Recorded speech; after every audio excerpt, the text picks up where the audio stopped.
Story 1. My husband got my best friend pregnant while I was traveling and planning a surprise for him. But what I did afterward left everyone shocked. My name is Maya, and I need to tell you what happened when I came home early from what I thought was just another business trip. I had been married to David for 8 years, and my best friend, Lisa, had been part of our lives for even longer. I thought I knew these people better than I knew myself. I was wrong about everything. The conference in Denver ended 2 days early when the keynote speaker canceled due to illness. Instead of extending my stay like most attendees did, I decided to surprise David. We had been trying to have a baby for 3 years, and the stress was getting to both of us. I thought coming home early with good news about a potential promotion might lift his spirits. I remember feeling so excited during the 4-hour flight home. I had even stopped at the airport gift shop to buy his favorite chocolate and a bottle of wine to celebrate. The taxi ride from the airport felt endless, and I kept checking my phone, resisting the urge to text him. I wanted it to be a complete surprise. When the taxi pulled up to our house on Maple Street, I noticed several cars in the driveway that I didn't recognize. David's Honda was there along with Lisa's white sedan, but there were at least 4 other vehicles parked along the street. My first thought was that maybe David was having some kind of work gathering, though it seemed odd he hadn't mentioned it. I paid the driver and wheeled my suitcase up the front walkway, fishing for my keys. That's when I heard the laughter and voices coming from our backyard. The sound was festive, almost party-like. I felt a little flutter of anxiety in my stomach, but I pushed it aside. Maybe David was just having friends over to watch the game. I unlocked the front door and stepped inside, immediately noticing the smell of something delicious cooking. The living room looked different somehow, tidier than usual, with fresh flowers on the coffee table. I could hear people talking and laughing in the kitchen and out on the back patio. Setting my suitcase by the stairs, I walked toward the kitchen, expecting to find David hosting some impromptu barbecue. But as I got closer, I heard something that made me freeze in the hallway. A woman's voice was saying something about nursery colors, and another voice mentioned baby names. My heart started beating faster. Were David's friends talking about someone else's baby? I took a few more steps and peeked around the corner into the kitchen. What I saw made my blood run cold. The entire kitchen was decorated with pale yellow and white streamers. There were balloons tied to chairs, and the counter was covered with wrapped gifts. A large cake sat in the center of the island with something written in flowing script that I couldn't quite make out from where I stood. But it was the banner stretched across the sliding door to the patio that made me feel like I was going to be sick. In cheerful yellow letters, it read, "Welcome, Baby Thompson." Thompson was David's last name, our last name. I stood there for what felt like hours, but was probably only seconds, trying to process what I was seeing. Someone was having a baby shower in my house, using my husband's name, and I hadn't been invited to my own event. The voices got louder as people moved between the kitchen and the patio. I recognized several of them, David's coworkers and some neighbors, but I still couldn't see David or Lisa anywhere. That's when I heard Lisa's distinctive laugh coming from the backyard, followed by David's voice saying something about how excited he was to be a father. The words hit me like a physical blow. I stepped fully into the kitchen, my legs feeling unsteady. The cake was now clearly visible, and I could read the inscription, "Congratulations, David and Lisa," surrounded by tiny yellow baby carriages. The wrapped gifts on the counter suddenly made sense. The decorations, the celebration, the joy in everyone's voices. They were celebrating David and Lisa having a baby together. My husband and my best friend were having a baby together, and they were celebrating it in my house while I was supposed to be 3 states away, completely unaware of what had been happening in my own life. I stood in my own kitchen like a stranger, staring at decorations, celebrating my husband's betrayal. My hands were trembling as I gripped the granite counter, trying to steady myself. The reality of what I was seeing felt impossible to accept, but the evidence was everywhere. Taking a deep breath, I forced myself to walk toward the sliding door leading to the patio. I needed to see this with my own eyes. Needed to confront the truth that was unfolding in my backyard. Through the glass, I could see about 20 people scattered around our patio and lawn. David was standing near the grill wearing the apron I had bought him last Christmas, looking more animated and happy than I had seen him in months. He was gesturing excitedly while talking to my father-in-law and his brother. But it was Lisa who made me gasp out loud. She was sitting in one of our patio chairs, wearing a flowing yellow dress that did nothing to hide her very obviously pregnant belly. She had to be at least 6 months along, maybe more. Her hand rested protectively on her bump while she laughed at something someone had said. 6 months. That meant this had been going on for at least 9 months, possibly longer. All those business trips I had taken. All those late nights at the office when David said he was too tired to wait up for me. All those times Lisa had canceled our girls' nights because she wasn't feeling well. I watched as David walked over to Lisa and placed his hand on her belly, his face lighting up with a tenderness I hadn't seen from him in years. She looked up at him with such love and contentment, and he leaned down to kiss her forehead. The gesture was so intimate, so natural that it was clear this wasn't new for them. My mother-in-law was there, too, cooing over Lisa and holding what looked like tiny baby clothes. She had always complained that David and I were taking too long to give her grandchildren. Well, apparently she was getting her wish, just not from me. I noticed my own mother sitting at the patio table, laughing and chatting with the other guests like this was the most normal thing in the world. My mother, who I called every Sunday, who I had confided in about our fertility struggles, who I had cried to just last month about feeling disconnected from David. They all knew. Every single person at this party knew that my husband had gotten my best friend pregnant, and they were all here celebrating it like it was wonderful news. While I had been away working to support our life together, they had been planning this betrayal. I slid open the patio door and stepped outside. The conversation continued for a few seconds before people started noticing me. The laughter died down in waves as more heads turned in my direction. Lisa saw me first. The color drained from her face and she instinctively wrapped her arms around her belly. David followed her gaze, and when his eyes met mine, he looked like he had seen a ghost. "Maya," he said, his voice barely above a whisper. "You're supposed to be in Denver until Thursday." "Surprise?" I said, my voice sounding strangely calm, even to my own ears. The conference ended early. I thought I'd come home and surprise my husband. The entire party had gone silent now. 20 pairs of eyes were staring at me, and I could feel the tension crackling in the air. My mother started to stand up from her chair, her face filled with what looked like guilt and panic. "Sweetheart," she began, but I held up my hand to stop her. "No," I said, still looking directly at David. "I think I deserve an explanation right here, right now, in front of everyone who apparently knew about this except for me." Lisa struggled to stand up from her chair, her pregnant belly making the movement awkward. "Maya, please let us explain." "Explain what exactly?" I asked, my voice getting stronger. "Explain how my husband got my best friend pregnant. Explain how you're 6 months along, which means this has been going on for almost a year. Explain how everyone I love and trust decided to celebrate this betrayal in my own backyard while I was away working." David took a step toward me, his hands raised like he was approaching a wild animal. "Maya, please calm down. We can talk about this inside." "Calm down." I laughed, but there was no humor in it.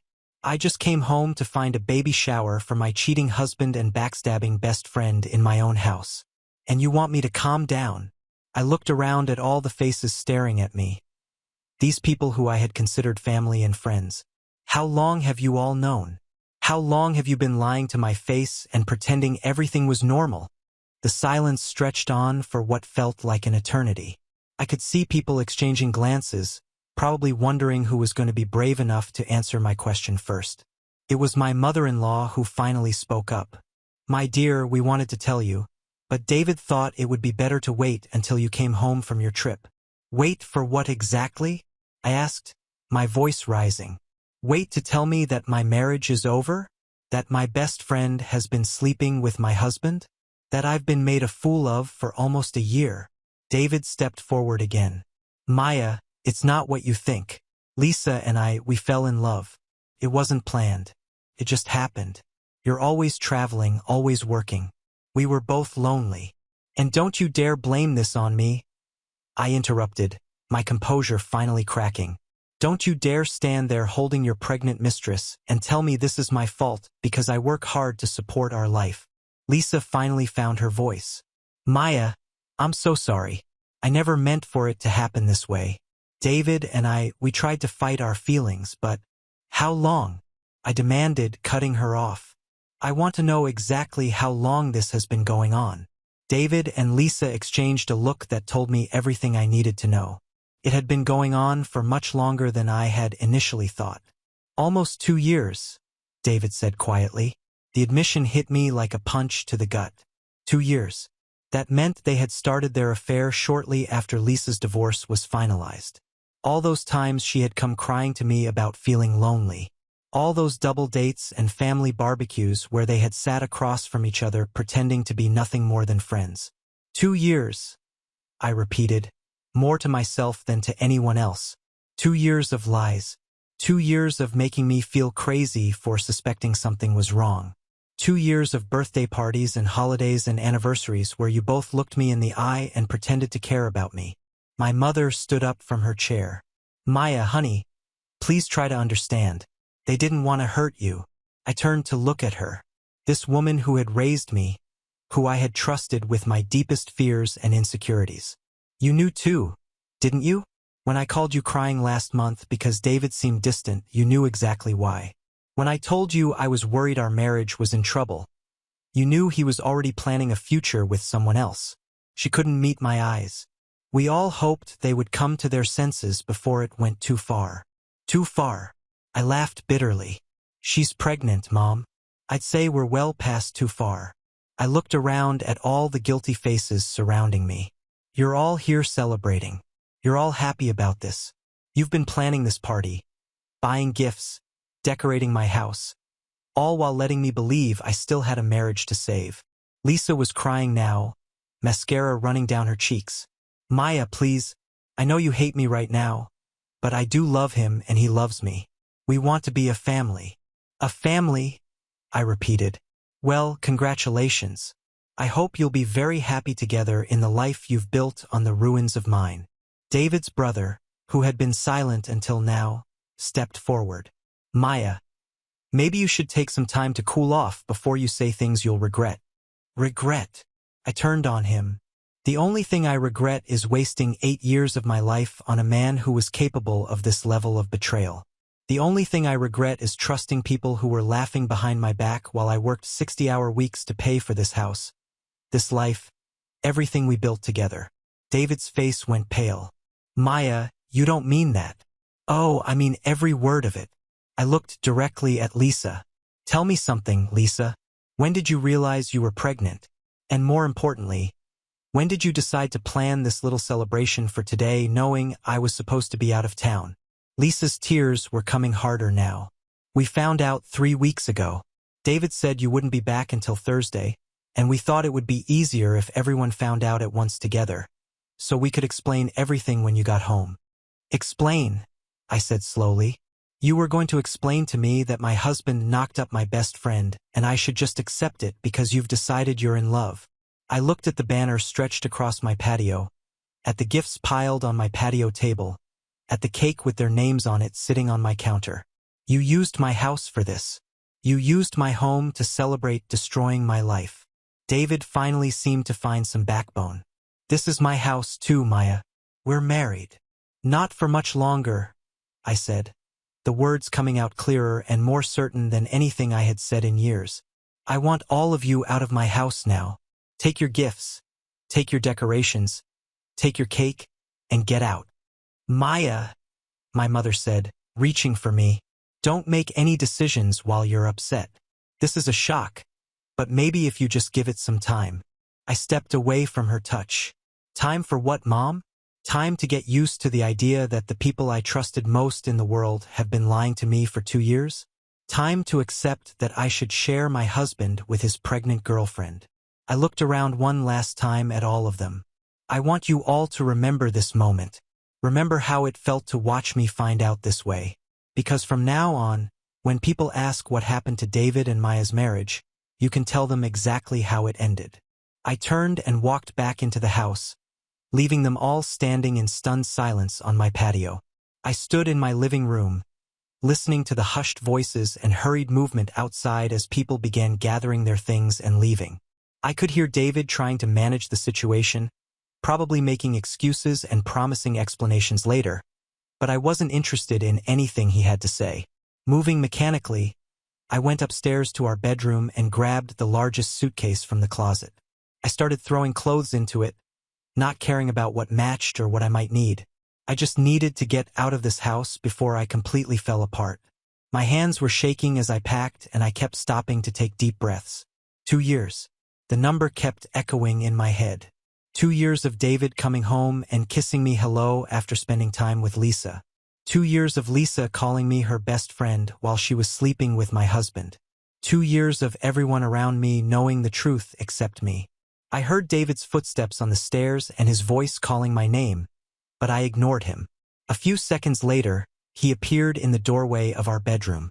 Maya, please, we need to talk about this. I didn't look up from my packing. No, we don't. We need to talk to lawyers. That's the only conversation we're going to have from now on. Don't be ridiculous, he said, stepping into the room. We can work this out. People make mistakes. Marriages survive infidelity all the time. I finally looked at him. This man I had shared a bed with for 8 years, and I felt nothing but disgust. Infidelity is a one-night mistake. David, what you did was build an entire secret life with another woman. You got her pregnant. You made me believe I was the problem when we couldn't conceive. His face flushed. Maya, I never said you were the problem. You didn't have to say it. Every month when I got my period, every negative pregnancy test, you made me feel like I was failing as a wife. Meanwhile, you were proving your fertility just fine with my best friend. I zipped up the suitcase and lifted it off the bed. I'm done with this conversation. I'm done with this marriage. I'm done with all of it. Where are you going? He asked, moving to block my path to the door. None of your business. I pushed past him and headed for the stairs. He followed me, his voice getting desperate. Maya, please don't do this. I know I messed up, but we can go to counseling. We can work through this. I stopped at the bottom of the stairs and turned to face him. Work through what, David? The fact that you're going to be a father with another woman? The fact that you've been living a double life for 2 years? The fact that you let me make a fool of myself trying to save a marriage that was already over? I could hear voices still coming from the backyard, though much quieter now. Most of the guests had probably left, but I could see Lisa's car was still in the driveway. Is she still here? I asked. David nodded reluctantly. She's upset. She wants to talk to you. Well, she's going to be disappointed. I have nothing to say to her, and I certainly don't want to hear anything she has to say to me. I grabbed my purse from the hall table and headed for the front door. David followed me, pleading, Maya, please just give me a chance to explain everything properly without all the yelling in the audience. Just you and me. I opened the front door and turned back to him one last time. You had 8 years to be honest with me, David. You had 2 years to end our marriage before betraying me like this. You had dozens of chances to tell me the truth before I had to find out by walking into my own home and discovering a baby shower for your pregnant mistress. I could see tears in his eyes now, but I felt nothing. I'm going to file for divorce first thing Monday morning. I suggest you find yourself a good lawyer. 20 minutes later, I was checking into the Hampton Inn on the other side of town. The desk clerk, a young woman with kind eyes, must have sensed something was wrong because she didn't ask any questions when I requested a room for an indefinite stay and paid with my credit card. Once I was alone in the sterile hotel room, I finally allowed myself to break down. I sat on the edge of the bed and cried harder than I had cried since my father died 5 years ago. But mixed in with the grief and betrayal was something else I hadn't expected. Relief. For months, I had felt like something was wrong with my marriage, but I couldn't put my finger on what it was. David had been distant, distracted, and increasingly critical of my work schedule. I had started wondering if there was someone else. But every time I asked, he made me feel paranoid and insecure. Now I knew I hadn't been paranoid at all. My instincts had been right. I pulled out my phone and scrolled through my contacts until I found the number I was looking for. 3 months ago, when I first started suspecting David might be cheating, I had quietly consulted with a divorce attorney just to understand what my options might be. I had never followed through, choosing instead to try to work on our marriage. Now, I was grateful for that conversation because I remembered exactly what the attorney had told me about protecting my assets. Monday morning couldn't come fast enough. I had spent the entire weekend in my hotel room, ordering room service and making lists of everything I could remember about our finances. The more I thought about it, the angrier I became. Not just about the betrayal, but about how David had been living off my success while building a future with someone else. At 9 o'clock sharp, I was sitting in the law office of Patricia Wong, the attorney I had consulted months earlier. She remembered our previous conversation and didn't seem surprised to see me back. "I'm sorry it came to this, Maya," she said, reviewing the notes from our earlier meeting, "but I'm glad you reached out to me before things got too complicated. The preliminary research we did in April is going to save us a lot of time now. That was the smartest thing I had done in months. When I first started suspecting David was cheating, I had quietly gathered copies of all our financial documents. Bank statements, mortgage papers, investment accounts, even receipts for major purchases. I told myself I was just being paranoid, but deep down, I think I knew I was preparing for this day. So, what exactly are my options?" I asked, though I had a feeling I already knew the answer. Patricia smiled, and there was something almost predatory about it. "Maya, you're in an incredibly strong position. First, this is a no-fault divorce state, so the adultery itself doesn't impact the property division. However, the financial picture is very much in your favor." She pulled out a folder and spread several documents across her desk. "Based on what we documented before, you purchased the house entirely with your own funds from your inheritance. The down payment, the mortgage payments, even the renovations, all paid for with your money or your income." I nodded, remembering how proud I had been to buy our dream home with the money my grandmother had left me. "Your salary is nearly 3 times David's," Patricia continued. "You've been the primary breadwinner throughout your marriage. The investment accounts are primarily funded by your contributions, even the cars. You paid for both of them." She leaned back in her chair. "In essence, David has been living a lifestyle entirely funded by your earnings while conducting an affair for 2 years. The court is not going to look favorably on that." "What about spousal support?" I asked. "Given the income disparity and the fact that you paid for virtually everything during the marriage, he might be entitled to some temporary support. However, his adultery and the fact that he's about to have a child with another woman complicates that significantly." Patricia pulled out another document. "There's something else you should know. I had an investigator do some preliminary work after our first meeting. David has been using the credit card you pay for to take Lisa on dates, buy her gifts, even pay for her prenatal appointments." My jaw dropped. "He used my money to fund his affair?" "That's exactly what he did. And that could be considered dissipation of marital assets, which means the court could order him to reimburse you for those expenses." I felt a surge of vindication. For months, David had made me feel guilty about working so much, about traveling for business, about not being home enough. Meanwhile, he had been using the money I earned to wine and dine his pregnant girlfriend. "What's the timeline for all of this?" I asked. "I can file the papers today. Given the circumstances, his adultery, the pregnancy, and the financial evidence we have, I expect this to move fairly quickly. He'll be served within 48 hours. Patricia leaned forward. "Maya, I want you to understand something. David is about to realize that the comfortable life he's been living was entirely dependent on your income. He's going to panic when he sees these papers, and he's probably going to come to you begging to work things out." "That's not going to happen," I said firmly.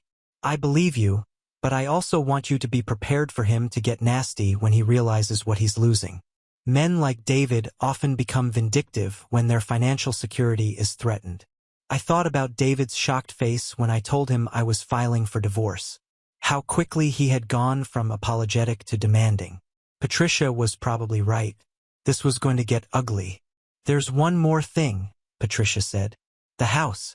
Since you purchased it entirely with your own funds, it's your separate property. David has no legal claim to it." That news hit me harder than I expected. Our house, the place where I had planned to raise children with David, where I had hosted Christmas dinners and birthday parties, it was mine alone now. David would have to leave. How long does he have? I asked. Typically 30 days from when he's served. But given that he's already violated the trust of the marriage and used marital resources inappropriately, we might be able to expedite that. I signed all the necessary papers and wrote Patricia a check for her retainer fee. Walking out of her office, I felt lighter than I had in months. For the first time since Friday afternoon, I felt like I was in control of my own life again. David was served with the divorce papers on Wednesday afternoon while he was at work. I know this because he called me exactly 17 minutes later, and he sounded completely panicked. "Maya, what the hell is this?" he said when I answered the phone.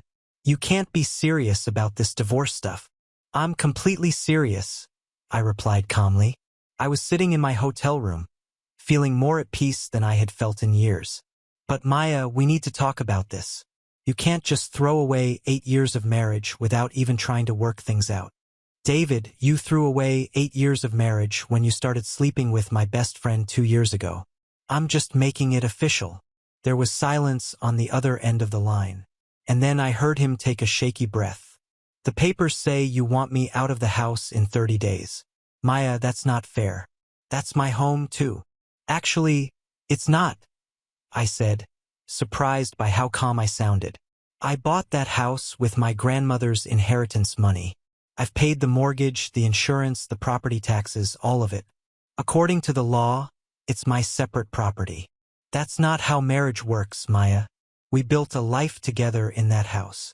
You built a lie in that house, David. You brought Lisa into our home, into our bed, probably. And you made a mockery of everything we had." "It wasn't like that," he said, his voice getting desperate.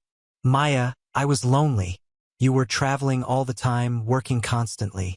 Lisa was going through her divorce and she needed someone to talk to. It just happened gradually." I laughed, but there was no humor in it. "So, this is my fault because I worked hard to support our lifestyle? Because I traveled for the job that paid for your car, your clothes, your meals, everything you've had for the past 8 years. I never said it was your fault. You just did. David, you justified cheating on me by blaming me for working too much." I paused, letting that sink in. "Tell me something. When you were comforting Lisa through her divorce, did you mention that you were married? Maya, please. Did you tell her about the fertility treatments we were going through? Did you mention that your wife was spending thousands of dollars trying to get pregnant while you were already getting another woman pregnant?" The silence stretched on for so long, I thought he might have hung up. "Maya," he finally said, his voice barely above a whisper. "I know I screwed up. I know I hurt you. But I love you. I've always loved you. What happened with Lisa? It doesn't change that." "You love me," I repeated. "David, you used my credit card to pay for dates with your pregnant girlfriend. You used my money to buy gifts for the woman you were cheating on me with. That's not love. That's theft.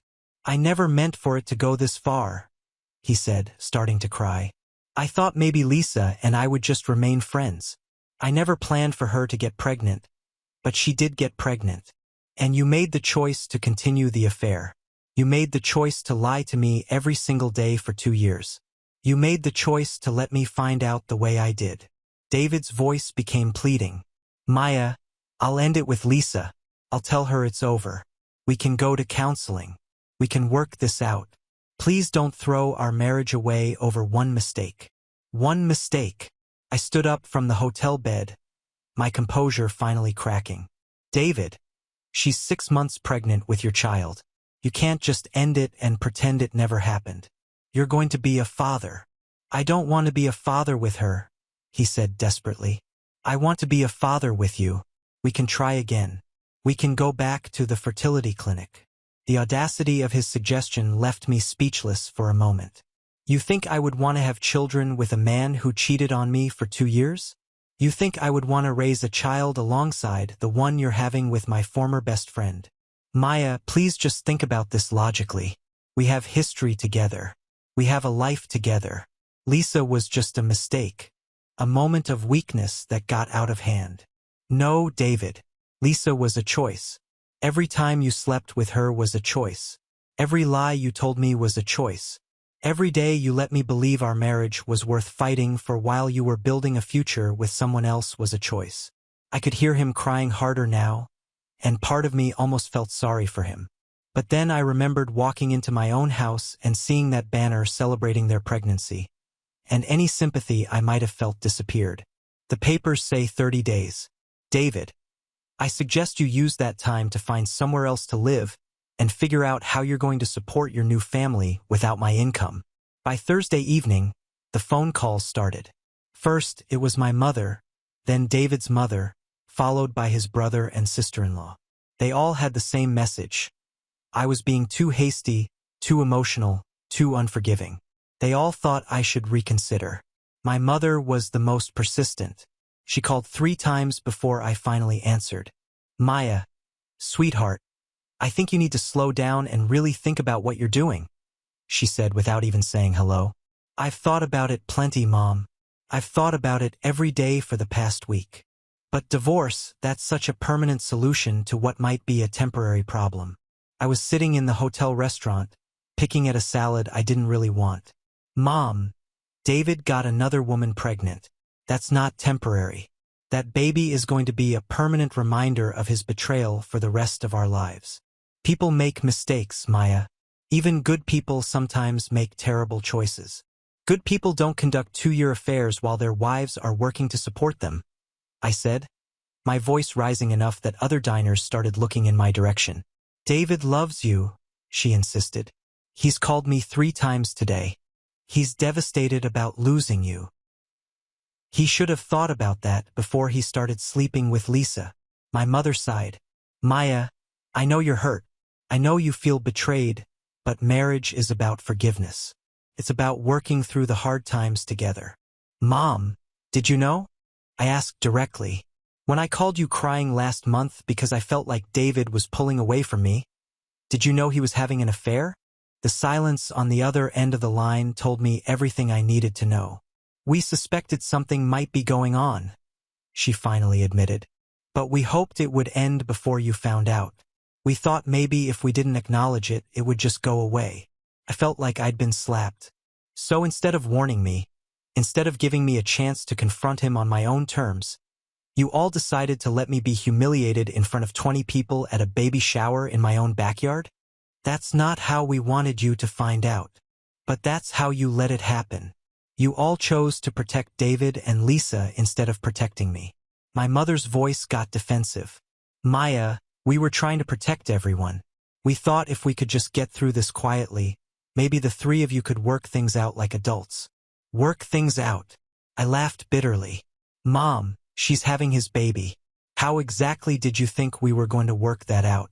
A nice little shared custody arrangement where I help raise my husband's affair baby. Stranger things have happened. Families can be complicated. No, Mom, this isn't complicated. This is simple. David chose Lisa over me. He chose to lie to me for 2 years. He chose to use my money to fund his affair. And you all chose to enable him.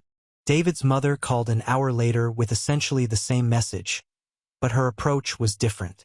Where my mother had tried guilt, David's mother went straight to manipulation.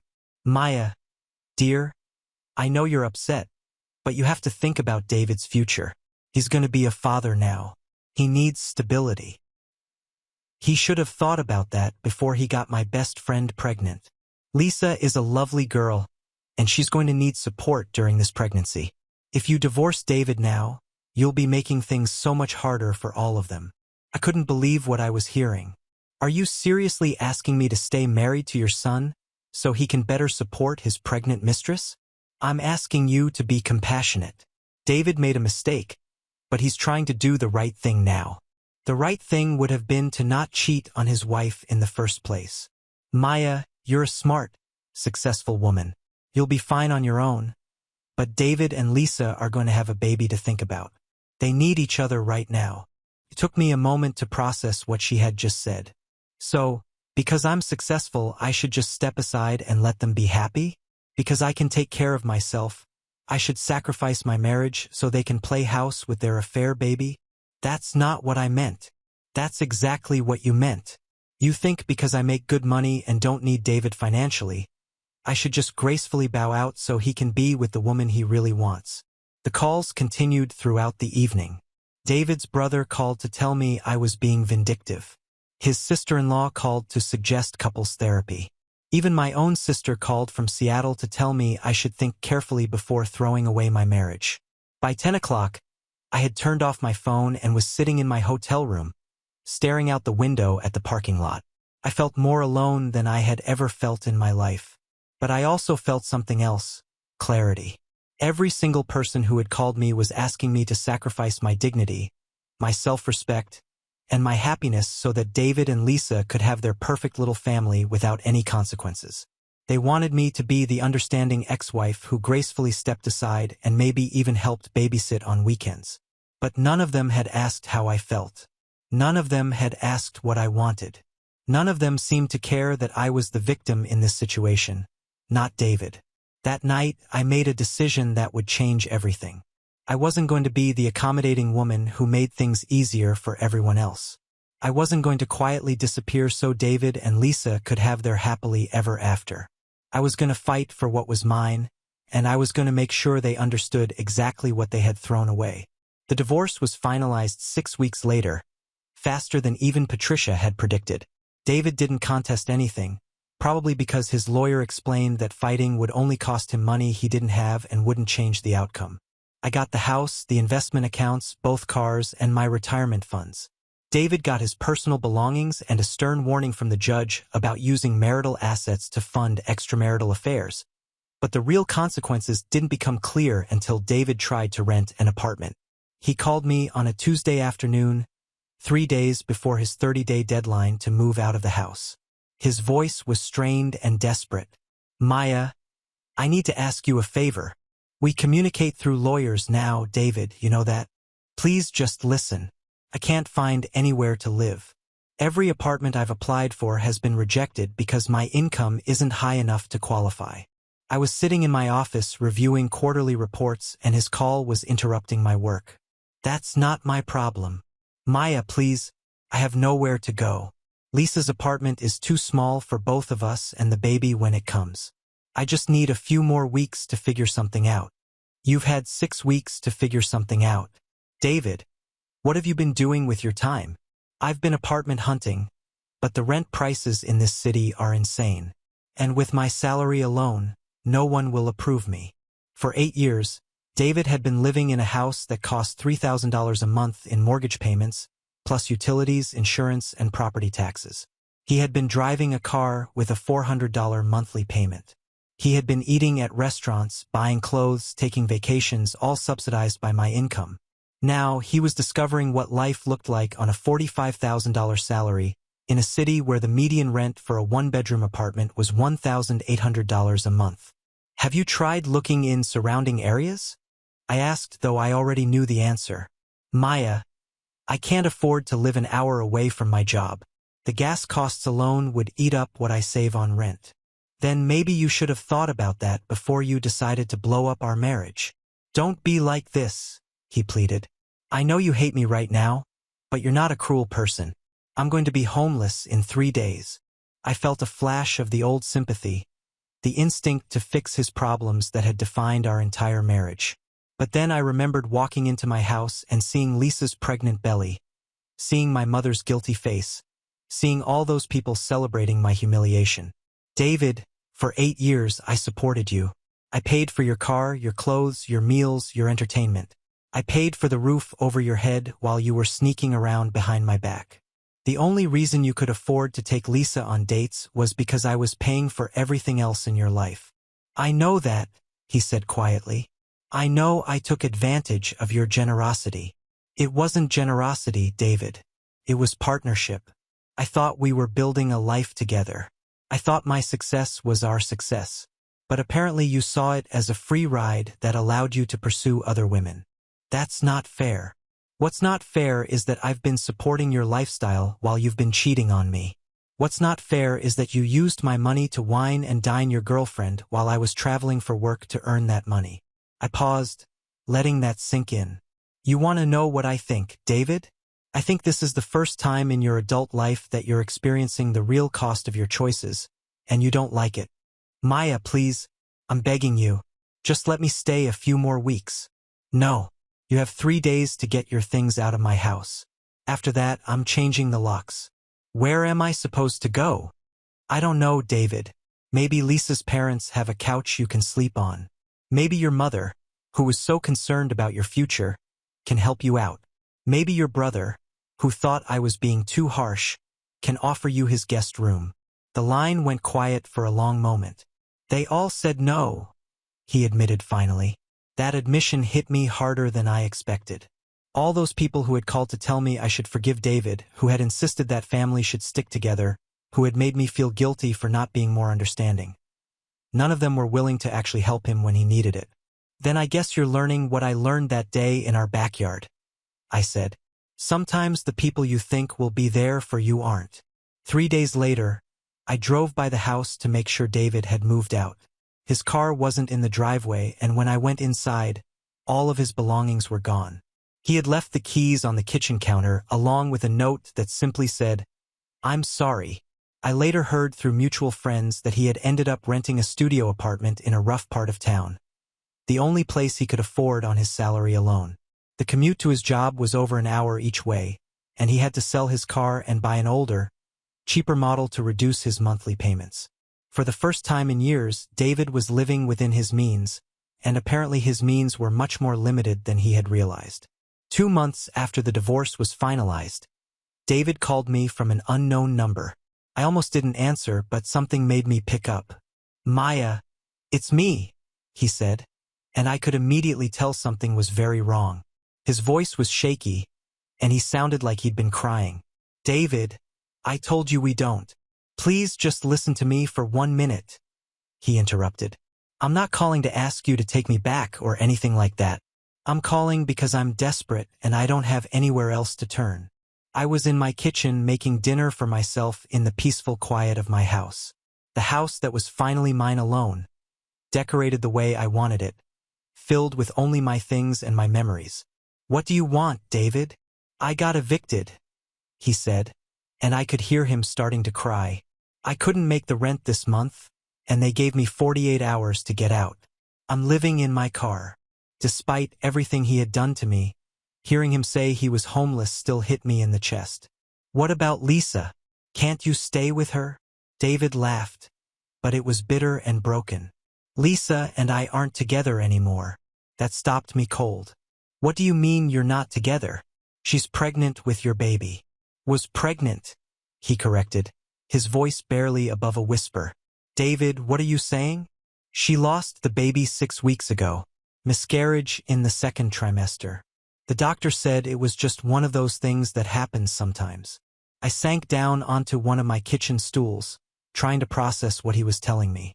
The baby that had been the catalyst for destroying our marriage, the pregnancy that had been celebrated with cake and decorations in my backyard, was gone. "I'm sorry," I said, and I meant it. Whatever Lisa had done to me, losing a child was devastating. "After she lost the baby, everything fell apart," David continued. "She said there was no point in us being together anymore. She said the only reason she had stayed with me was because of the pregnancy."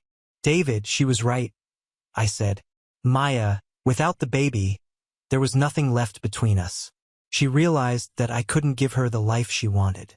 I couldn't afford to take care of her the way she expected to be taken care of. I thought about Lisa, who had always been attracted to men who could provide for her financially. Her ex-husband had been a successful accountant, and she had been devastated when their divorce left her with less money than she was accustomed to. "So, she left you?" I said. "She filed for divorce last month. She's asking for spousal support even though we were only married for 4 months.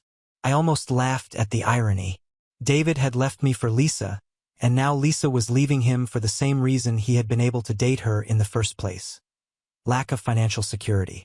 "Maya," David said, his voice breaking, "I know I have no right to ask you for anything after what I did. I know you hate me and you have every reason to, but I'm sleeping in my car behind a gas station and I don't know what else to do." "What exactly are you asking me for, David?"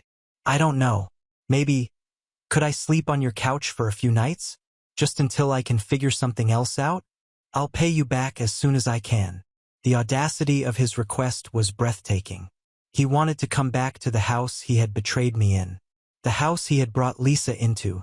The house where I had found out about their affair in the most humiliating way possible. You want me to let you stay in my house? I said slowly. I know how it sounds. I know it's crazy.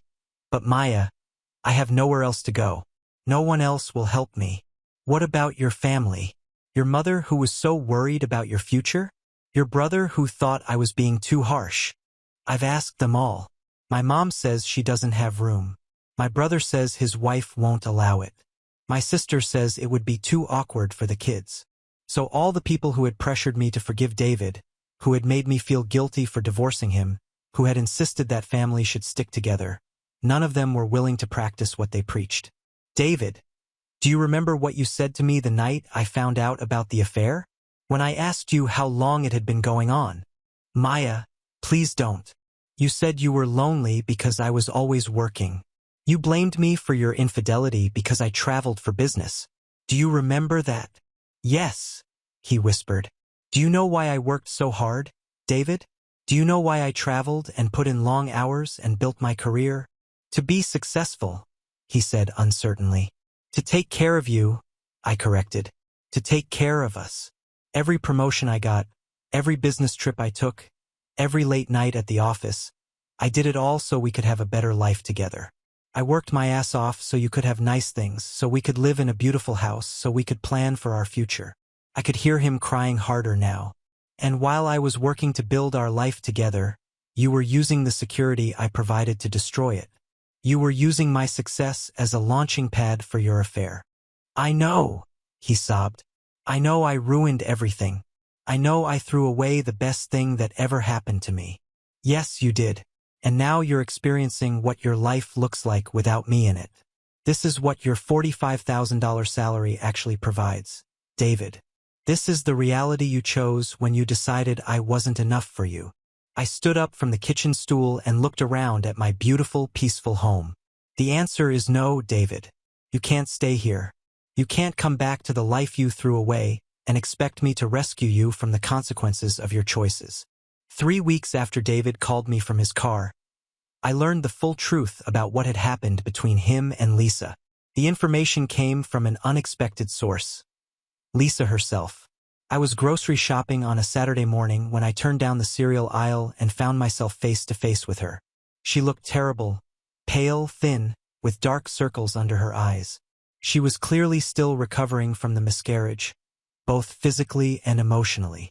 For a moment, we just stared at each other. I hadn't seen her since that awful day in my backyard, and I wasn't sure what to say. Part of me wanted to turn around and walk away, but something in her expression stopped me. Maya, she said quietly, I'm glad I ran into you. I've been wanting to talk to you. I don't think we have anything to talk about, Lisa. Please, she said, stepping closer. I know you have no reason to listen to me, but there are things you need to know. Things about David that you don't know. Against my better judgment, I found myself curious. What things? Lisa looked around the busy grocery store and lowered her voice. Not here. Could we maybe get coffee? There's a lot I need to tell you. 20 minutes later, we were sitting in a small cafe downtown. Lisa ordered tea instead of coffee and wrapped her hands around the mug like she was trying to warm herself. I want to start by saying I'm sorry, she began. I know that doesn't mean much now, but I am truly sorry for what I did to you, to our friendship, to your marriage. I didn't respond. I wanted to hear what she had to say before I decided whether her apology meant anything.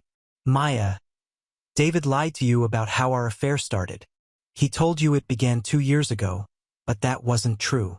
My stomach dropped. What do you mean? It started 3 months after my divorce was finalized. That was 3.5 years ago, Maya. Not 2 years. 3.5 years. I felt like I was going to be sick. 3.5 years meant their affair had started during some of the happiest times in my marriage.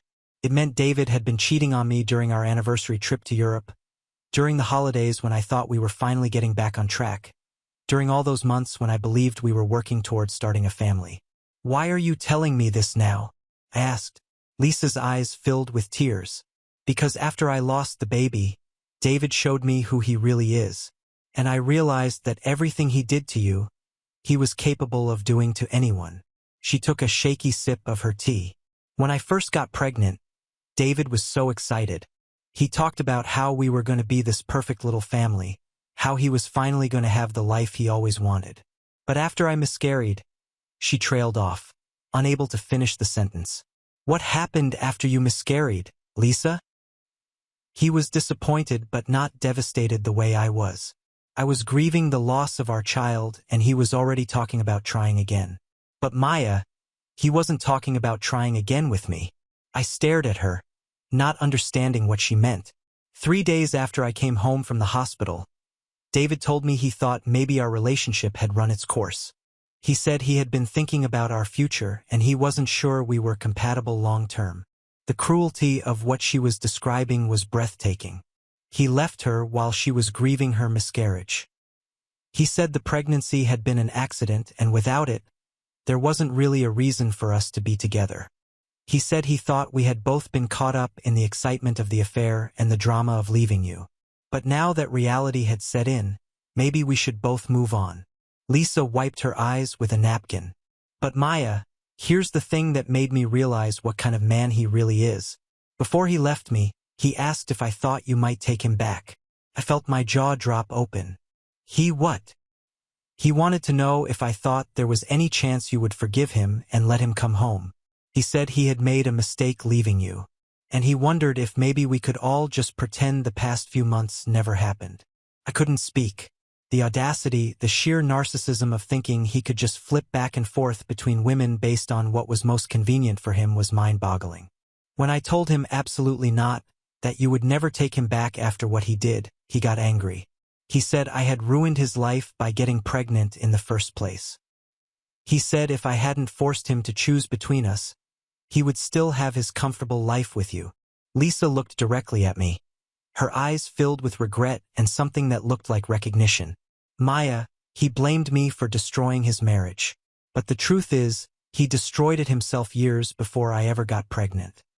He just used me as an excuse to finally leave. Why are you telling me all this now? I asked. Because when I divorced him, I asked for spousal support. And David told the judge that he couldn't afford to pay me anything because his ex-wife had taken him for everything he was worth in their divorce. I felt a flash of anger. He said what?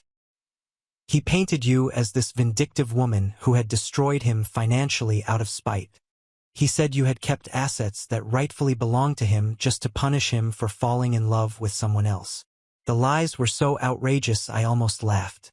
Lisa, I never took anything from David because there was nothing of his to take. Everything we had during our marriage, the house, the cars, the savings, it was all paid for with my money. I know that now, she said quietly. After the judge denied his request to reduce spousal support, I did some research. I found out about your inheritance, about your salary, about how you had supported him throughout your entire marriage. Lisa leaned forward across the table. Maya, David is not the man either of us thought he was. He's not capable of truly loving anyone except himself. Everything he does is calculated to benefit him. And when it stops benefiting him, he moves on. I thought about David calling me from his car, begging me to let him sleep on my couch, telling me he had nowhere else to turn. Even then, even in his desperation, he had been looking for a way to use me. What are you going to do now? I asked Lisa. I'm moving back home to live with my parents while I get back on my feet. I start a new job next month. She paused. Maya, I know I have no right to ask this, but I hope someday you can forgive me. Not for David's sake, but for your own. Carrying all this anger isn't going to hurt him. He's already moved on to whatever scheme he's planning next. It's only going to hurt you. As I drove home from the cafe, I realized Lisa was right about one thing. David had already moved on. He wasn't sitting somewhere mourning the loss of our marriage or the life we had built together. He was probably already looking for his next target, his next source of financial security and emotional validation. But I wasn't angry anymore. For the first time since that awful day in my backyard, I felt truly free. 6 months after my conversation with Lisa, I saw David one last time. I was having dinner with a colleague at a restaurant downtown when I spotted him sitting alone at the bar. He looked completely different from the man I had been married to. Thinner, older, with a defeated posture that made him seem smaller than I remembered. I almost didn't approach him, but something made me get up from my table and walk over. Maybe I needed closure. Or maybe I was just curious to see how he was doing. "Hello, David," I said, taking the empty bar stool next to him. He looked up from his drink. Whiskey, neat, which he had never drunk during our marriage, and his face went through a series of emotions. Surprise, shame, hope, and finally resignation. "Maya," he said quietly, "I didn't expect to see you here. I was having dinner with a client. I saw you sitting here alone and thought I'd say hello." He gestured to his drink. "Not exactly the kind of place I used to frequent, is it?" I looked around. It was a decent enough restaurant, but definitely not the upscale establishments we used to go to when I was paying. "How are you doing, David?" He laughed, but there was no humor in it. "How do you think I'm doing? I'm 42 years old, living in a studio apartment that smells like mold, driving a car that's older than my nephew. I spend my weekends at the laundromat because I can't afford a washer and dryer." "I heard about the miscarriage," I said. "I'm sorry about that." David's face hardened. Are you? Are you really sorry? Or are you just being polite?" "I'm sorry about the loss of a child. Yes. Whatever else happened between us, that's a tragedy. Lisa told me she ran into you. She said you two had coffee." "We did. She also told me she told you some things about when our affair actually started." I nodded, not trusting my voice to remain steady. David drained his whiskey and signaled the bartender for another. "I suppose she painted me as some kind of monster. She told me the truth, David. Something you never did." "The truth," he repeated bitterly. "The truth is that I was stupid. The truth is that I had everything I could ever want and I threw it away because I thought I deserved more." He looked at me directly for the first time since I sat down. "The truth is that every day for the past 8 months, I've regretted what I did to you. Not just because of where my life is now, but because you didn't deserve what I put you through." "No, I didn't. You were a good wife, Maya. You were generous and hardworking and loyal. You supported my dreams even when they didn't make financial sense. You made me feel like I was successful even when I was contributing almost nothing to our life together." His new drink arrived and he stared into it instead of drinking. "And I repaid all of that by cheating on you for 3.5 years. I repaid your loyalty by humiliating you in front of everyone we knew. Why, David? I've never understood why. What was I not giving you that made you think you needed to look elsewhere?" He was quiet for so long I thought he wasn't going to answer. "You want to know the truth?" he finally said. "You weren't doing anything wrong. You were perfect. That was the problem." I frowned, not understanding what he meant. "Maya, you made more money than me. You were more successful than me. You were smarter than me. Every day I lived with the knowledge that you could do better than me. Every day I waited for you to realize that you had settled. David, that's ridiculous. I loved you. I know you did, and I couldn't handle it. I couldn't handle being the lucky one in the relationship. So, I sabotaged it before you could leave me for someone more worthy of you." The admission hung between us like a physical presence. "Lisa made me feel like I was the catch," he continued. "She was impressed by the house, by the cars, by the lifestyle. She didn't know it was all because of your money. To her, I looked successful. So, you destroyed our marriage to protect your ego." "I destroyed our marriage because I'm a coward," he corrected. "I was too insecure to appreciate what I had and too selfish to just be grateful for it." David finally took a sip of his drink. "And now I'm sitting in a chain restaurant at 9 o'clock on a Saturday night drinking alone because I can't afford to go anywhere nicer. And the woman I cheated with won't return my phone calls because I can't support her the way she expected."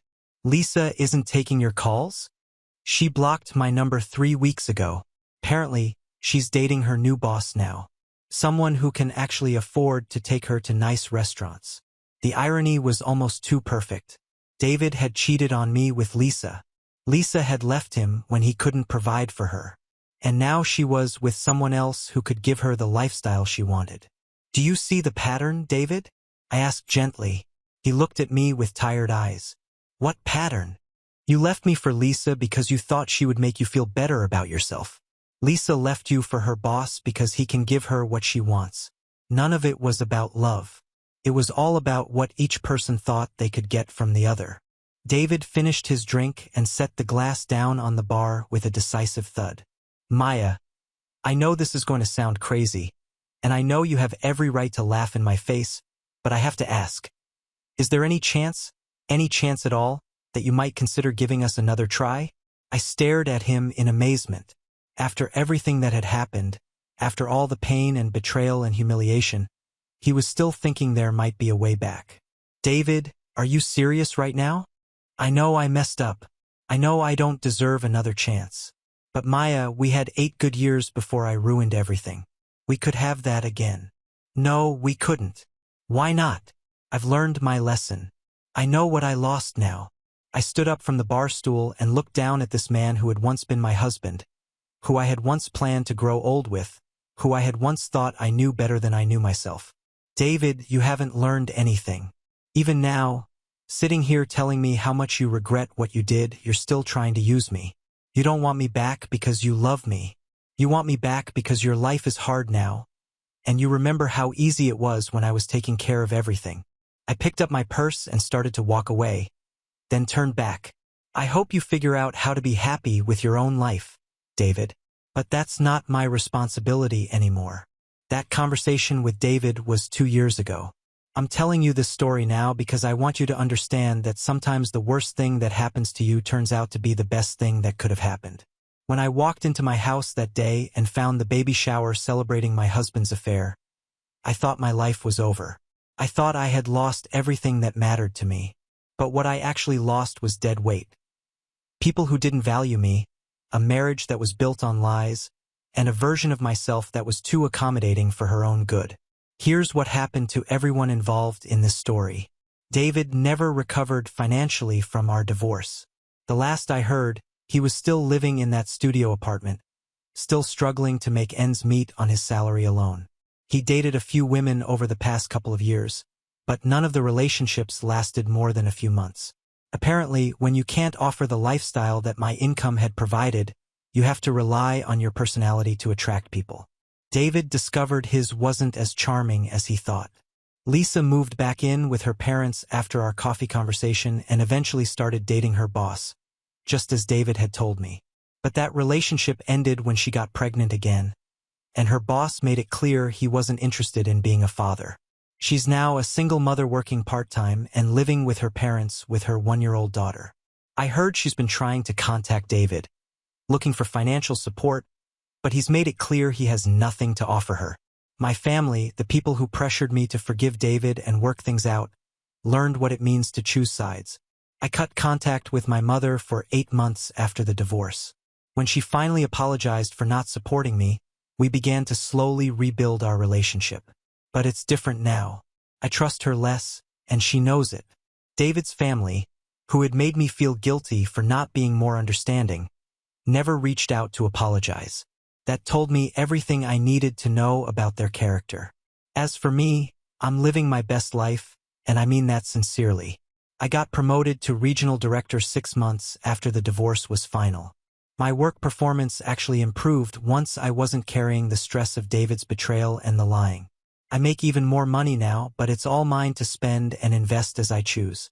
I renovated the house completely, erasing every trace of the life David and I had shared. I turned his old office into a reading room with floor-to-ceiling bookshelves. I redecorated our former bedroom in colors he hated but I loved. I planted a garden in the backyard where that awful baby shower had taken place, literally covering the scene of my humiliation with something beautiful that I created. I started traveling for pleasure instead of just for work. I've been to Italy, Greece, Japan, and New Zealand in the past 2 years. I eat at expensive restaurants without worrying about the cost. I buy clothes I love without asking anyone's opinion. I make decisions based solely on what makes me happy. And yes, I'm dating again. His name is Marcus and he's a doctor. I met him at a medical conference where I was presenting. He's financially independent, emotionally mature, and incapable of the kind of deception David specialized in. More importantly, he's with me because he genuinely enjoys my company, not because he needs me to subsidize his lifestyle.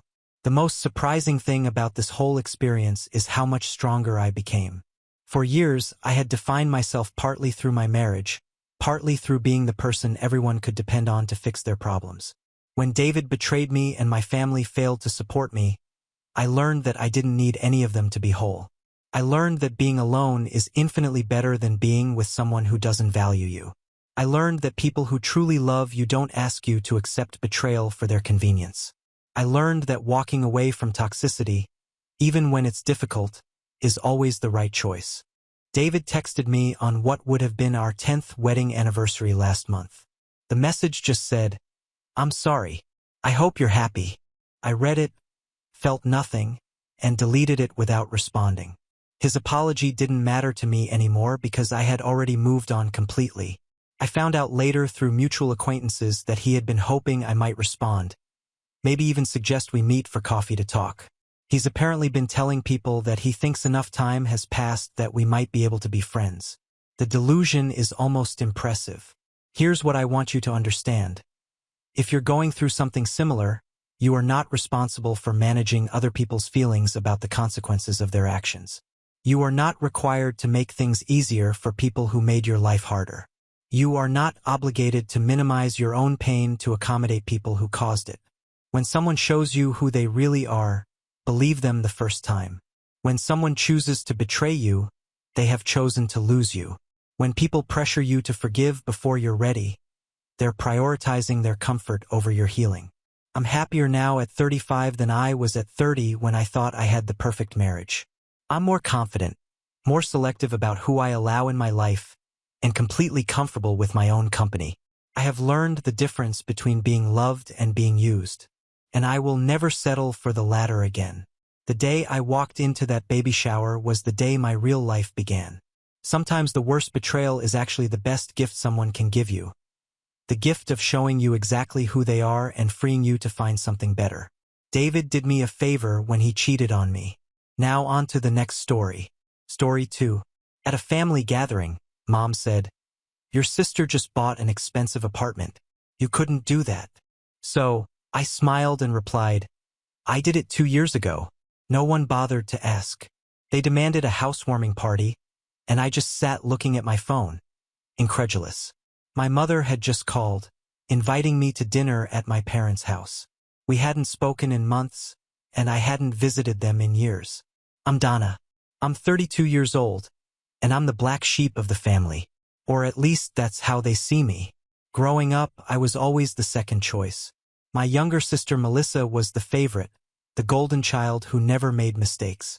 She was prettier, more charming, and had that ability to captivate everyone, especially our parents. It's not that they were cruel to me. It was just obvious who they preferred. The dance recital they missed because they were too busy. Somehow, when it was Melissa's turn, time appeared. My average grades provoked lectures, but hers meant she's doing her best. I sighed and put my phone on the marble countertop. Its coolness reminded me of that small luxury in the apartment I never told them about. Why was Mom calling now? What did they want? All right, I muttered to myself. I'll go. A week later, I arrived at my parents' simple suburban house. I dressed deliberately plain. Jeans, a basic blouse, few accessories. Nothing that would suggest I wasn't the mediocre manager they imagined. I took a deep breath and rang the doorbell. Dad opened the door. "Donna, come in. Come in." His welcome was warm but somewhat distracted. As soon as I crossed the living room, I saw why. Melissa was on the sofa putting on a full show with Mom and Dad, attentive to her every word as she told some anecdote from work. She stopped when she saw me. Her perfect smile didn't falter. "Oh, the prodigal daughter has returned," she said with fake sweetness. Mom immediately stood up. "Donna, honey, it's good you came." She gave me a quick hug and immediately went back to sit next to Melissa. I settled into an armchair across from them, watching as Melissa scanned my clothes with barely disguised contempt. I love that vintage second-hand style, she commented sarcastically. Thanks, I responded. Don't worry. Not all of us need brand names to feel good. Dad cleared his throat. Well, Donna, your mother prepared something nice for dinner. It'll be ready in about 20 minutes. We talked about superficial things until Mom called us to the table, the same table from our childhood, but now it seemed part of another life. Dad served wine. Melissa resumed her role as the center of attention, talking about her job at the marketing agency. They literally begged me to take the Johnson account. They say I'm the only one who can handle it. That's wonderful, honey, Mom said, touching her hand with pride. Dad turned to me. And you, Donna, still at the same company as what? Weren't you an assistant of something? I took a sip of wine before answering. I'm still at Berkshire Financial. Really? Melissa let out a laugh. Seriously, 8 years in the same position? Most people would have been promoted by now. I clenched my jaw but kept my composure.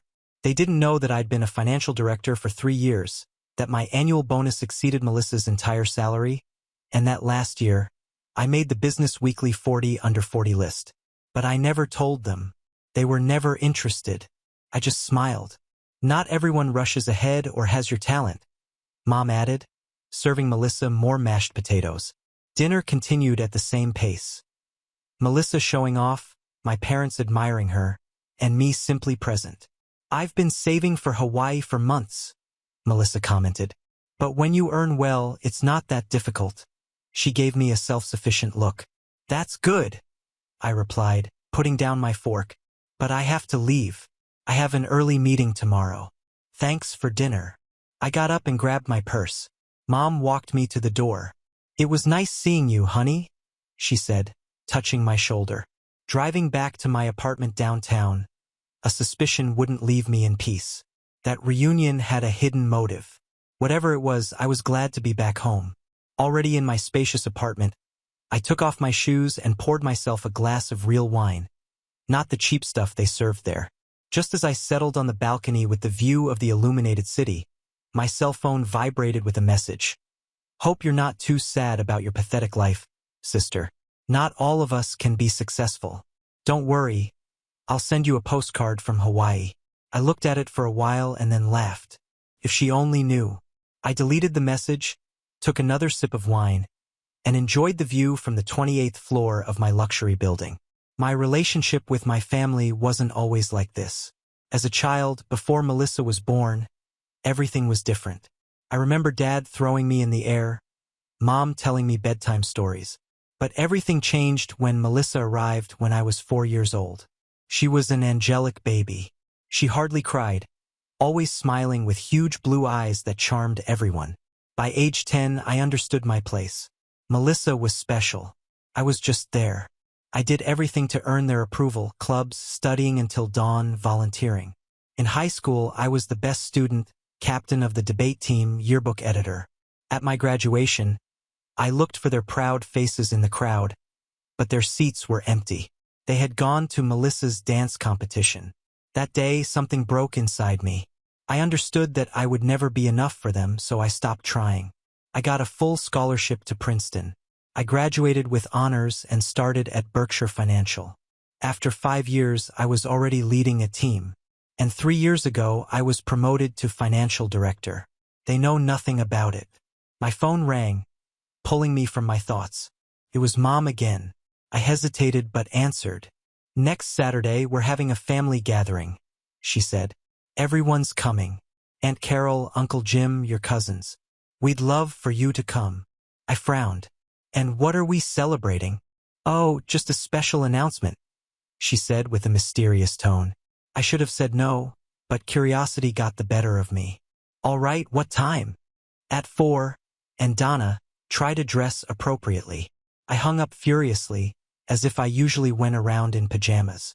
Standing in front of my closet, I hesitated. I chose a black Chanel dress. Elegant, understated, expensive. To most, it would look simple, but it was worth more than Melissa's monthly salary. When I arrived, the driveway was full of cars. I recognized several family members' vehicles. I took a deep breath and went in. Donna, Aunt Carol shouted, hugging me. I haven't seen you in years. What a formal woman you've become. Nice to see you too, Aunt Carol. I smiled for 15 minutes, chatted with relatives I barely remembered, while my parents and Melissa whispered in a corner, glancing at me from time to time. Whatever they were going to announce had them very excited.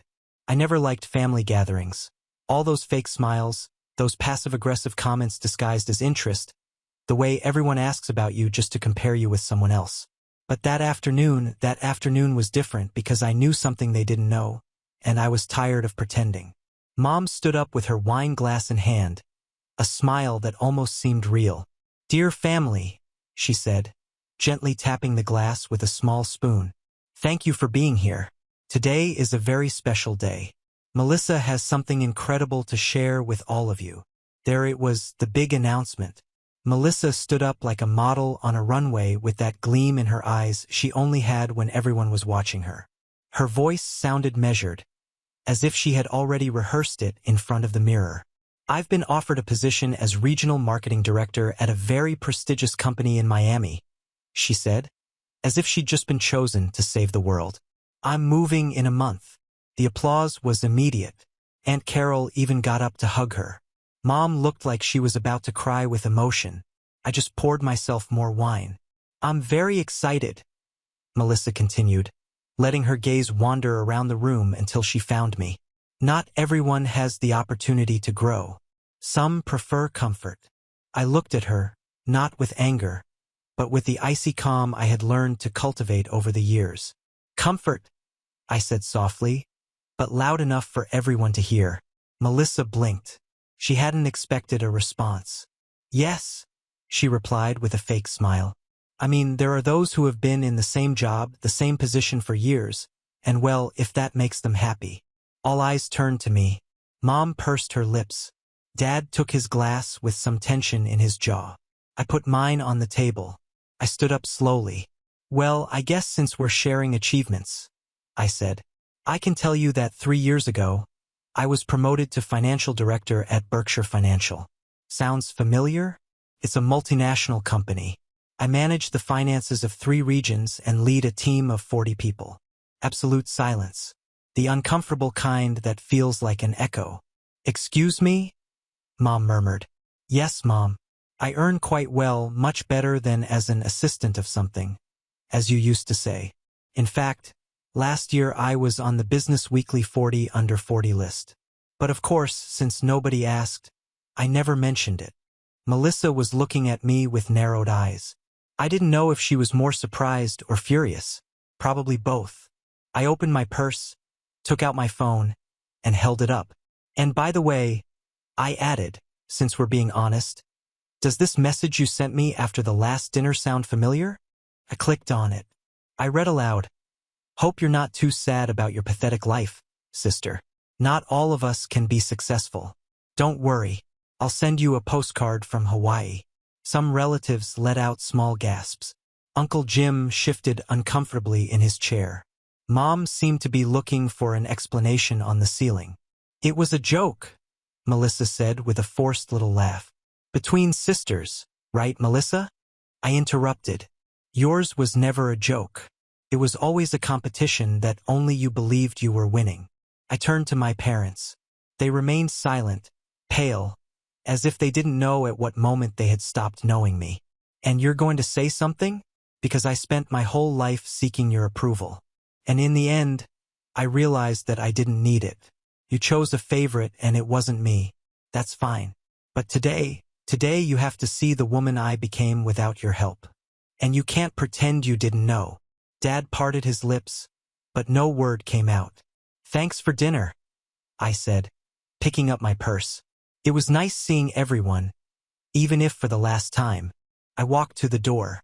Before leaving, I turned once more toward Melissa. And about that new position. Be careful with the reports you submit. You sent me 1 month ago for me to correct. It was full of errors.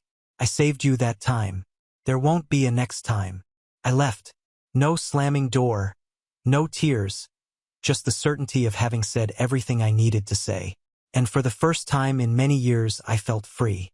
The building's elevator still smelled of cheap perfume and reheated empanadas. As I descended to the ground floor, I looked at myself in the interior mirror. I was intact, makeup in place, dress without a single wrinkle, posture straight. But something in my eyes had broken. Not from sadness, from exhaustion. When I went out to the street, the air was colder than I expected. I took a deep breath, took one step, and the phone vibrated. First a call from Mom, ignored, then a message from Dad. "Can we talk?" I blocked him for 5 minutes. Not because I was angry that had already passed, but because I knew that call would be full of excuses I wasn't interested in. I walked to my car, opened the door, and sat in silence with my hands on the steering wheel. I didn't want to go straight home. Not yet. The adrenaline was still making my ribs tremble. I entered into the GPS an address I hadn't written in years. I headed to the University Cafe, the one I frequented when I studied at Princeton. A new version had opened in the city. 25 minutes later, I was there. Same logo, same menu, as if someone had tried to bottle the memories. I went in. There weren't many people. I sat in a corner and ordered a double espresso without sugar. I took out my phone and opened Instagram. Melissa had already uploaded a selfie of the family announcement. Everyone smiling. Mom with glassy eyes. Dad applauding. Her in the center. "Blessed with so much love," the caption said. I almost spat out my coffee. After 5 minutes, I received another message from an unknown number. "Hi, it's Martin. I don't know if you remember me. Second cousin, Cousin Sonia's son. I was at the meeting today. Can we talk?" I blinked. Martin. Yes, I remembered. A short, shy guy who was always glued to his mother at meetings years ago. He had grown up and apparently had been there watching everything. "About what?" I replied. His answer was immediate. "About Melissa and about something I think you should know." I gave him my location. In less than 20 minutes, he appeared. He was taller than I remembered, with somewhat messy hair and square glasses. He wore a shirt with rolled-up sleeves and a face of being on the verge of saying something important for some time. He sat across from me without asking permission. It didn't bother me. "You were brutal today," he said without hesitation. "Thank you. It was time.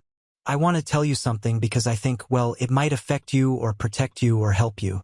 I don't know." I made a sign for him to speak. "Melissa didn't get that job in Miami." I stared at him. "Sorry. It was all a lie. Well, half a lie. She did apply, but they rejected her. I work at that same company. The presentation she sent was a disaster. There's an internal list with the worst candidates of the month. She's in the top 5. I leaned back in my chair. My heart was beating hard, not from surprise, from confirmation. "And that's not all," he continued. "I heard your parents before you arrived. They were planning the announcement as if it were real. They knew. They knew everything. But they still presented her as a star." I remained silent. I wasn't even sure which part hurt more, the lie or the collaboration. "Why are you telling me this?" I asked him. "Because you were the only honest person in that place, and because I like you even if you don't know me." I observed him for a moment. "Do you have proof?" He nodded. He took out his phone, looked for an email. He showed it to me. A PDF file with internal comments from the selection department. "Melissa Johnson, technical weakness, inflated data, not viable for the position. A friend leaked it to me. He also knows it was all an act." I closed my eyes for a moment. I took a deep breath. "Thank you," I finally said. "I don't know what I'll do with this, but thank you. Do whatever you want, but in case you're interested." He opened a folder on his phone. "There's a vacancy they just opened in my department. Senior VP. I'd like to work with you." I smiled for the first time that night. "Are you inviting me to apply?" "No. I'm asking you to come fix the chaos that others, like Melissa, left." I leaned toward him. "And what does it take?" "Courage, coldness, an excellent memory." I had it all. I left the cafe after 11. On my phone, 5 more unread messages. One from Mom. "What you did wasn't fair. Your sister is having a hard time. We'll talk later." I blocked her. I had spoken enough for one night. The next day, I woke up before the sun. Not because I had something urgent to do, but because my body was still in alert mode. The family dinner, the lies, Martin's revelation. Everything was spinning in my head like a broken dryer. I stayed in bed looking at the ceiling while the city began to move down below. The email with the PDF was still on my phone like a bomb about to explode. I reread it 3 times. Each line was another stake in the myth of perfection that my family had built around Melissa. It was ironic. While I was building a real career without anyone noticing, she was putting up a flimsy facade, and everyone applauded as if it were marble. It wasn't. It was cardboard painted with cheap gold. I got up, made coffee, and sat in front of my laptop. Martin was right. There was a vacancy, a very juicy one. Not that I needed the job, but what better way to close a circle than by entering through the door that had been slammed in Melissa's face. I opened my resume, updated it. I uploaded the cover letter, personalized, direct, elegant. I sent it. 20 minutes later, an automatic confirmation. 2 hours later, a human response. We'd love to meet you. Availability for an interview this week? I replied, yes. I smiled. Not for the job, for the silent message that would send. At 5 p.m., the phone rang. It was Mom again. This time, I let it ring. Then came a message.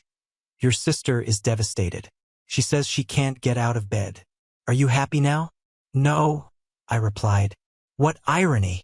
A lifetime minimizing my emotions. And now suddenly Melissa's sadness was a national tragedy. But that wasn't what bothered me. What really pissed me off was the fact that still, even after everything, my mother expected me to feel guilty. 2 days later, I was at the interview. Glass skyscraper, 41st floor, view of the bay. Miss Johnson, the operations director told me. I won't lie to you. We already had an internal candidate in mind, but your profile impressed us. I'm glad to hear that, I replied. And I know this may sound inappropriate, but do you have any relationship with Melissa Johnson? I looked him in the eyes. Yes, she's my younger sister. He leaned back in his chair, curious. She applied recently and didn't pass the filter. Not surprising, I said, crossing my legs. Sometimes having the same last name doesn't mean having the same level of preparation. The man smiled. He wrote something down. I returned home that night with a strange mix of calm and expectation. I knew that by accepting that job, I was entering new territory. One where I didn't have to hide who I was, what I had achieved, or what I was worth. But it was also an act of silent warfare, a declaration. The next day was even better. Martin called me. Have you seen Melissa's Instagram? No. Why? She posted that she's reconsidering her next steps, that she rejected an opportunity because she prefers to focus on personal projects. I let out a laugh that escaped without meaning to. Of course, personal projects, lying to everyone. Your parents, hearts, happy faces. Obviously, when the lie is comfortable, no one wants the truth. Silence on the line. Then Martin spoke again. Hey, what if I invite you to dinner? Would that be weird? I blinked. Not from surprise, but because my brain took a second to make the transition from cold revenge plan to someone is flirting with me. Depends. Does dinner include decent wine, the best, and no stories about perfect cousins? Then maybe yes. That night, already in pajamas, I received one last message from Mom. Short, cold. I don't recognize what you've become. I looked at it. I stayed a while with my finger hovering over the screen and finally wrote, I became someone who no longer needs your approval. Send silence. And for the first time, that silence was mine. Martin arrived on time. He brought a bottle of Chilean wine and a smile that suited him too well to be part of my family. We dined at a discreet Italian restaurant without pretentious lights or ridiculously decorated dishes. Just good food and unfiltered conversations. Were you always like this? He asked while dipping a piece of bread in olive oil. So direct. No, it took me years to stop asking permission to exist, I answered. He nodded as one who understands without judging. I liked that. I didn't want consolation. I wanted a clean look. Almost at the end of dinner, my phone vibrated. Email notification. I opened it. It was from Martin's company. Formal offer. Very high salary. Obscene benefits. A short message. We hope you accept. Your profile is exactly what we need. Martin looked at me. I saw that he knew, but he didn't say anything. He just raised his glass. To what's coming, he said. Shall we toast? 2 days later, I signed the contract. I accepted the position. And with that, I accepted something else. I was no longer the Donna who pretended to be less to not make others uncomfortable. I was no longer going to bend to fit into spaces that didn't want me complete. But of course, the universe wasn't going to let me savor that in peace. One morning, while checking emails on my balcony, the building doorman called me. He had an envelope for me with no return address. I went down. I received it. Upon opening it, I found a wrinkled printed sheet, a photograph. The sheet was a letter from Dad. Donna, I don't know if you'll read this, but I need to say it. Your mother is not well. She has been very affected since the meeting. She says she can't sleep, that she feels she lost her daughters. I don't know what to do. She will never accept that she was wrong, but she is suffering. If you can come home this week, maybe we can talk. The photograph disarmed me a little. It was old. I was about 8 years old in a blue dress, sitting on Dad's lap, smiling with all my teeth. Melissa hadn't been born yet. I remembered that day. We had gone to an amusement park. Dad had won me a huge stuffed animal in a ring toss game. Mom was laughing for once. We were a family. I went back to the balcony with the letter in my hand. I stayed there for a long time, not because I wanted to forgive, but because despite everything, that story was also mine. The following Saturday, I went. I didn't tell them. I rang the bell and waited. Dad opened. His expression was one of absolute shock. Donna, I just came to get something. I left. I lied. Mom appeared in the hallway. She was thinner with deep circles under her eyes. But when she saw me, she straightened up as if nothing was wrong. I wasn't expecting to see you, she said. I know. You're here to keep humiliating us, aren't you? I did enough of that with the truth, didn't I? She pursed her lips. I always thought you were tougher, but you turned out to be cruel. I'm not cruel, Mom. I'm a woman who got tired of swallowing silence so you could sleep peacefully. We looked at each other for a long time. No one lowered their gaze. Finally, I spoke. Martin told me the truth, that you knew about Melissa's job, that you lied to maintain the facade. Dad ran a hand over his face. It was your mother's idea. Of course it was mine, Mom said, raising her voice. And what did you want? For us to let her fall in front of everyone? Your sister was devastated. My sister was trapped in a lie, and you preferred to sustain it rather than confront it. And on top of that, you used me as a target. Silence. Again. I broke my back for years, I continued. I got everything I have on my own. But for you that doesn't count because I didn't shout it from the rooftops. Dad lowered his head. Mom didn't. She never did. Do you know what else Martin told me? I said, approaching her. That you said, Donna will never know. She never finds out about anything. Is that what you thought? That I'm stupid. Mom opened her mouth, but she had no answer. I didn't come to reconcile anything, I told her firmly. I just wanted you to see me face to face without disguises.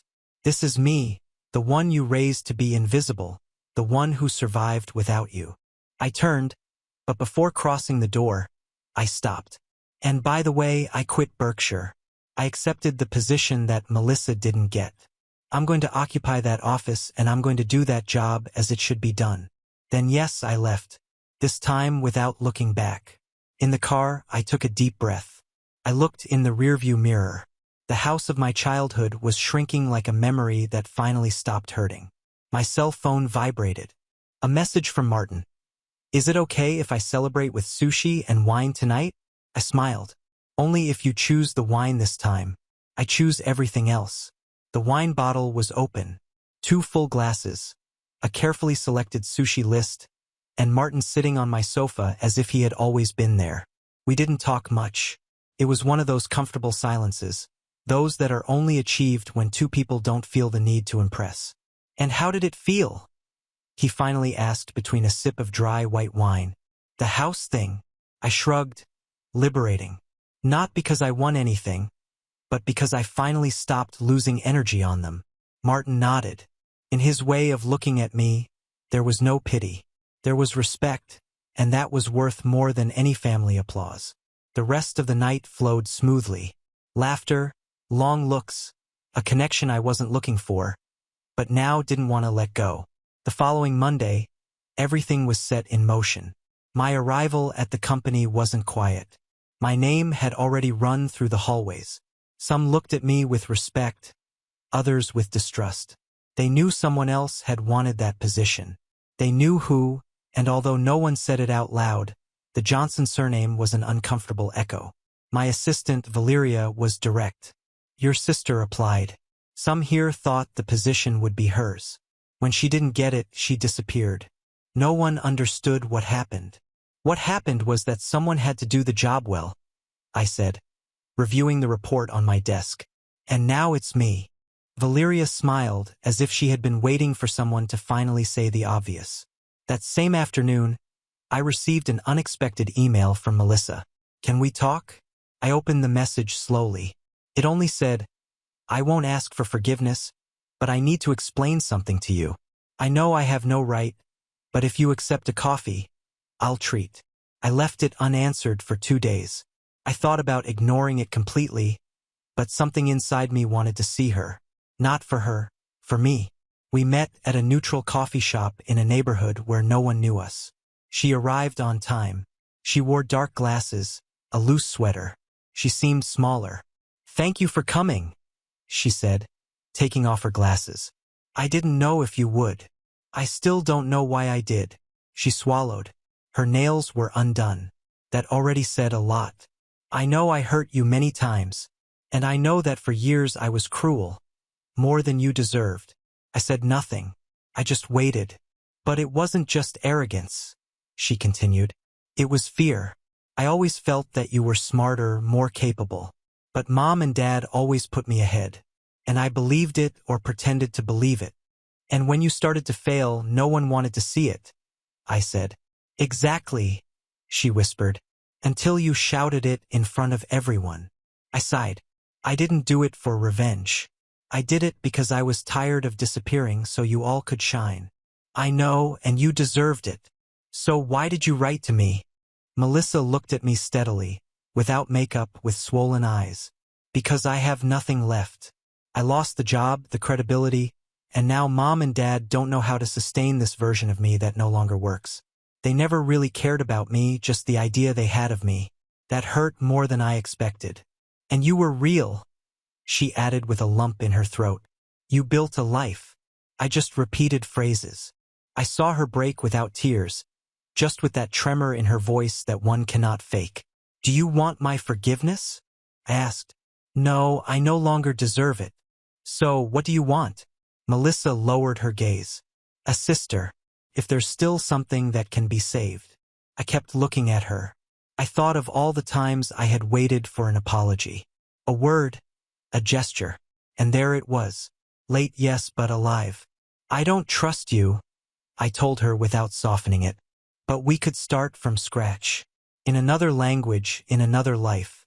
Even if it's just as two women who know each other. Even if it's just that. We left the cafe without saying much more. She went to the left, I to the right.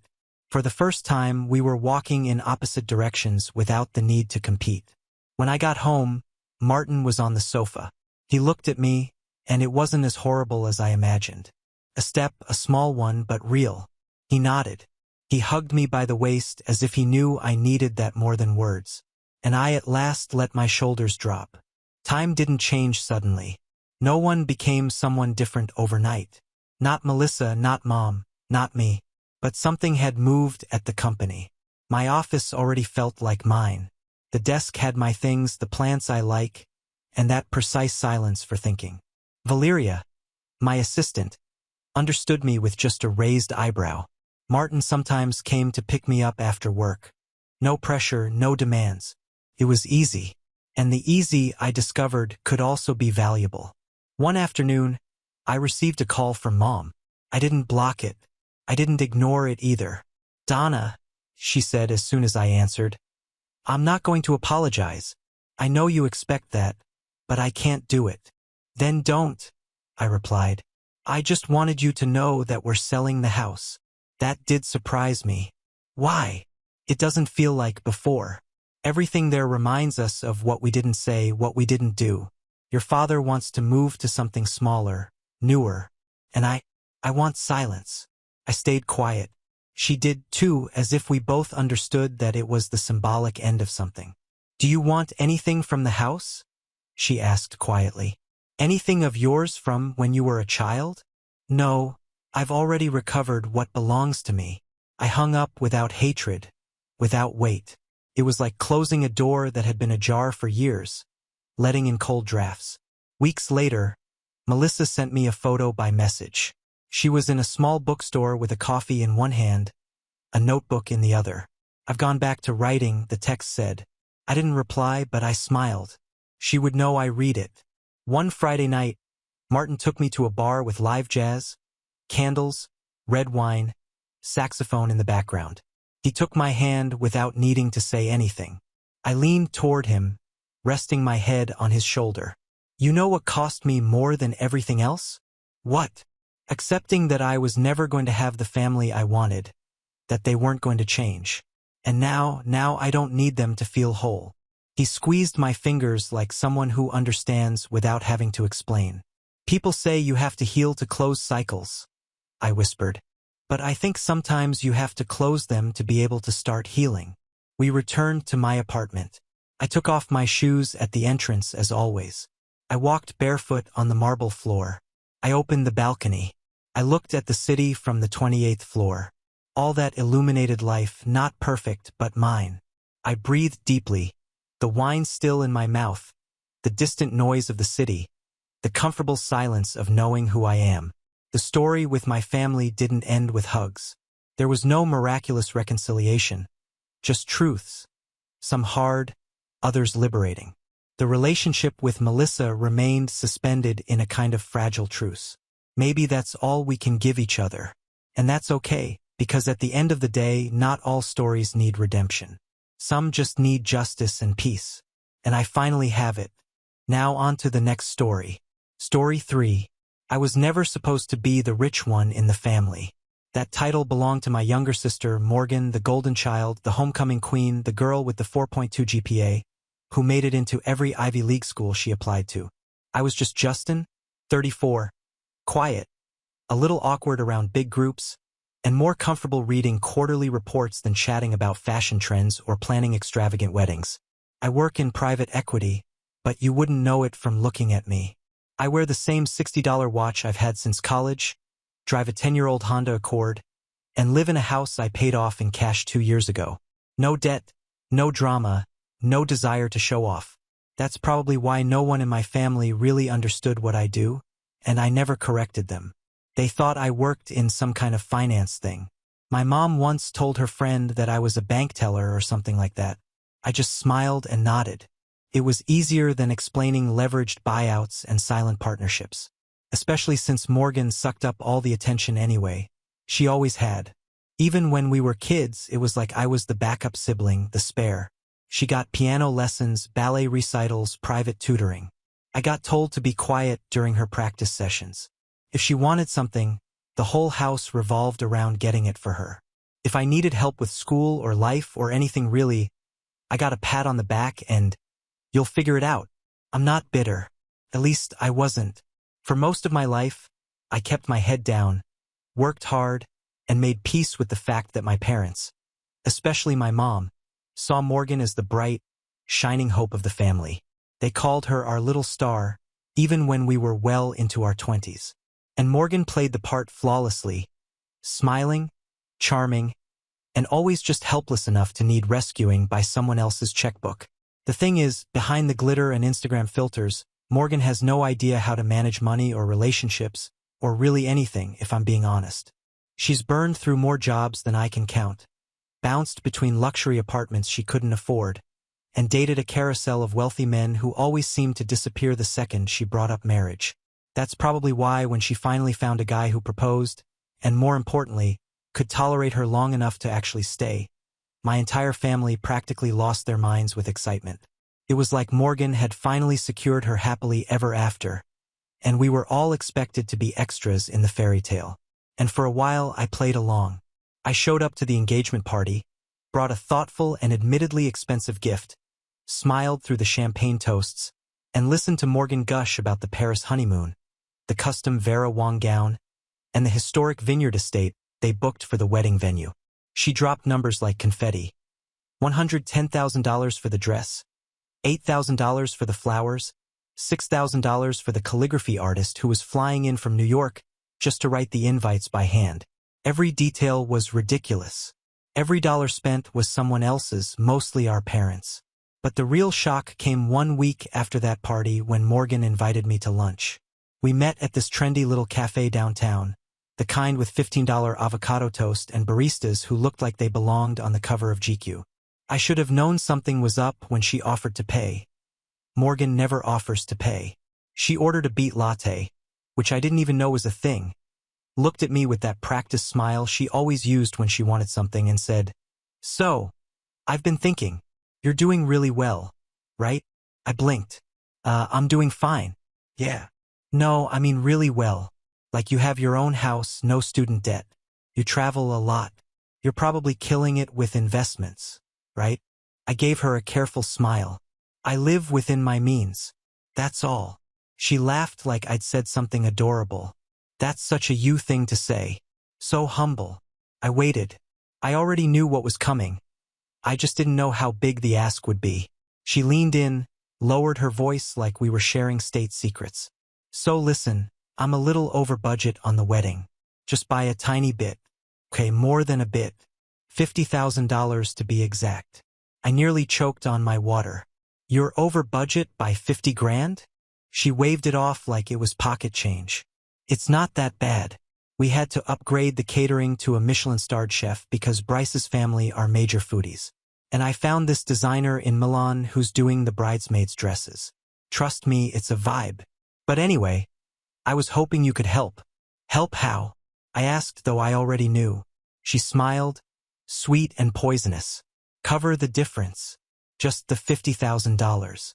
I mean, it's nothing to someone like you, right? You probably made that in dividends last quarter. I sat back, stunned. You're asking me to give you $50,000? Not give, she corrected quickly. Just pay for the wedding. It's a one-time thing. You'd be making sure your only sister has the day of her dreams. And honestly, it would mean so much to Mom and Dad. They're kind of maxed out, but we all know you're the one who's doing the best. I stared at her. This wasn't just a bad ask. It was an entitled one. There was no gratitude in her voice, no acknowledgement of how massive that number was. She genuinely thought I'd just hand it over like I was an ATM. I took a breath. Morgan, I love you, but I'm not funding a $50,000 wedding. That's not happening. Her smile faltered just for a second. Then the performance kicked back in. Wow. Okay, I guess I'll just tell Bryce we have to cancel the signature cocktails and cut the live jazz band. Thanks for nothing. I didn't say I wouldn't help at all, I offered carefully. But 50 grand? Come on, that's not reasonable.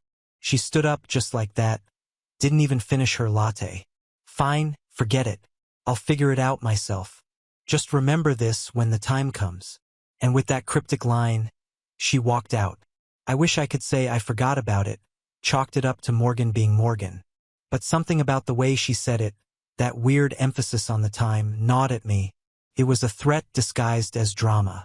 And in my family, drama has a way of turning nuclear. 2 weeks later, I got a text from her. Dinner at my place. Just us. Super chill. Let's clear the air. I knew I shouldn't go. I went anyway.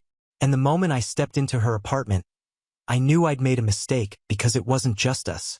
3 men in suits were already seated at the table, each with a stack of paperwork.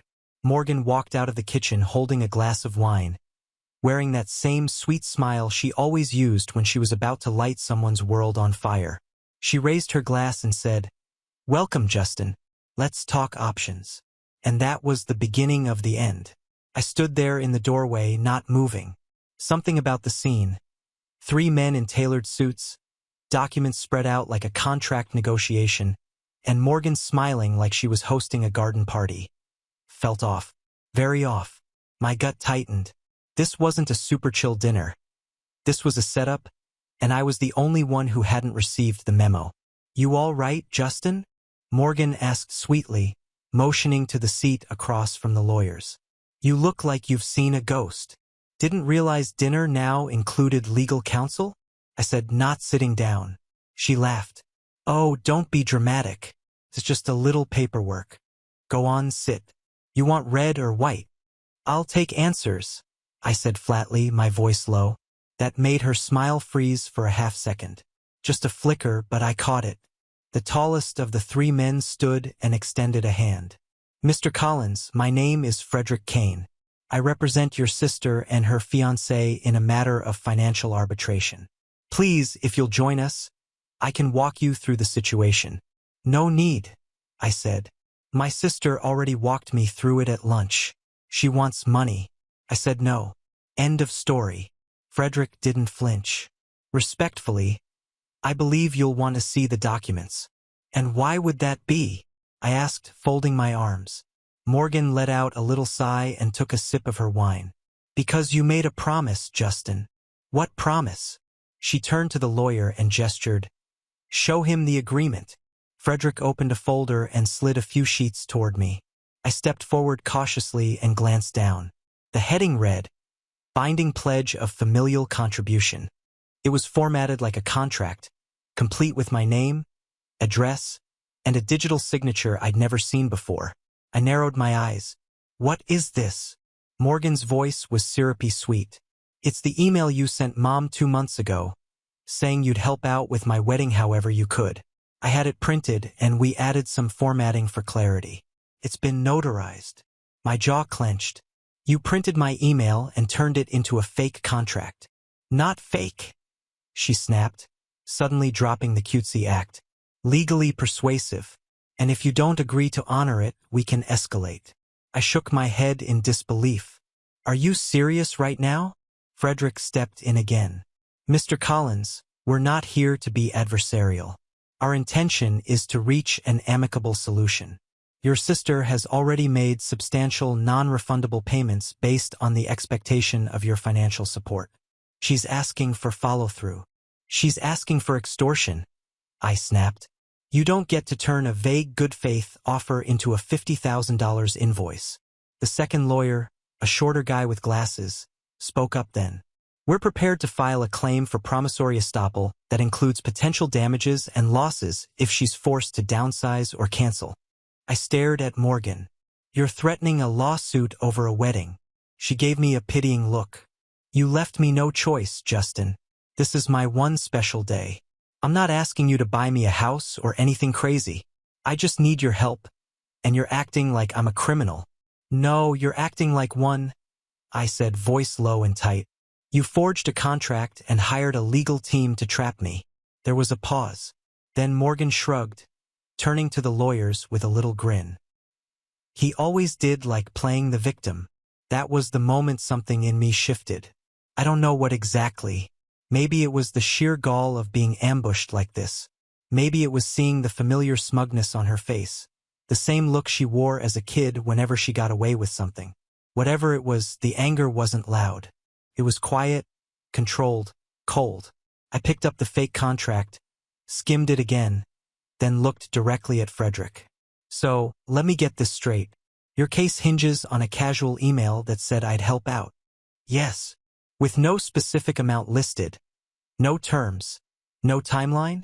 Correct. And you believe that would hold up in court? He didn't answer, but the smirk on Morgan's face said everything.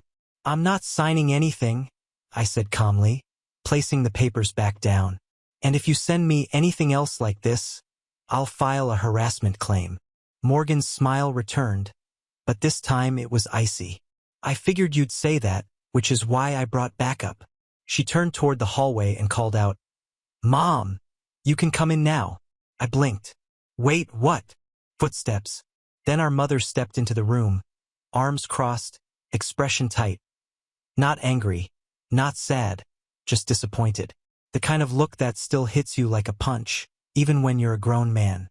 "Justin," she said quietly, "this isn't how we raised you." My mouth opened, but nothing came out. "You promised to support your sister," she went on. "We all did. Your father and I have put everything we could into this wedding. Maxed out credit cards pulled from our retirement fund. And Morgan's done everything she can to make this day beautiful. Now you're trying to back out over money." "I didn't promise 50 grand, I said, trying to stay calm. "That was never the deal." Mom shook her head slowly.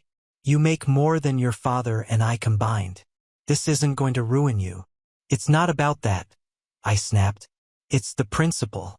You don't ambush family with lawyers over an imaginary promise." Morgan sighed dramatically. "This is why I didn't want to involve him. He always makes things so difficult." "I make things difficult?" I laughed, bitter. "You faked the contract, weaponized an email, and now you're trying to shame me with Mom in the room like we're back in high school." The third lawyer, who had been silent until now, finally spoke. "Mr. Collins, if I may." "You may not," I said, my voice sharper than I intended. "This isn't a legal matter. It's a family one, or at least it used to be." Mom stepped forward, placing a hand on my arm. "Please, Justin, just sign it. Let's not turn this into a scandal." I stared at her hand, then met her eyes. "So that's what this is about.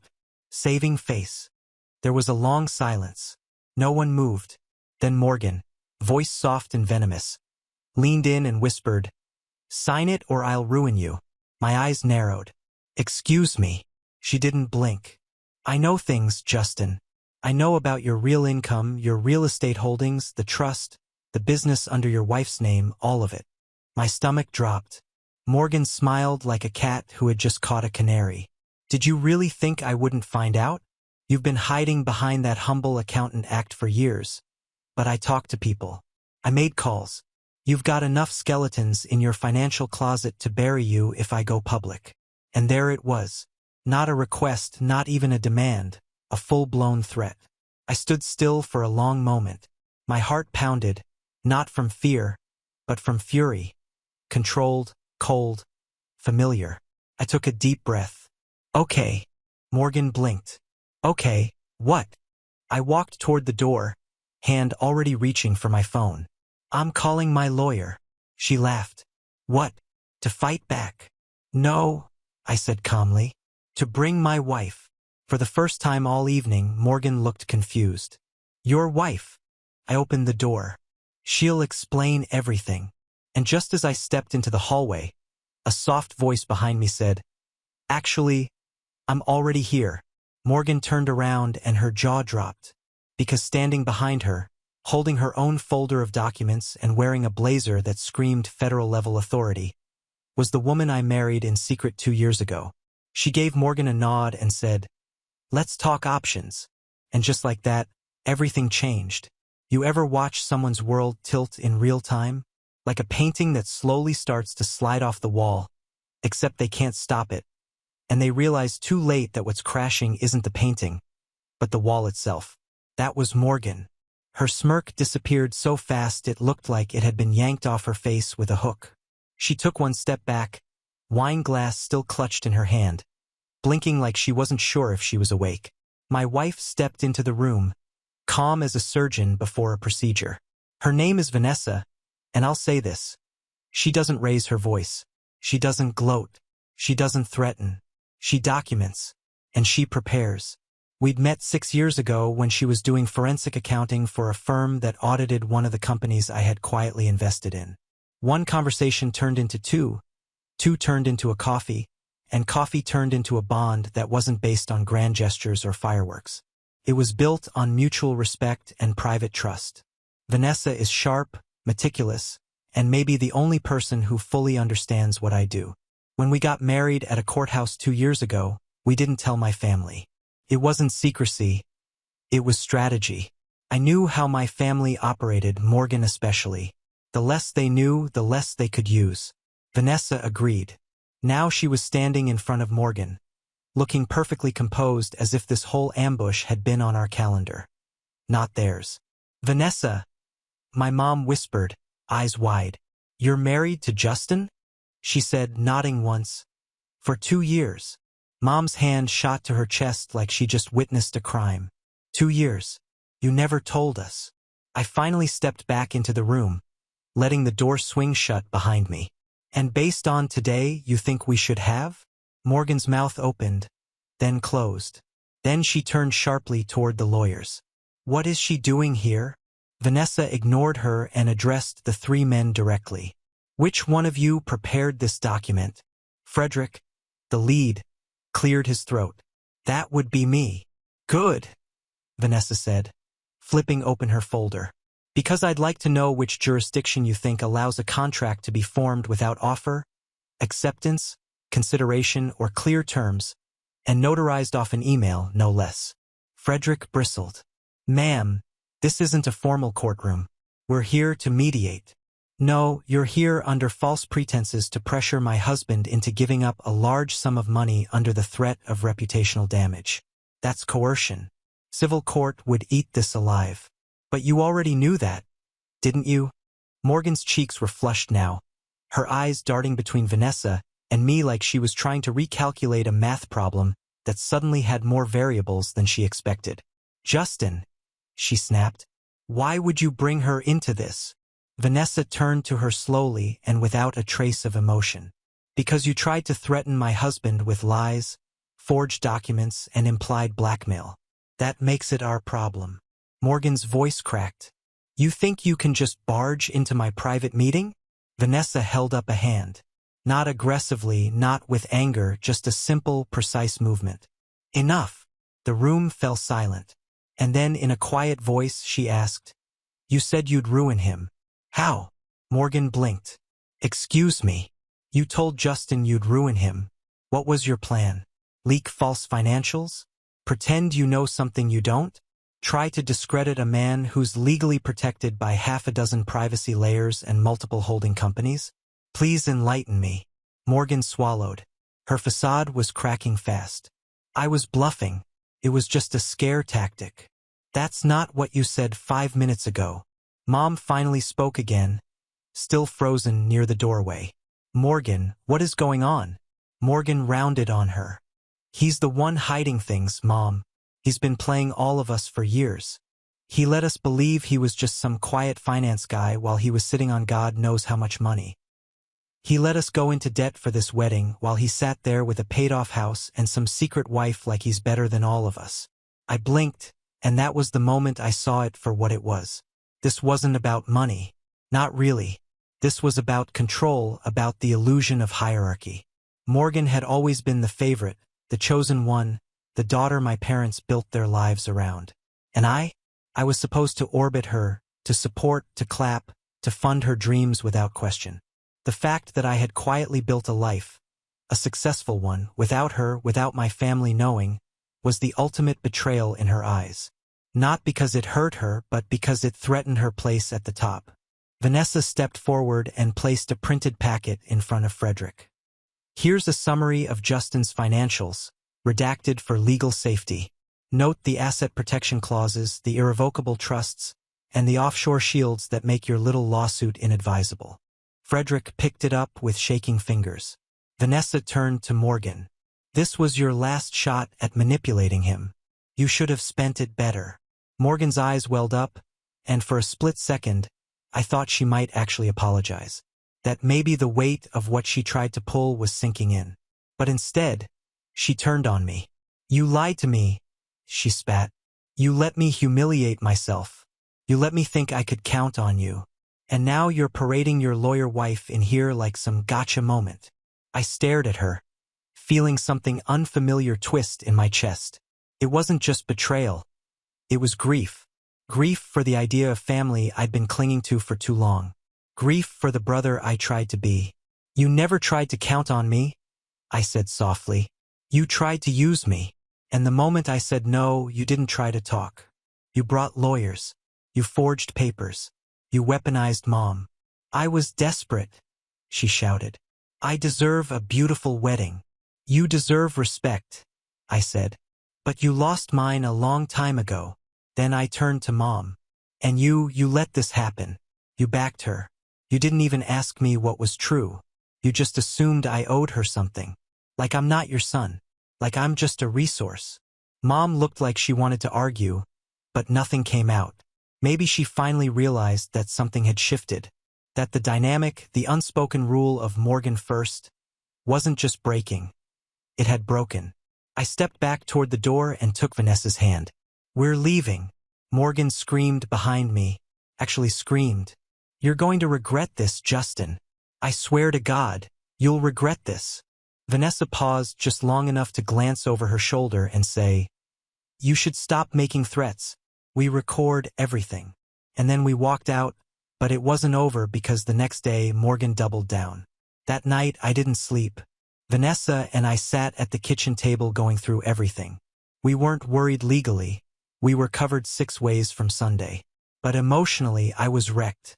Not in the loud, sobbing way.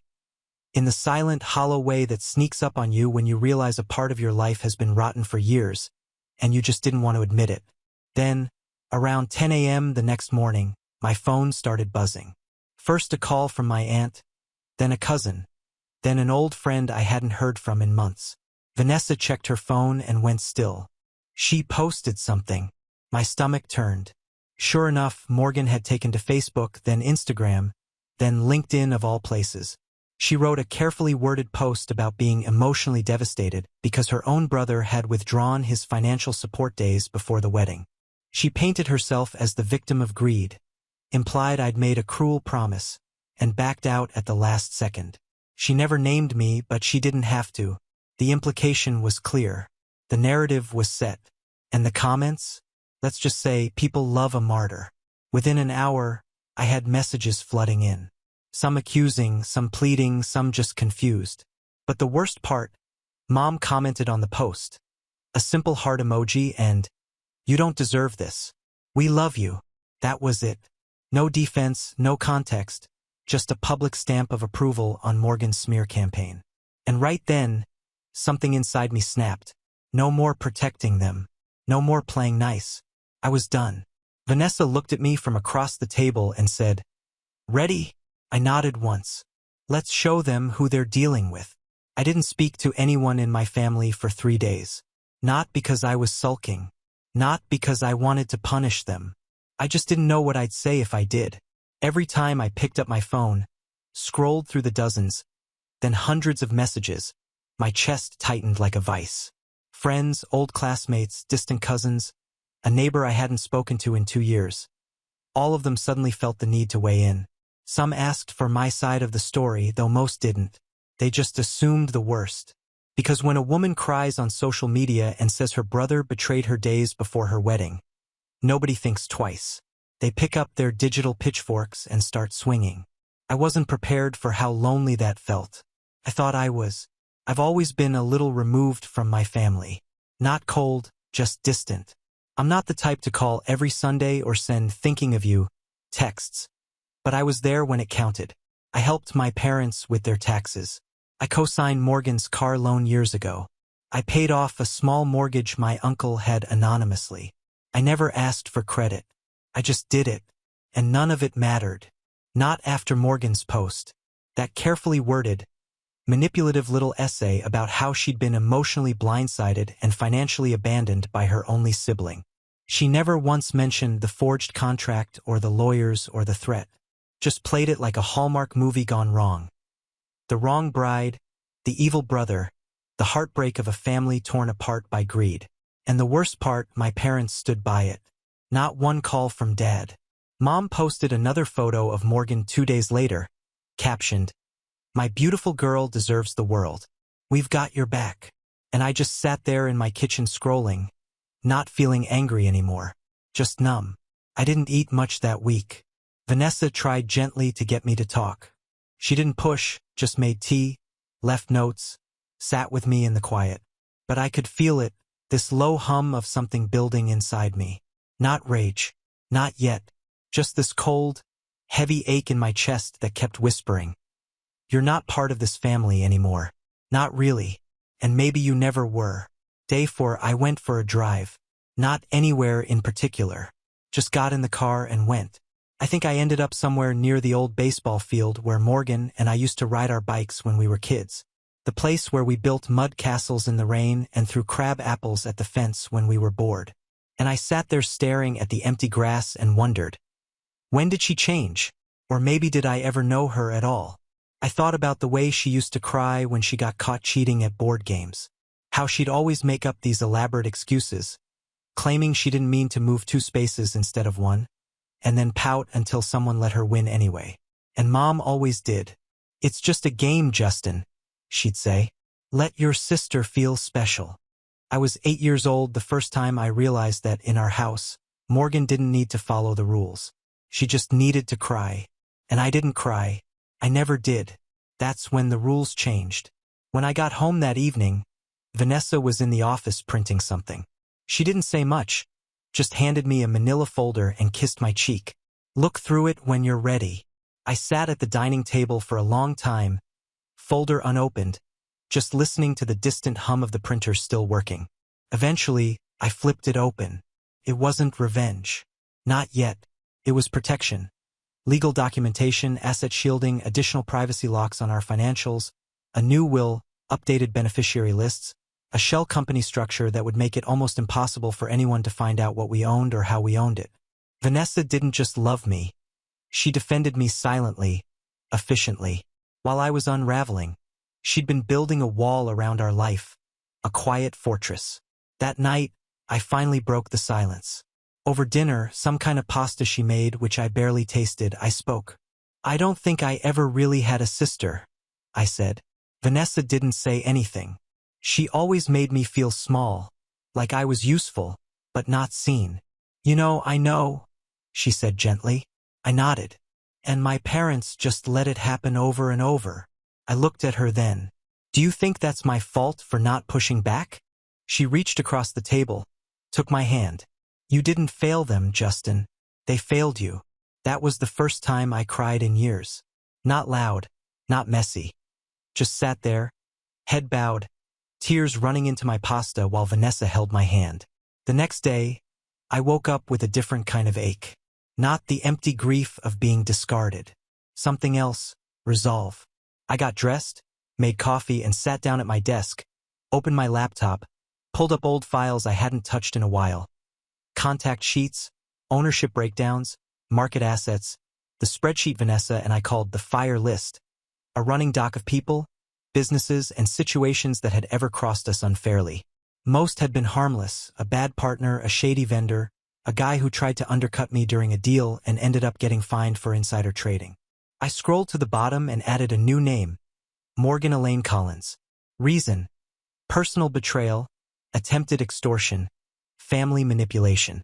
Below it, I typed a note: do not engage emotionally, only strategically, because here's what Morgan never understood. I never wanted power, but I learned how to wield it quietly, efficiently from the shadows. While she begged for spotlights and applause, she thought because I didn't flaunt it, I didn't have it. And now she was going to find out exactly what I'd been building while she was trying on dresses and writing sob stories for Instagram. 2 nights later, I got an invitation in the mail. An actual printed envelope with gold trim and fake wax seal. Morgan's wedding invitation. The name was addressed to Mr. Justin Collins and guest, financial contributor and brother of the bride. That wasn't a joke. That was actually on the envelope. I stared at it for a long time. Vanessa walked up behind me, read it over my shoulder, and whispered, "Wow, she's bold." I laughed, not because it was funny, because it was so insane I couldn't do anything else. "She's still pretending I'm paying for it," I muttered. "Yep. And she's inviting me like this is all normal." "Yep." I held the card up, stared at the words, then dropped it into the trash. Vanessa didn't say anything. We both knew that wasn't an invitation. It was a declaration. Morgan was doubling down, still trying to control the narrative, still hoping I'd cave, show up, and smile for the cameras while pretending we were one big happy family. And as I stood there looking at that trash can, something inside me settled. I wasn't going to argue anymore. I wasn't going to plead my side to people who didn't care to hear it. I was going to act, not out of rage but out of clarity, because I finally saw my family for what it was. A hierarchy, a show, a set of unspoken rules where love was conditional and silence was expected. And I wasn't playing anymore. But first, I needed to see something. One final conversation, one final chance.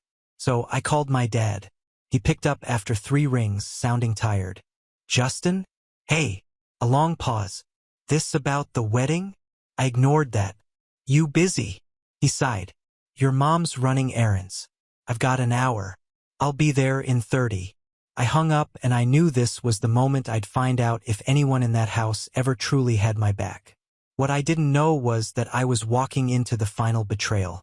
My parents' house hadn't changed. Same chipped paint on the porch railing. Same wind chimes clinking by the screen door. Same faded mat that said "Welcome" in a cheerful font that hadn't matched the energy inside that home in a long time. But I noticed something new as I pulled into the driveway. The other car, Morgan's, parked perfectly in the center of the space, like she owned the whole property. It was a white BMW. Least I knew because she'd whined about the monthly payments in a group chat before she'd kicked me out of it. Shiny, loud, way too expensive. I stared at it for a second longer than I should have, then got out of my car and headed up the steps. The door creaked open before I could even knock. Dad stood there, arms folded. He looked tired, not just physically, worn. His eyes didn't light up. His face didn't crack into a grin like it used to when I came home for a visit. He looked like he didn't want me there. "Hey, Dad." "Hey." He stepped aside without a smile. "Come in."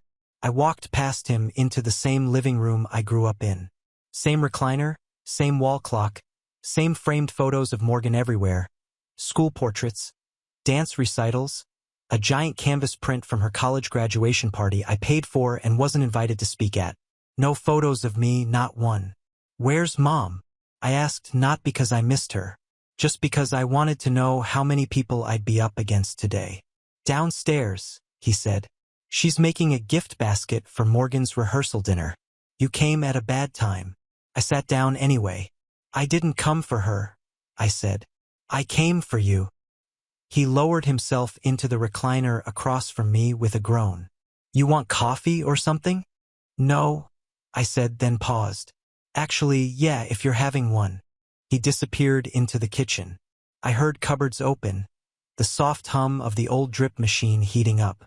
I sat there and waited for him to come back, waited for the words. I didn't even know how to start. When he returned with 2 mugs, he passed one to me and sat back in the recliner. No small talk, just silence. I hated how awkward it was, so I dove in. "I need to ask you something, Dad." He looked at me over the rim of his mug. "If the roles were reversed," I said. "If Morgan was the one who got ambushed, threatened, manipulated into signing a fake contract, what would you have done?" He didn't answer, so I kept going. "Would you have told her to suck it up? To stop being difficult? Or would you have burned the whole house down for her?" Still nothing. "I want to know why. That's it. Why you stood by her. Why you let Mom go along with that post. Why you haven't called me once since it all blew up. After everything I've done for this family, after all the things I never asked credit for." He set the mug down on the side table and leaned forward. "Because you don't need us," he said. That stunned me. "What? You don't need us?" he repeated, eyes tired but steady. "You never have. You've always been fine on your own. Got yourself through college, figured out your career, built your own life. Never asked for help, never complained. You just went your own way." I stared at him. He sighed. "Morgan needs us. Always has. She's not built like you, Justin. She's fragile, emotional. When she falls apart, she falls apart. And your mother, she can't stand to see that. So we pick up the pieces. That's how it's always been." I felt my chest tighten. "So you enable her." He didn't deny it. "You let her manipulate. You let her twist everything and lie and punish people. And you excuse it because she cries when she doesn't get what she wants." His voice hardened. "You think parenting is black and white. You think it's just picking sides." I stood. No, I think parenting is doing what's right. Even when it's hard, even when your favorite messes up. That made him wince. So I kept going. I didn't come here to beg for love. I came here to say goodbye. His eyes snapped up. What? I'm done, Dad. With all of it. The family events, the fake holidays, the dinners where no one asks how I'm doing, unless it's about taxes or wiring money. I'm out. He opened his mouth, but I raised a hand. I'm not angry. I'm just free. I see it now. I've been auditioning for approval that was never mine to earn, and I don't need it anymore. He looked like he wanted to argue, but he didn't. He just sat back and let me walk out. That was the day I stopped bleeding. It wasn't dramatic. I didn't slam any doors. Didn't scream or cry or demand apologies. I just left and I started to live. Really live. No more forced calls. No more birthday parties where Morgan made a speech and I handed her the check after. No more being the ghost in the background of someone else's movie. Vanessa and I doubled down on our plans. We bought a second property in Colorado. Quiet, near the mountains. She set up her own consulting firm. I invested in a startup that helps small business owners access affordable legal protection. Something about that just felt right. We built quietly, peacefully, but that didn't mean I forgot. It just meant I stopped letting them write the story. Morgan's wedding came and went. We didn't attend, but I saw the photos. The guest list was packed with the kind of people who love being seen. Fringe influencers, pyramid scheme reps, college sorority alums who were probably still paying off the trip. I recognized a few faces, and I noticed one thing right away. No mention of me. Not one, not even a lie, just erased. But I knew what that meant. She was covering. Because her entire narrative, that her brother bailed at the last second and left her heartbroken, was built on me not showing up. If I'd been there, if there had been a photo, even a whisper of our presence, her story would fall apart. So instead, she pretended I never existed, which honestly felt fair, because now she didn't exist to me either. 3 weeks after the wedding, I got a call. Blocked number. I let it go to voicemail, then listened. It was my mom. Her voice was tight, cold, practiced. Justin, I don't know what kind of sick point you were trying to make by skipping the wedding, but your sister was humiliated. People asked questions. People whispered. She cried. She couldn't even enjoy her honeymoon. I hope you're happy. Don't bother calling back. That was the last message I ever received from her. And I never did call back. But here's the thing about walking away. You can only do it cleanly if you've tied up your own loose ends. So, I spent the next few months making sure there were no strings left. I moved every last account into structures Morgan couldn't sniff out. Liquidated the trust she mentioned and restructured it into an entity with a board of 3, none of whom are blood-related. Sold off the holding company attached to my old family name. Started a new one. Quiet, sleek, tightly controlled. Vanessa's firm flourished. She took on clients who'd been burned by family business disputes, inheritance dramas, prenups gone wrong. Our reputation grew. Not loud, but respected. People knew us not because we shouted, but because we listened. And when we acted, it was final. Then, one day, about 6 months after the wedding, I got an email. Subject line, urgent help needed. It's Morgan. I nearly deleted it without reading, but something made me open it. It was from Bryce, Morgan's husband. I stared at the name for a long moment. We'd barely spoken before. The guy had always seemed like a placeholder with expensive shoes. But his message was short. Hey, Justin. I don't know who else to ask. I know there's a lot of bad blood, and I'm sorry for that, but Morgan's gotten us into something financially. It's big, and I think we're in serious trouble. Can you please call me? I didn't reply. Not right away, but I forwarded it to Vanessa. She read it, closed the screen, then just said, she's slipping, and I nodded. Not because I was happy, but because I knew that was the beginning of the unraveling. And this time, I wouldn't be the one to catch her. I didn't reply to Bryce's email for 3 days. Not out of pettiness, not even to let him sweat. I just needed time to think. I needed to decide what kind of man I wanted to be. Because when someone betrays you publicly, deeply, and with every intention of making it hurt, it changes you. Not instantly, but like slow poison. You start asking yourself questions you wouldn't have dared to ask before. Like, what if I didn't forgive? What if I didn't walk away this time? What if I made them feel it? For months, I had told myself that walking away from Morgan, my parents, the whole rotten family ecosystem was the revenge. That living well, privately, and securely was its own kind of justice. And maybe it was for a while. But now they were bleeding and they were coming back to me. Not with apologies, not with humility, but with need. So I made a decision. I wouldn't ignore the email. I'd reply. Not because I wanted to help, but because I wanted to see what happened when Morgan realized the person she tried to destroy held the last lifeline she'd ever get. I waited until a Thursday evening, just past 7 p.m., then replied to Bryce with a single sentence. Let's meet tomorrow, 9 a.m. Your office. Just you. I didn't tell Vanessa right away. She had a client call that night with someone in Australia, and I didn't want to distract her. But when I woke up the next morning, I found a sticky note on my monitor. Whatever you decide, I'm with you, V. She always knew. Bryce's office was in a high-rise downtown. Nothing fancy, just a mid-tier suite in a shared workspace hub. When I arrived, the receptionist looked startled when I said his name, like she wasn't used to people asking for him directly. He met me at the door himself, wearing the same panicked look I remembered from the few family functions we both suffered through. Justin, he said, voice tight, trying too hard to sound casual. Thanks for coming. I didn't shake his hand, just followed him in. He'd cleared the room. No assistants, no coffee, just a whiteboard with half-scrubbed numbers and a table with 2 chairs. I took the one closest to the door. He sat across from me, wringing his hands. I know this is weird, he started. And I'm sure you have every reason to hate us, her especially. But I really need your help. And I thought maybe you'd hear me out. I'm listening, I said, cold, controlled. He took a breath, then started unraveling.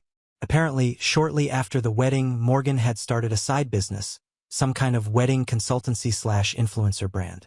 She called it Elegance by Morgan, which honestly sounded like a candle line from a gas station, but whatever. The plan was simple. She leveraged the success of her own wedding, the one she pretended I paid for, to launch a luxury planning service targeting brides with 6-figure budgets. She hired a PR firm, bought followers, rented out a fake office for Instagram content, took on 3 clients, and made huge promises she couldn't keep. And then it got worse because Morgan didn't just overpromise. She took deposits, large ones.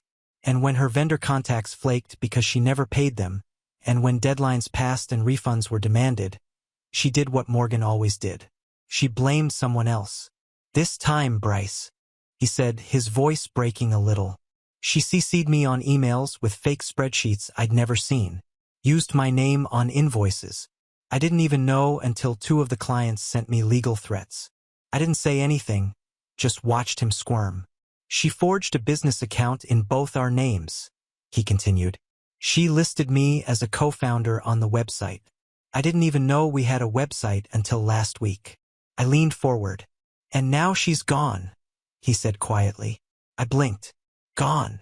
He nodded. Vanished. Her phone's off. She drained the joint account. About $62,000. My name's on the paperwork. I'm liable. He looked up at me, desperate now. I know you don't owe me anything, but you know how she works. You know what she's capable of. I need help. Please. I let the silence stretch. Then I said, You married her. You looked like I'd punched him. I know, he whispered. You had every opportunity to see who she was. I continued. You watched her lie to her clients, threaten her own brother, forge a contract, manipulate my mother, and you stayed. I thought she'd change. She never even pretended, I said. He went quiet and I leaned back in my chair. I'm not bailing you out, I said. His face fell. But I'll give you something better. He blinked. I reached into my briefcase, pulled out a slim file, and slid it across the table. What's this? Her paper trail, I said. All of it. Every fake vendor account, every offshore account she dipped into, every identity she's used to file contracts. She left a mess behind when she tried to disappear. You just didn't know where to look. He opened it, started skimming, his eyes widening with every page. I have more, I added. Emails, IP logs, video evidence. A signed NDA she forced one of her assistants to eat, then posted screenshots of the same conversation to Instagram, violating the terms. Bryce stared at the papers like they were radioactive. Why are you doing this? He asked. And for the first time, I let myself smile. Because I'm not like her. Then I stood. I don't want her life ruined. I just want it honest. And with that, I walked out. The next day, Vanessa and I got breakfast at our favorite place. This little bakery that only opens before noon and doesn't advertise. We sat by the window watching the lights spill across the cobblestone street, sipping strong coffee and eating warm almond croissants. I gave Bryce the file, I told her. She didn't look surprised. How did it feel? Strangely good. You think he'll do the right thing? I shrugged. Doesn't matter. The right information is in the right hands now. If he buries it, that's on him. If he fights her, well, I'm not finished helping yet. She smiled, brushing crumbs from my sleeve. So, it begins. Not yet, I said. This is still the setup. She raised an eyebrow. And what's the play? I leaned in. She stole 60 grand from 3 clients. That's traceable. I gave Bryce enough to cover himself, but not enough to chase her. Not yet. You're baiting her, she said. She needs money, I said. She's arrogant, desperate, and out of options. Eventually, she'll come back for more. Vanessa tapped her mug thoughtfully. So, you're just waiting? I nodded. When she resurfaces, she'll try to tap an old well. She always does. That's when I'll know where she is. And once I do, I didn't finish the sentence. I didn't need to. Vanessa just reached across the table and touched my hand. And in that moment, I knew this time when Morgan came knocking, I wouldn't just be ready. I'd be waiting with receipts, with leverage, and with the kind of quiet power she never saw coming. Took 4 months. 4 months of silence, of waiting, of pretending to move on while I knew deep in my gut that Morgan wasn't gone. People like her don't disappear. They retreat. They regroup. And when they come back, they do it with a mask and a story and just enough fake vulnerability to make people forget how dangerous they really are. I didn't need to chase her. I just needed to wait. And sure enough, one evening in late April, while Vanessa and I were cooking dinner in our new place in Colorado, her phone buzzed. She looked at the screen, arched an eyebrow, and handed it to me. Blocked number, no caller ID, but the voicemail. It was unmistakably her. Hey. I know I'm probably the last person you want to hear from. I'm in a weird place right now, and I'm trying to fix things. I know we left things messy, but I think we should talk. You're still my brother, and I miss you. I hope you're okay. Call me back, please. Vanessa muted the speaker. She's fishing. She's broke, I said calmly, stirring the pasta. She ran out of bridges to burn. We didn't reply. Not yet. But that night, I sat at my desk and pulled up a file I hadn't touched in months. Morgan underscore 3 of his W. I opened it, reviewed every line, confirmed every contact was still valid. And when I finished, I sent one email, just one, to a friend named Leah. Leah works in compliance at a well-known event venue chain, the kind that caters to high-end weddings, galas, and fundraisers. We'd helped her once when she got roped into a bad deal through her ex-fiancé. Vanessa cleared the legal side. I handled the financial cleanup. Leah owed us, and she pays her debts. The very next day, Morgan reappeared online. Subtle at first. A fresh Instagram post, grainy sunset, vague quote. Life is about rebuilding, not regretting. Then a new Facebook page. Morgan Collins Events. Logo in gold script. Luxury wedding planning with heart. No mention of elegance by Morgan.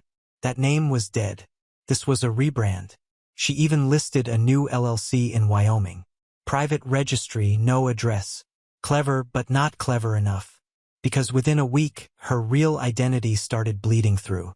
Client tags, hashtags, photos with her face, her voice in stories, her testimonials, all curated, all fake. But I didn't stop her. Not yet. I let it grow. Watched as she built the illusion again. 3 new clients, 2 venue partnerships, a fake pop-up workshop where she charged $400 per ticket and posted the same photo from 3 angles to make it look full. All fluff, all mask, until she made her first mistake. She applied to host an exclusive bridal expo in a building owned by a holding company I partially controlled through 3 layers of legal insulation. The name on her application, Morgan Brightite. New last name, no mention of the LLC's history, no mention of her scandal, just a curated pitch deck full of Pinterest quotes and fake revenue claims. Leia flagged it immediately. We approved the application and scheduled the date because this time I wanted the stage set perfectly. The expo was a sleek affair.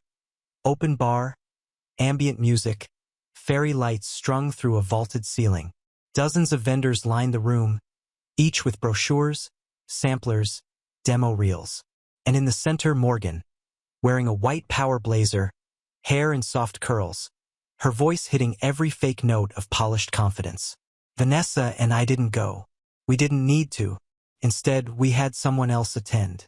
Her name was Tori, a real bride, a real planner, one of Morgan's real victims, the one who had emailed me after the wedding meltdown quietly, privately, saying Morgan had vanished with her deposit and blocked her after promising a full luxury package. Vanessa worked with her on the back end, helped her get a partial refund from the venue that had blacklisted Morgan. And when we asked if she'd be willing to show up and ask some questions, Tori didn't hesitate. She brought a friend with a camera. Not a big one, not obvious. Just a little clip-on mic and a lapel cam hidden inside her handbag. The confrontation wasn't dramatic. It was quiet, professional. Tori walked up to Morgan's booth, smiled politely, and said, "Hi, I'm Tori. I think we worked together last year." Morgan blinked, hesitated, then smiled like nothing happened. "Oh, right, Tori. So good to see you again." Tori nodded. "Yeah, I was just wondering whatever happened to Elegance by Morgan. That's what your invoice said." Morgan froze just for a second. "Oh, I rebranded," she said, waving it off. "New direction? And the deposits you collected?" Tori asked. "Did those rebrand too?" People nearby started listening. "Just 1 or 2. Enough." Morgan stiffened. "I'm sorry. What is this?" Tori smiled. "Just making conversation. Or should we continue it somewhere else?" Morgan backed up a step, then turned and walked. Not fast, not loud, just vanished behind a curtain. Tori didn't follow. She didn't need to because by then the mic had done its job. The video hit 3 small industry blogs within a week. No accusations, no threats, just a quiet little article titled, "Why are so many brides missing refunds from Morgan Collins?" The post linked to receipts, contracts, dates, photos, LLC registrations, voicemails, no commentary, just facts. And people started talking. Vendors pulled their contracts, clients canceled bookings, venues flagged her name in their CRM systems. And then came the big one. A California bridal magazine that had featured her in a top 10 planners to watch spread. They issued a quiet retraction. No drama, just a note in the next issue. Correction. We are no longer affiliated with Morgan Collins or Morgan Bright Events. And Morgan vanished again. This time for good. But that wasn't the real revenge. That was just cleanup. The real revenge was quieter. A month after the expo collapse, I flew back to the city for a meeting with a real estate development group. Nothing dramatic, just business. On the way out of the hotel, I passed a woman holding a phone up to her face, pacing in the lobby in sweatpants and a hoodie, whisper screaming into her mic. It took me a second to recognize her. Morgan, pale, hair pulled back, no makeup, no audience. I didn't stop walking, but I slowed just enough to hear a single line. "I don't have the money. Okay, I'm trying. I just need more time." I kept going. Didn't turn, didn't look back because that was the moment I knew it was done. She would never recover. Not fully. Not in the same world she once ruled with filters and lies and forged documents. Her reputation wasn't ruined by scandal. It was erased. There was no one left to clap. No one left to believe her. And the silence was louder than any courtroom. Later that week, Vanessa and I sat on the balcony of our mountain home. The air was cool. The sky was clear. Our phones were off. I told her about the hotel. She didn't say anything at first, just sipped her tea, then asked, "Do you feel better?" I thought about it, took a breath and said, "No, I feel clean." Fallout never happens in one explosion. It happens in echoes. Tiny, creeping aftershocks that travel through everything you thought was stable, reshaping it piece by piece until the old version of your world is gone for good. For me, it began with a phone call. Not from Morgan, not from my parents, from a lawyer, a young man with a calm voice who introduced himself as representing Bryce Collins in a joint civil proceeding. "We're filing a case against Morgan Collins under her legal name," he said. "Your sister. You've been listed as a potential witness for the defense. Given your previous experience with her conduct, would you be open to speaking with us?" I leaned back in my chair, staring out the window at the mountains. Vanessa was on the porch reading something on her tablet. "Has she been served?" I asked. He hesitated. "She has.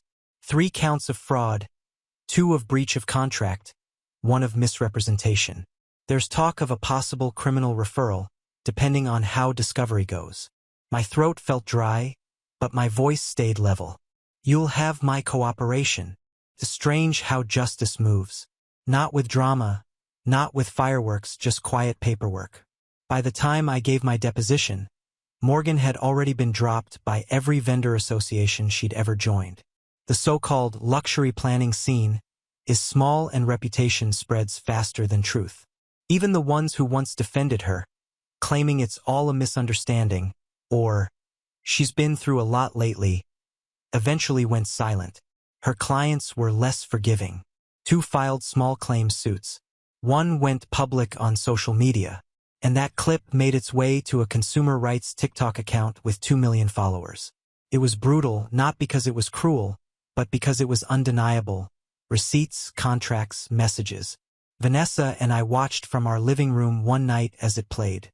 The creator ended the video with, "When you build your life on lies, the bill always comes due." The clip got 3 million views.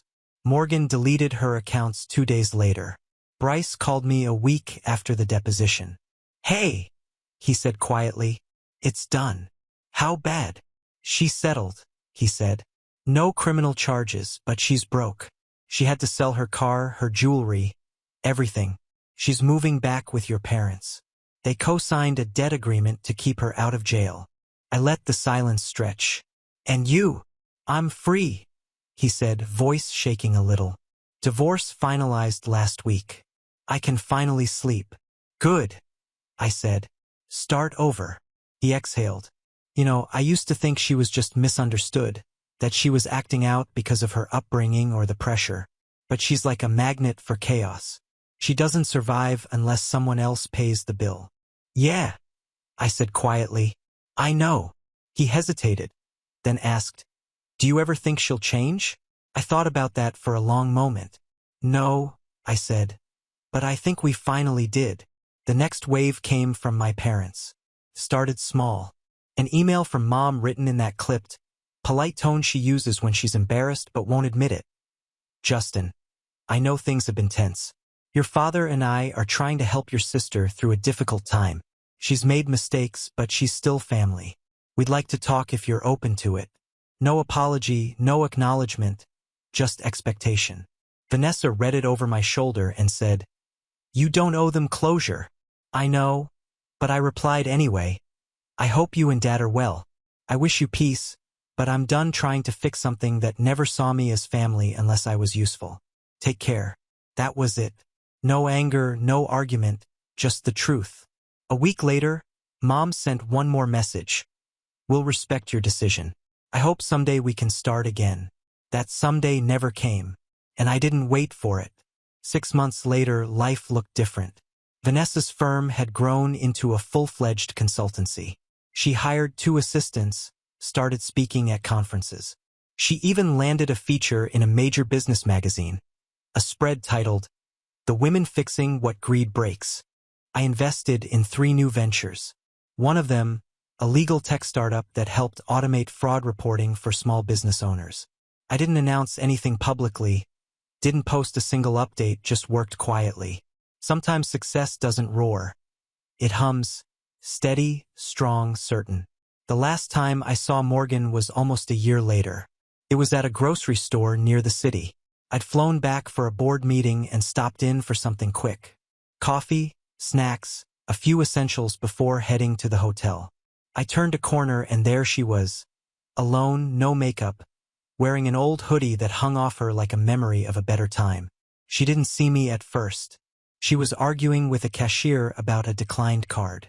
Her voice was sharp, desperate, but not powerful anymore. I stood there for a second watching, and in that moment, I didn't feel joy or pity or anger. I just felt done. She looked up and, for a flicker, our eyes met. Her expression shifted. Shock, then something else. Shame, maybe, or recognition. She opened her mouth like she wanted to say something, but I just nodded once. Not cruelly, not kindly, just a nod, and I walked away. That was the last time I ever saw her. I never heard from my parents again either. No calls, no cards, no holiday messages. And that was okay, because sometimes peace isn't about fixing things. It's about finally being fine with the silence that comes after. Years later, I sat on our back porch with Vanessa, watching the sun dip behind the ridge.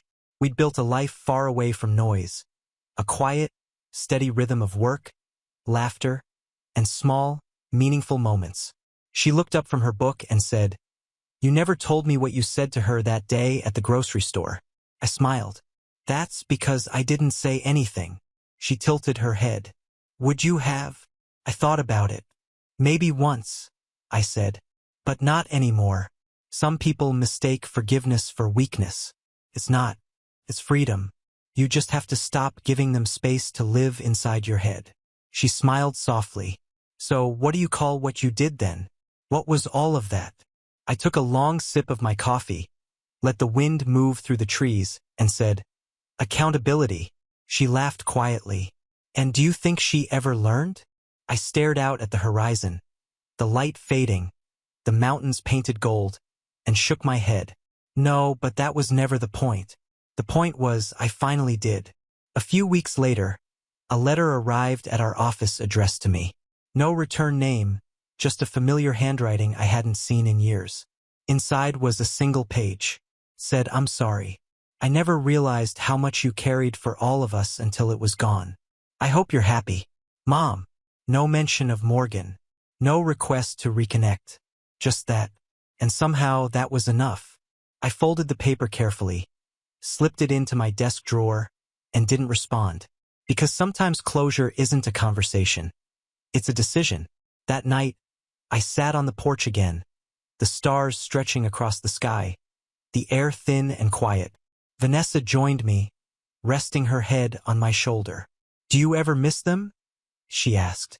I thought for a moment. "Sometimes," I said. But then I remember I didn't lose them. I finally saw them.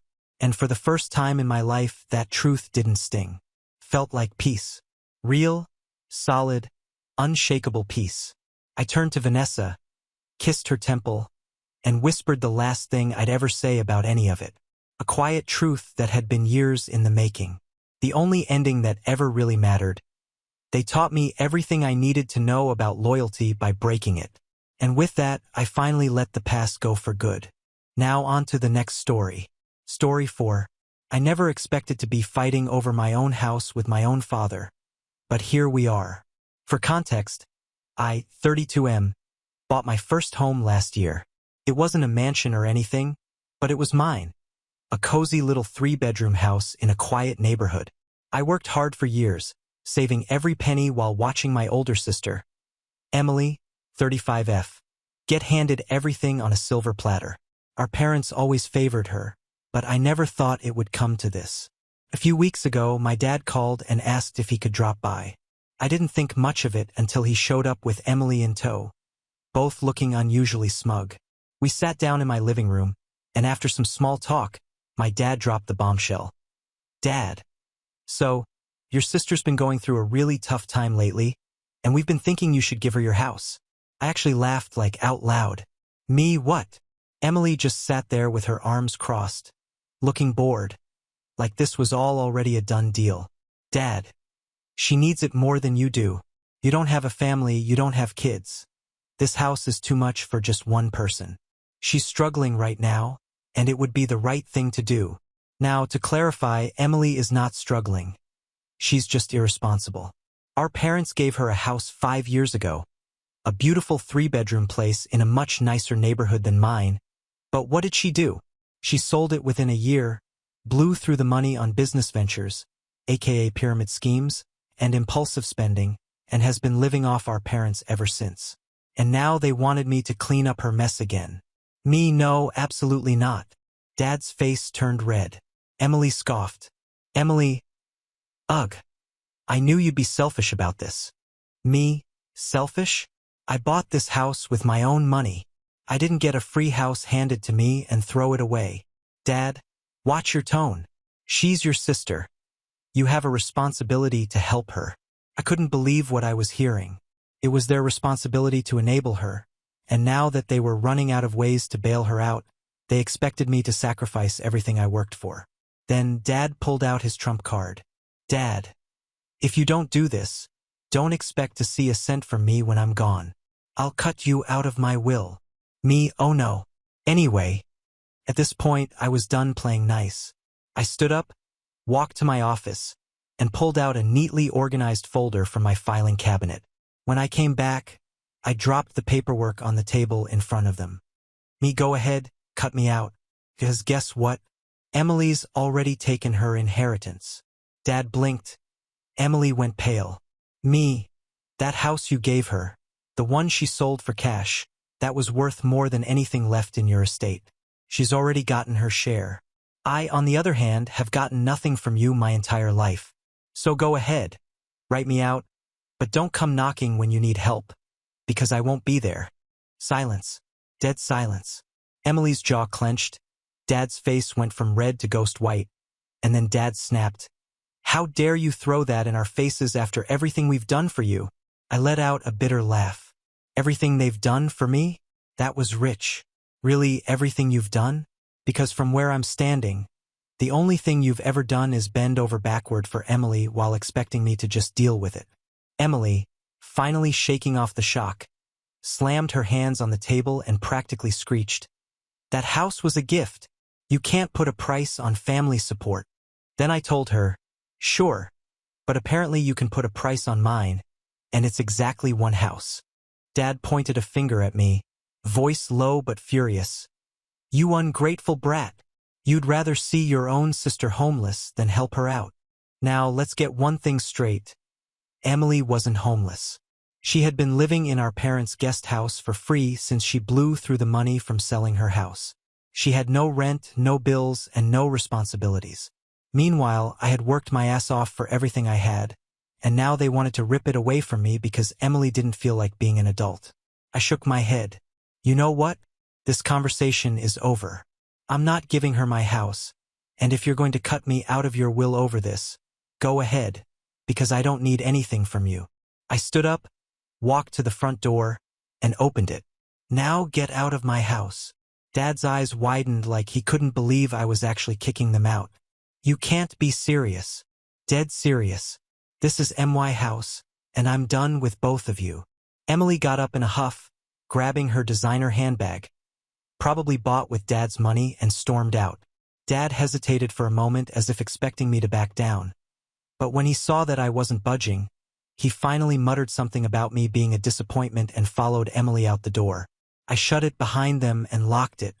I wish I could say that was the end of it, that they saw reason and left me alone. But no, the real war was just beginning because a few days later, I found out that Dad wasn't just cutting me out of the will, he was trying to take my house.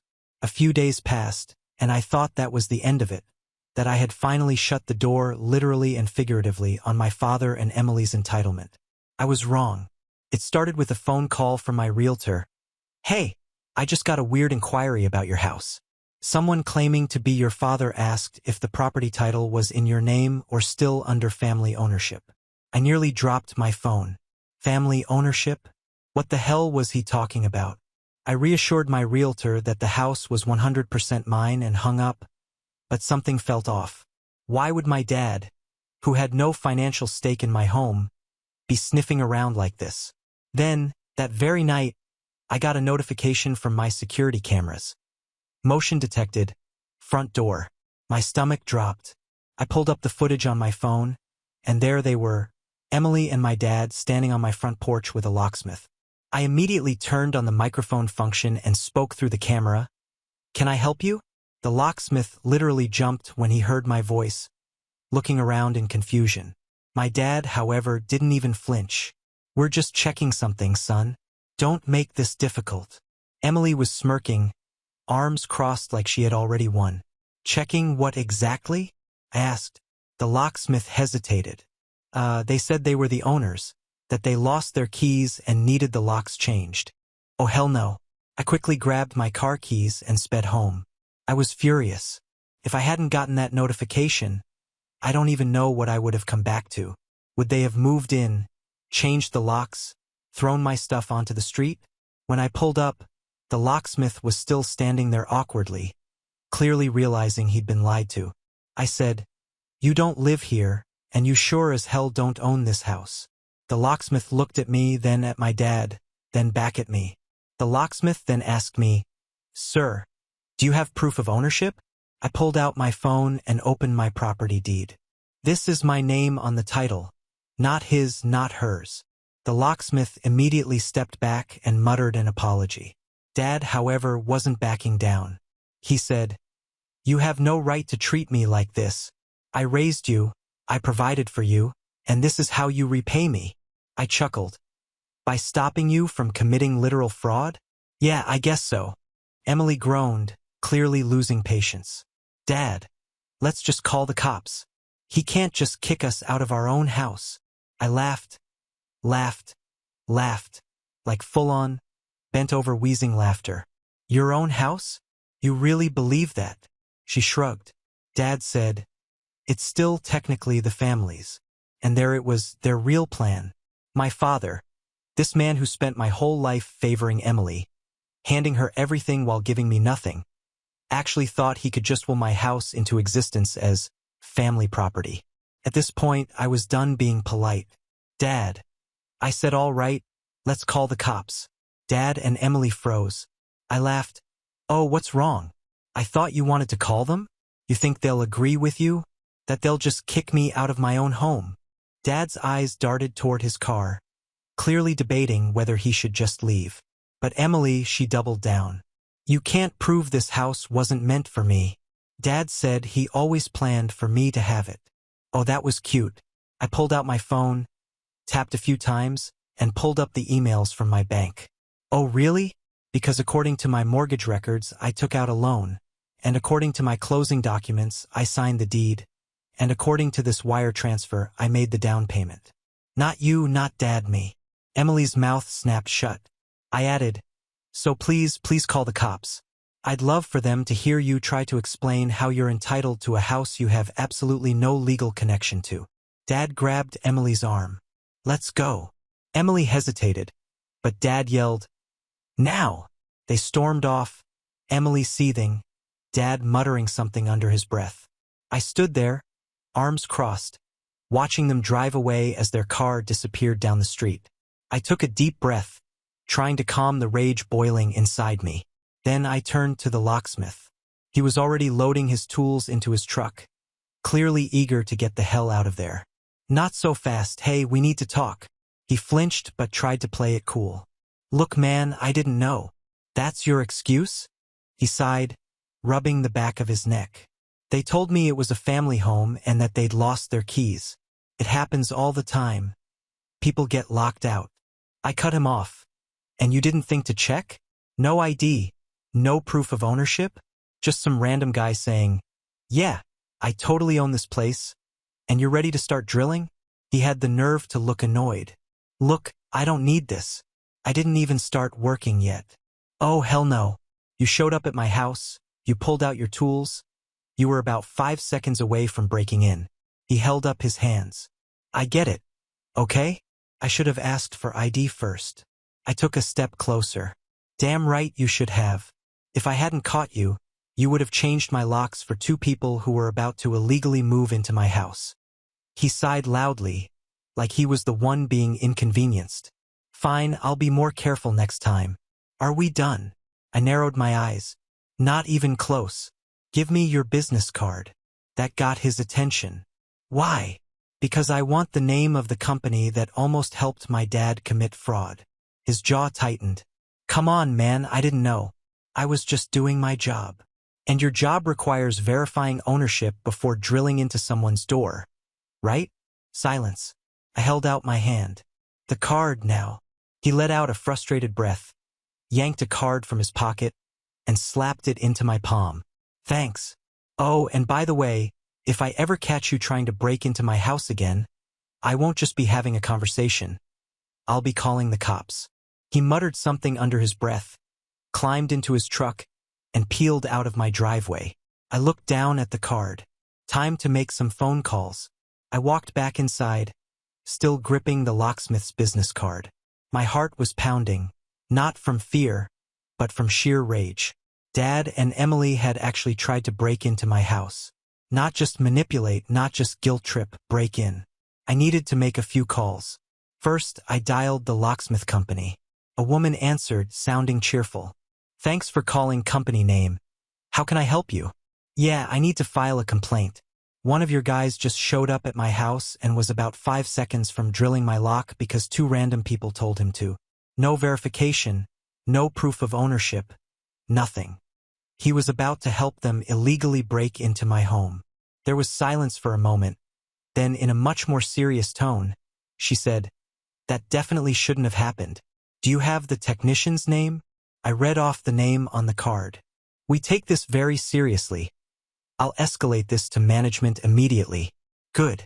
Because if I ever see one of your locksmiths doing something like this again, I won't be calling customer service.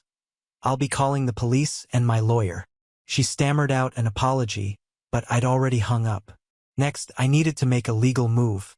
I called my lawyer. Yeah, I have one because family drama like this teaches you to be prepared.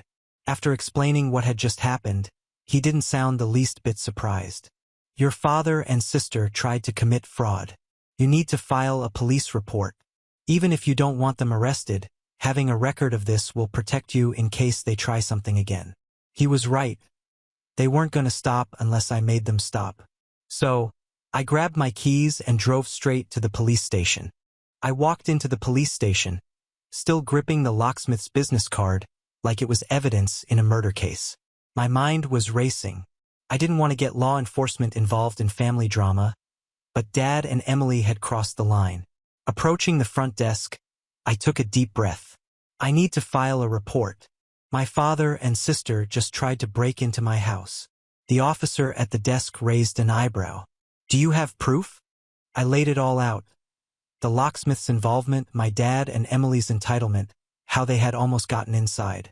I even showed him the security footage from my phone, which clearly captured my dad standing by while the locksmith prepped his tools.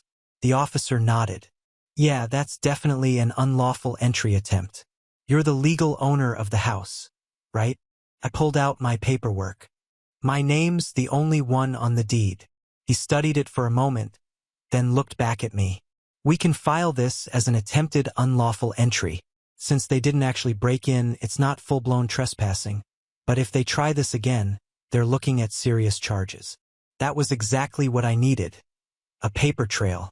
After signing the necessary forms, I walked out of the station feeling lighter, but I knew this wasn't over. Sure enough, my phone buzzed the second I got in my car. Dad. I let it go to voicemail. Seconds later, Emily's name popped up on the screen. I ignored her too. A minute later, a text from her came through. You called the police on Dad. What is wrong with you? I stared at my screen, disbelief morphing into amusement. Oh, this is going to be fun. I typed back. He tried to break into my house. Actions have consequences. Her response came instantly. Oh my God. You're so dramatic. You know Dad just wanted what was best for the family, though. I was done playing nice. Dad wanted what was best for you. He thought he could steal my house and you let him. Guess what? Now there's a report filed. Try this again, and I'll press charges. A few dots appeared, then disappeared, then appeared again. Finally, she sent, "You'll regret this." I laughed at Emily. "You have no idea." I started my car and headed home. It was time to prepare for the next round because this fight wasn't over. I pulled into my driveway, still buzzing with adrenaline from the police station.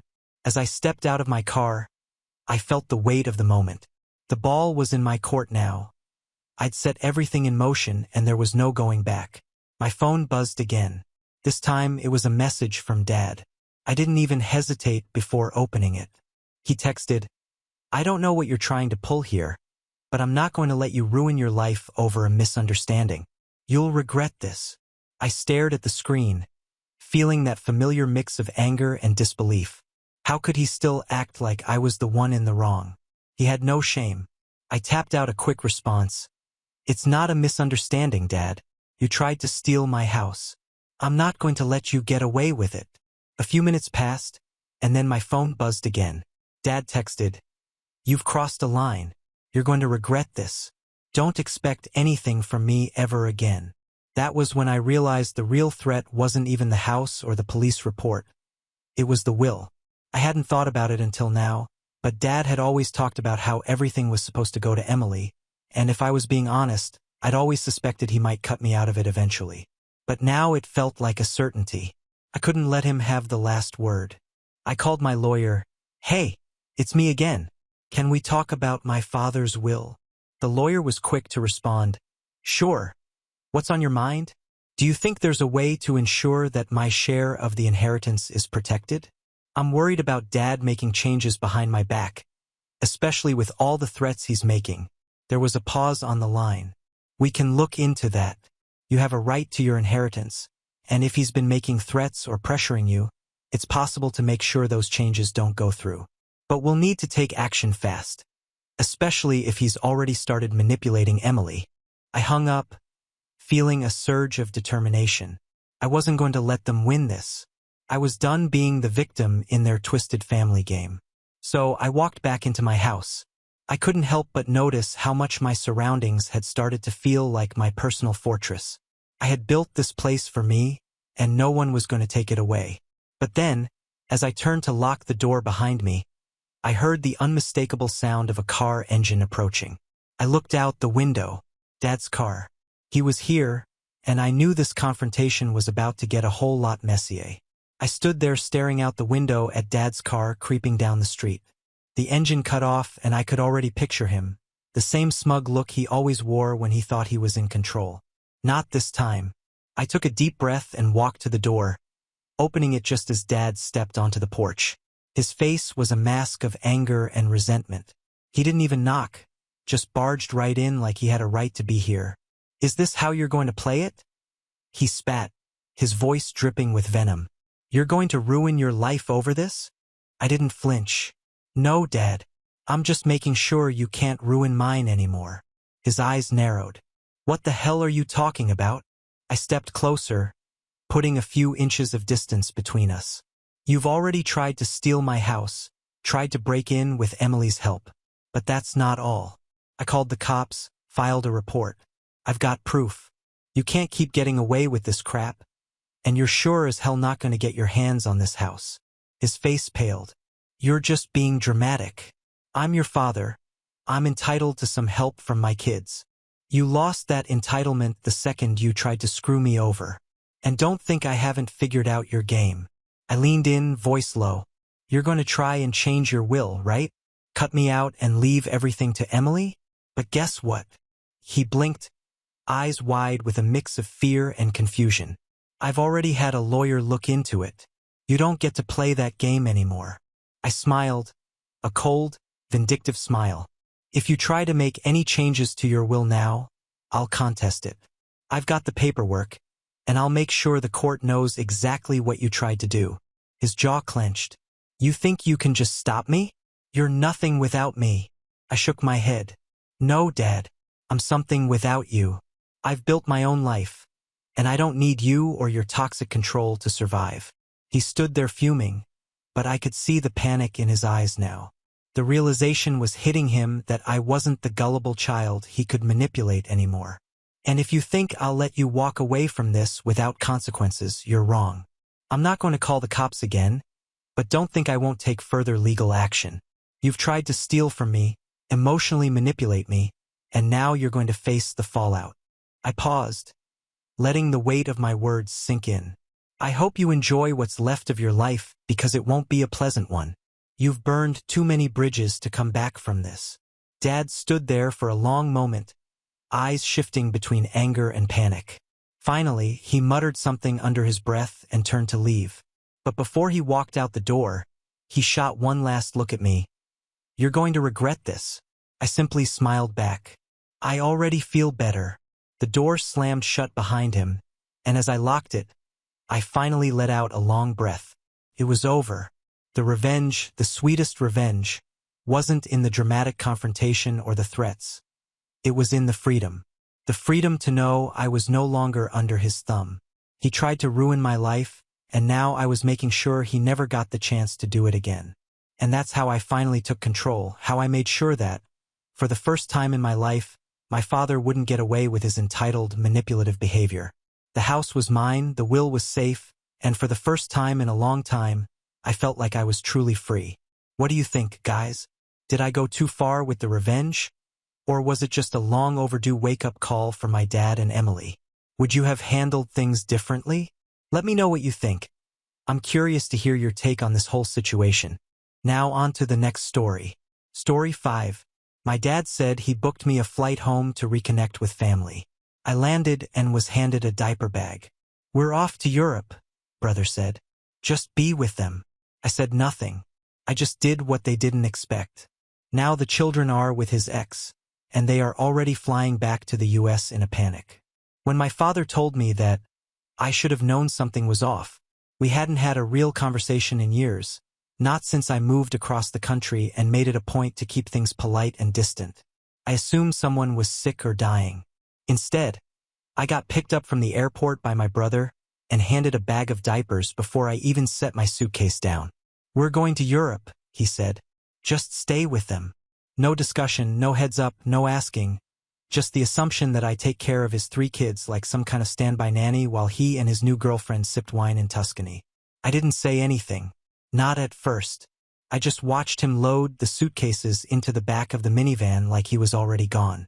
The kids looked up at me with tired eyes. The youngest still had a dried smear of cereal across her cheek. I hadn't seen them in a couple of years, but I remembered their names. Ellie, Jonah, and little Sophie. His ex-wife, Kelly, used to bring them to holidays before things blew up between them. Now she was completely out of the picture, or so I thought. They left that same evening.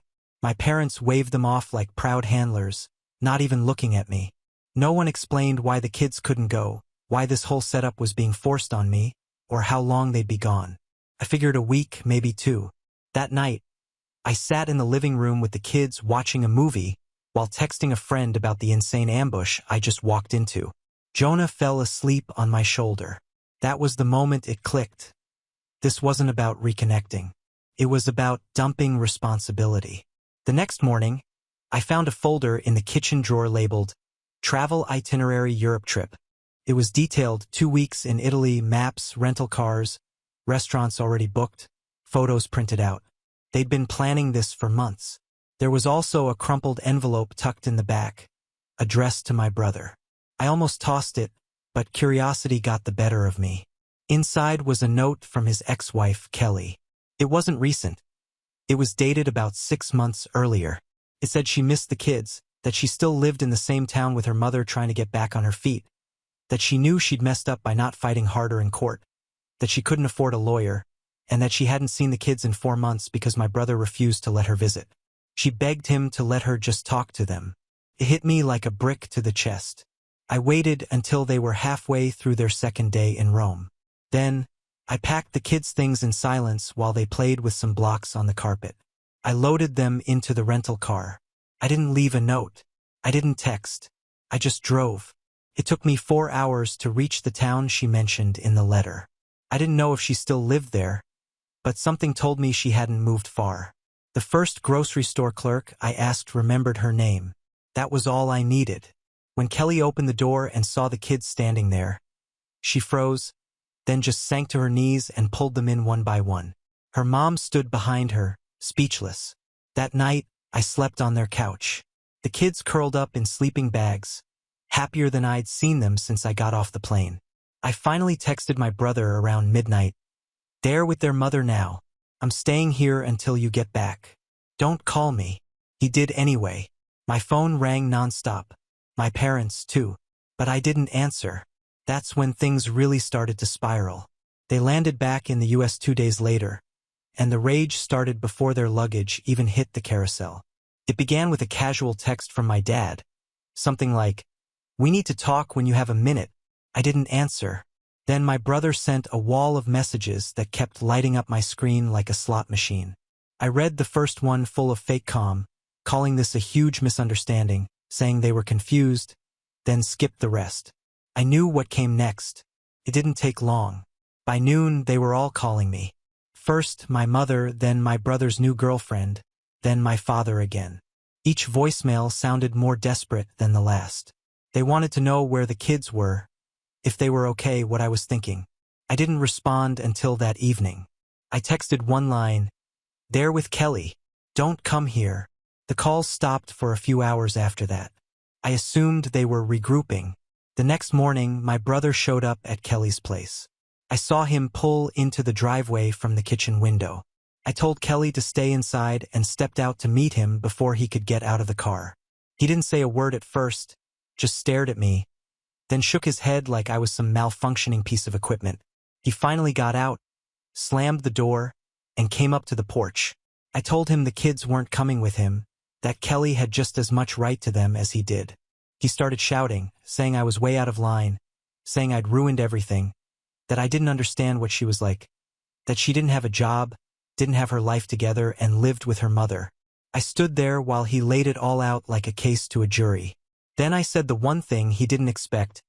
"That's not your decision to make anymore." His mouth actually dropped open. I told him I'd already called a lawyer and that if he tried to take the kids by force, we'd file for emergency custody. That I had proof of his behavior, that Kelly had kept everything. He threatened to call the cops. I told him to go ahead. He didn't. He just walked back to his car and drove off, probably straight to our parents. That night, Kelly sat across from me at the kitchen table, staring at the small pile of legal papers I brought back from the law office. She asked why I was doing this. I didn't know how to explain it fully. Not then. But the truth was simple, because no one else ever had. I learned more about what happened between them over the next few days, about how my brother had slowly stripped away everything she had. Her job, her confidence, her access to the kids. He didn't even bother being subtle. She showed me emails she'd sent begging just to FaceTime them on holidays. She'd get no reply, or worse, replies pretending she was harassing him. He told the kids she abandoned them. They believed it until now. Jonah started asking questions at bedtime, about why his mom cried when she hugged them, about why she made pancakes every morning, even when she was tired, about why she kept saying she was sorry. I told him she missed them a lot, that she loved them. He asked if I was staying too. "Yeah," I said. "I'm not going anywhere." 2 days later, my father called and said we needed a family meeting.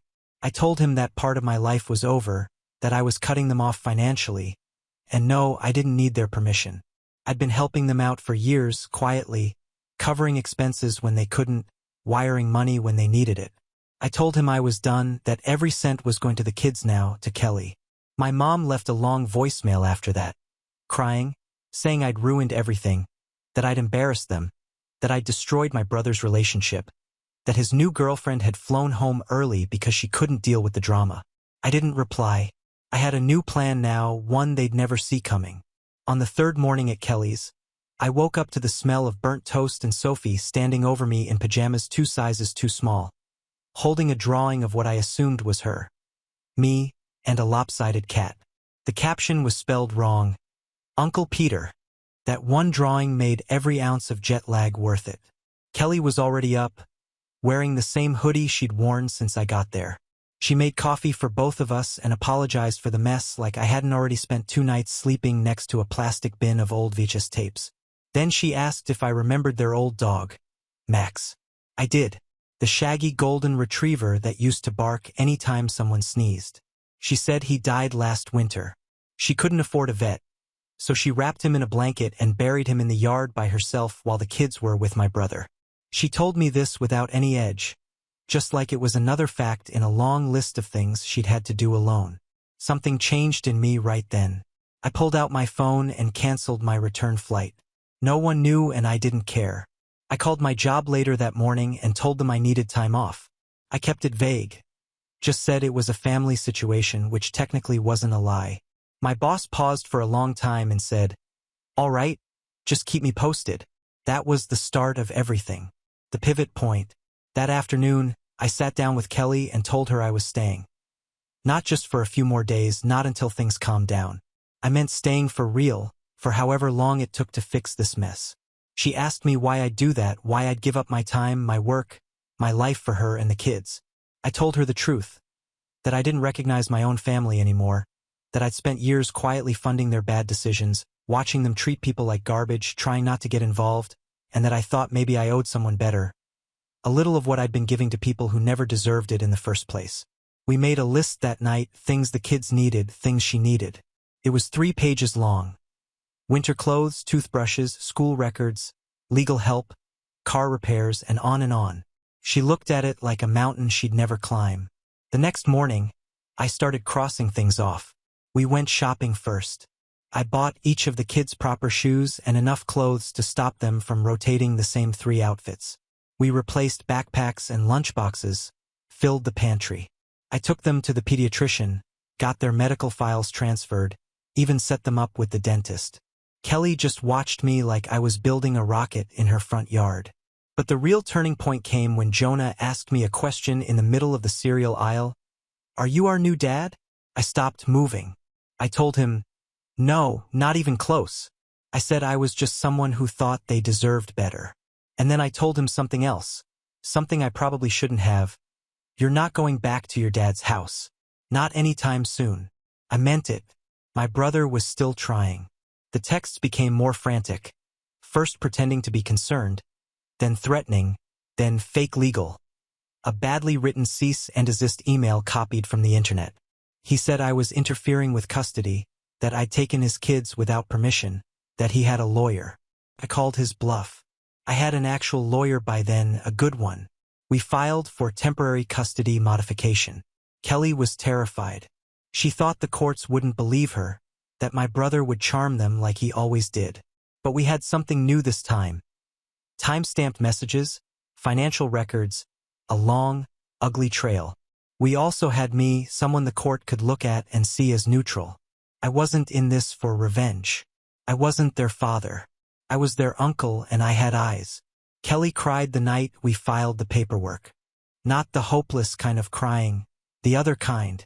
Relief.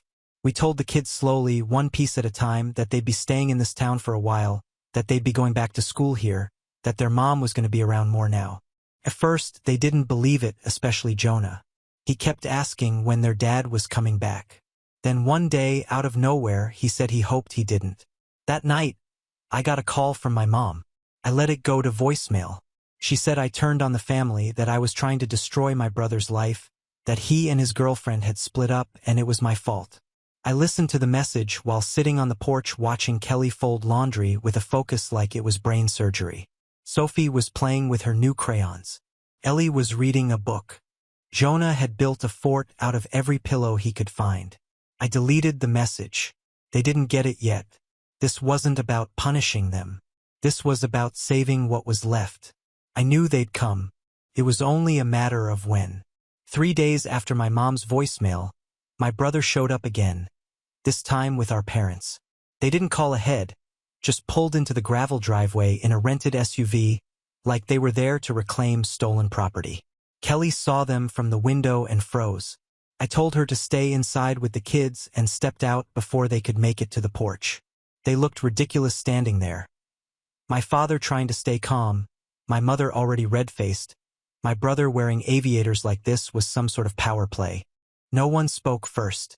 Eventually, my dad asked if I was really going through with this nonsense. I told him we'd filed for custody modification, that Kelly had legal representation, that the kids were safe in school and doing better than they had in months. My mom jumped in, saying I had no right to interfere in a legal family matter. I reminded her that I was family and that what they'd done wasn't parenting. It was abandonment dressed up as a vacation. That's when my brother finally spoke. He accused me of manipulating Kelly, of using her emotional state to get back at him. He said I was brainwashing his kids. I laughed out loud. Actually laughed. I told him I was done letting him use people, that I wasn't afraid of him, his temper, or his empty threats. I told him he had no clue how close he was to losing everything. That was when he made a mistake. He said, "You don't get to decide who's a fit parent." I said, "You're right, but a judge does." They left without another word. My brother tried to slam the door to the SUV and missed the latch. My mother gave me one last look, the kind she used to give when I was a kid, and refused to apologize, like I'd betrayed some unspoken rule. But I didn't care. I just watched them go. That night, I sat at the table with Kelly and her mom while the kids played in the living room. I told them I was ready to go all in. Full legal backing, financial support, everything. I wasn't going to let the kids go back to that house ever. Kelly asked me how far I was willing to go. I told her I'd already passed the point of no return. The next day, we met with the attorney again. We worked through logistics, documentation, testimony, dates. We started building the kind of case that couldn't be ignored: photos, messages, video calls, school records, text logs. The attorney said it would take time, but we had more than enough to at least push for temporary full custody. Meanwhile, I was living there full-time. I got up early with the kids, helped them get dressed, made breakfast, drove them to school. Kelly was doing everything she could, but she was exhausted emotionally, financially, physically. I took the weight where I could. The system doesn't move quickly, and we needed to survive the in-between. One afternoon, Jonah asked if they were going to have to go back to their dad's house.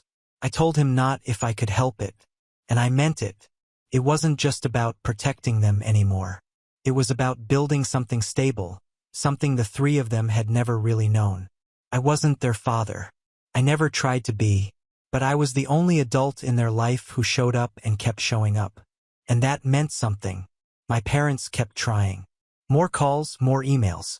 They said I was ruining the family, that I was turning the kids against their father, that I was siding with a woman who couldn't even support herself. I didn't answer. I forwarded everything to our lawyer.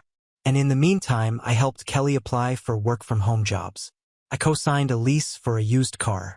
We fixed up the back room so I had a proper space to sleep. I'd never lived like this before.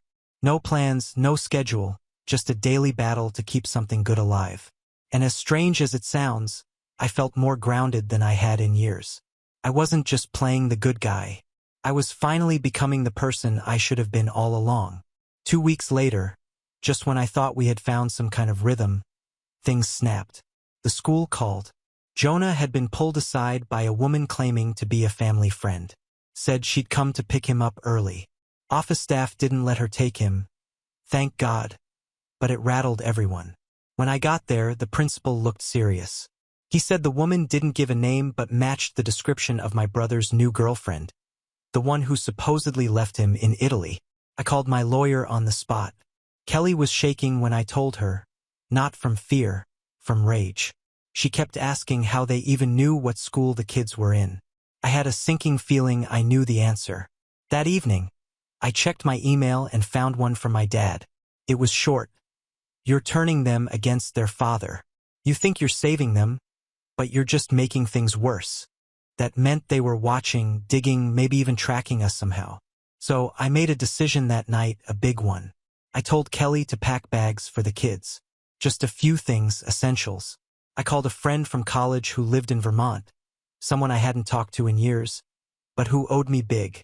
We got in the car the next morning and drove 6 hours without telling anyone where we were going. No updates, no calls. We stayed there for 5 days. My friend had a quiet cabin near the edge of a lake. No neighbors, no internet, spotty cell service. I left my phone off most of the time. The kids thought it was a vacation. They fished, built sandcastles with rocks and pine cones, roasted marshmallows. They didn't ask questions.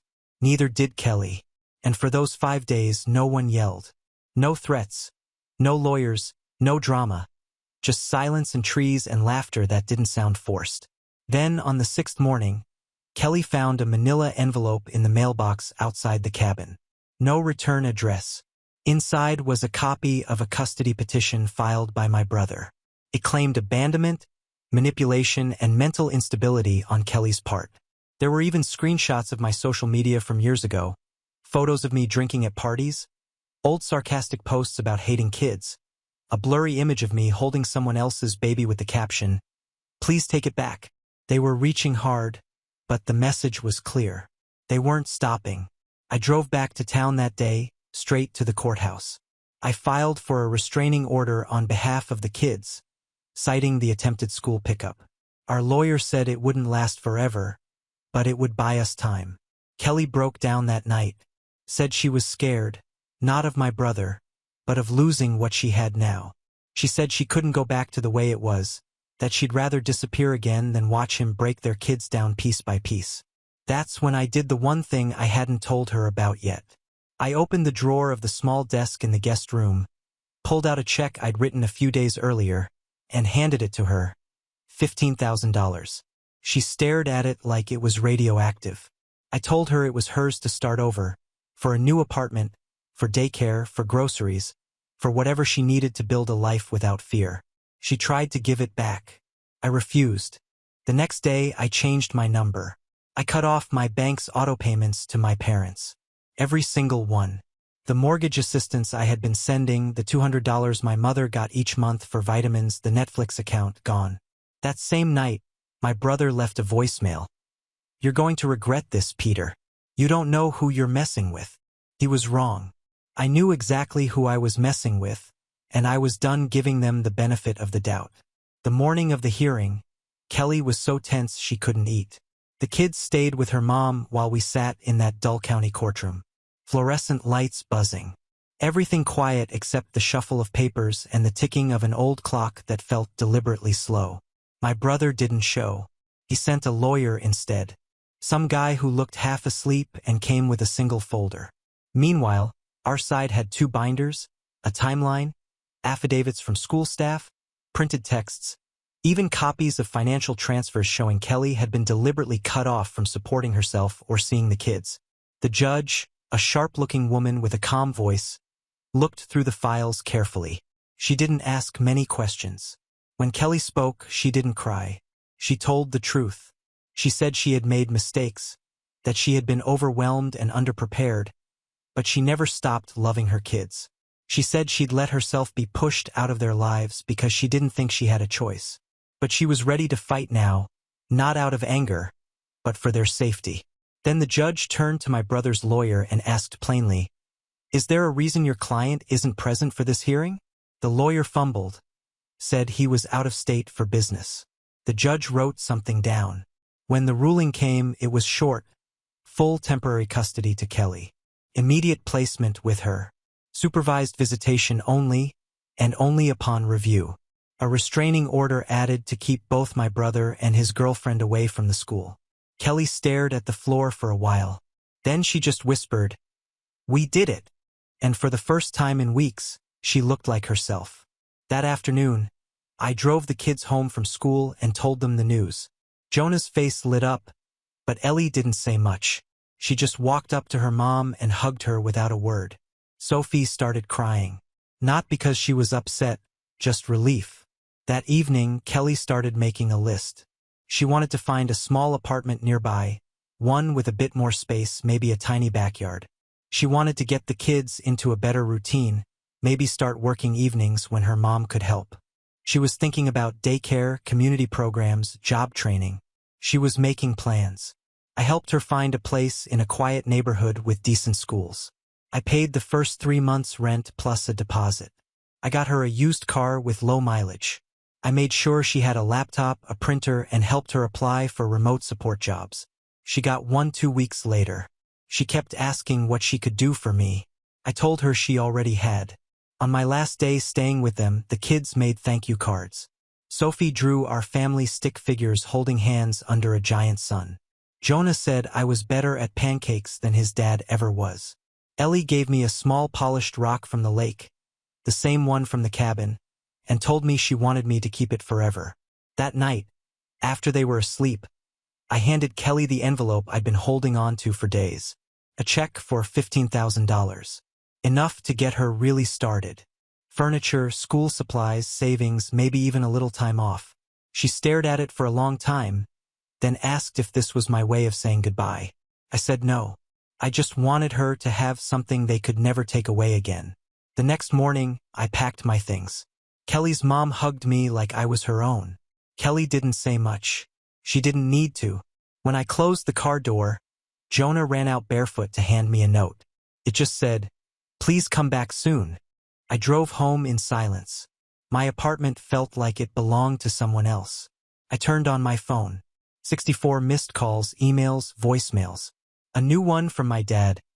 "Peter, you've destroyed your brother. I hope you're proud of yourself." Another from my mom. "You've broken this family apart." And then something new.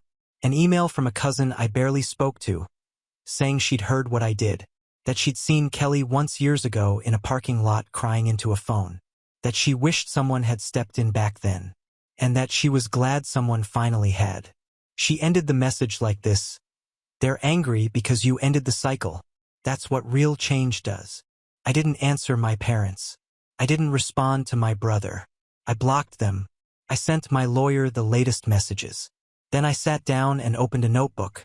I wrote down every detail, not for legal use, but because I didn't want to forget how far it had gone, how much was broken, and how, somehow, something good still came from it. 3 weeks later, I visited the kids. Kelly had started a part-time role. The apartment had framed photos on the wall, proper beds, even a small art corner for Sophie. Jonah had made the soccer team. Ellie had joined a reading club. Kelly was smiling again. Not forced, not nervous, just normal.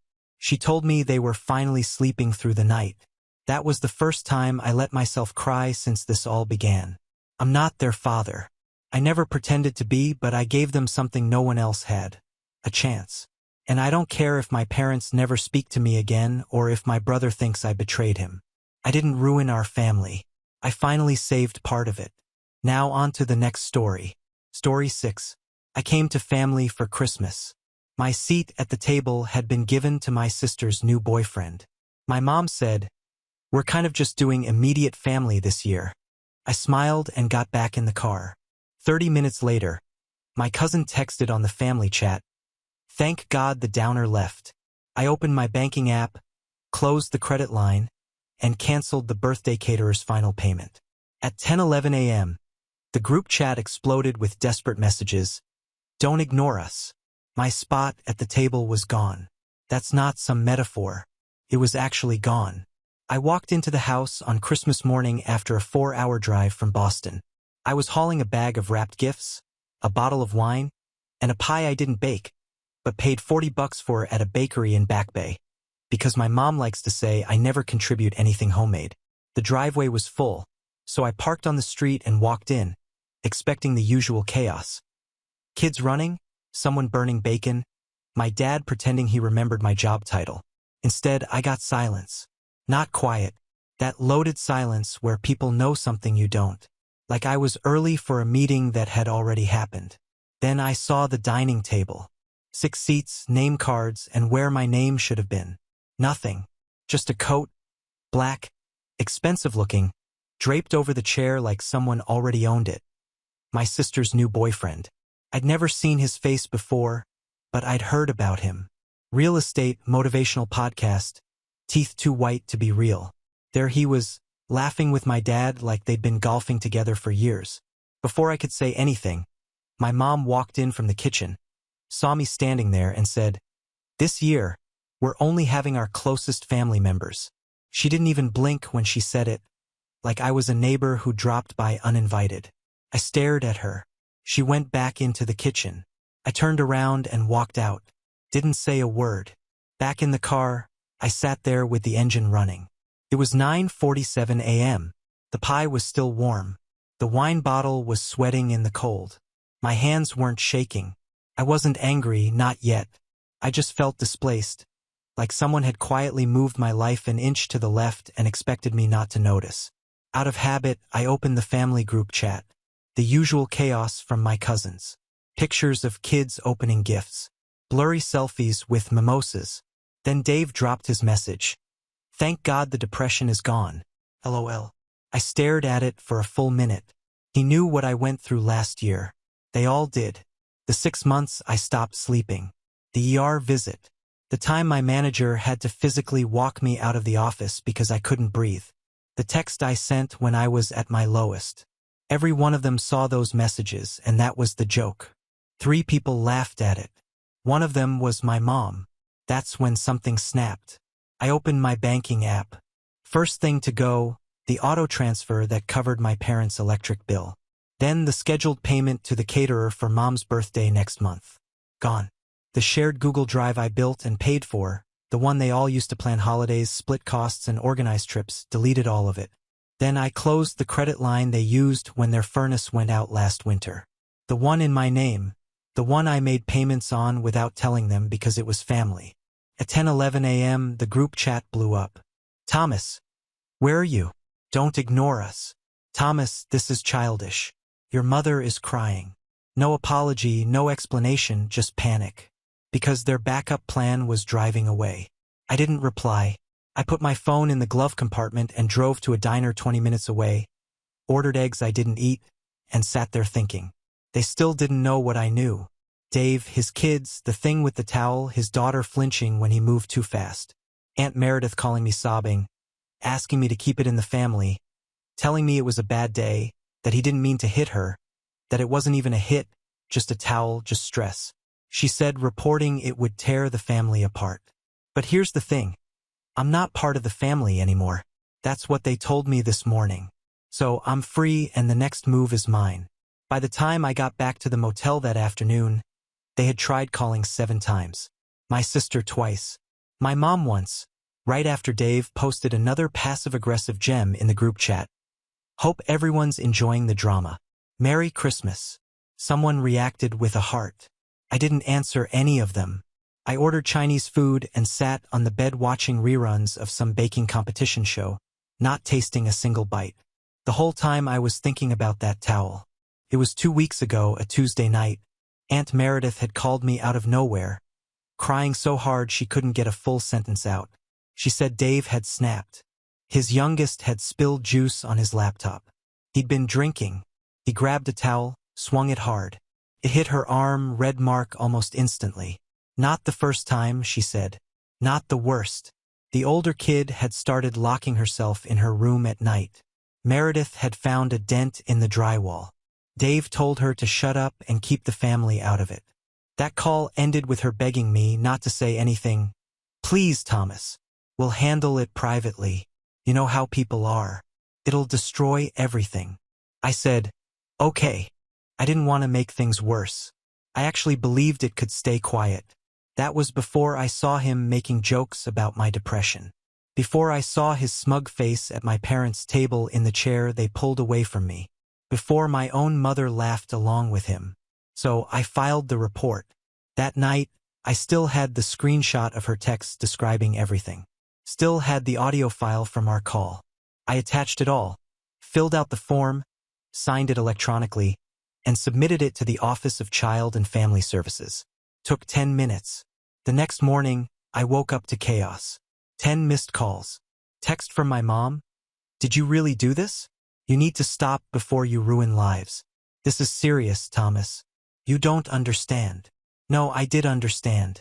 What I didn't understand was how they thought I'd just keep playing along while they erased me from the family like I was the problem. I was the one who paid their bills. The one who helped quietly from behind the scenes while Dave was shoving his kids into silence and somehow still getting extra mashed potatoes at dinner. My mom tried calling again that evening. I didn't pick up. My sister texted me. Was that really necessary? I texted back 2 words. You started it.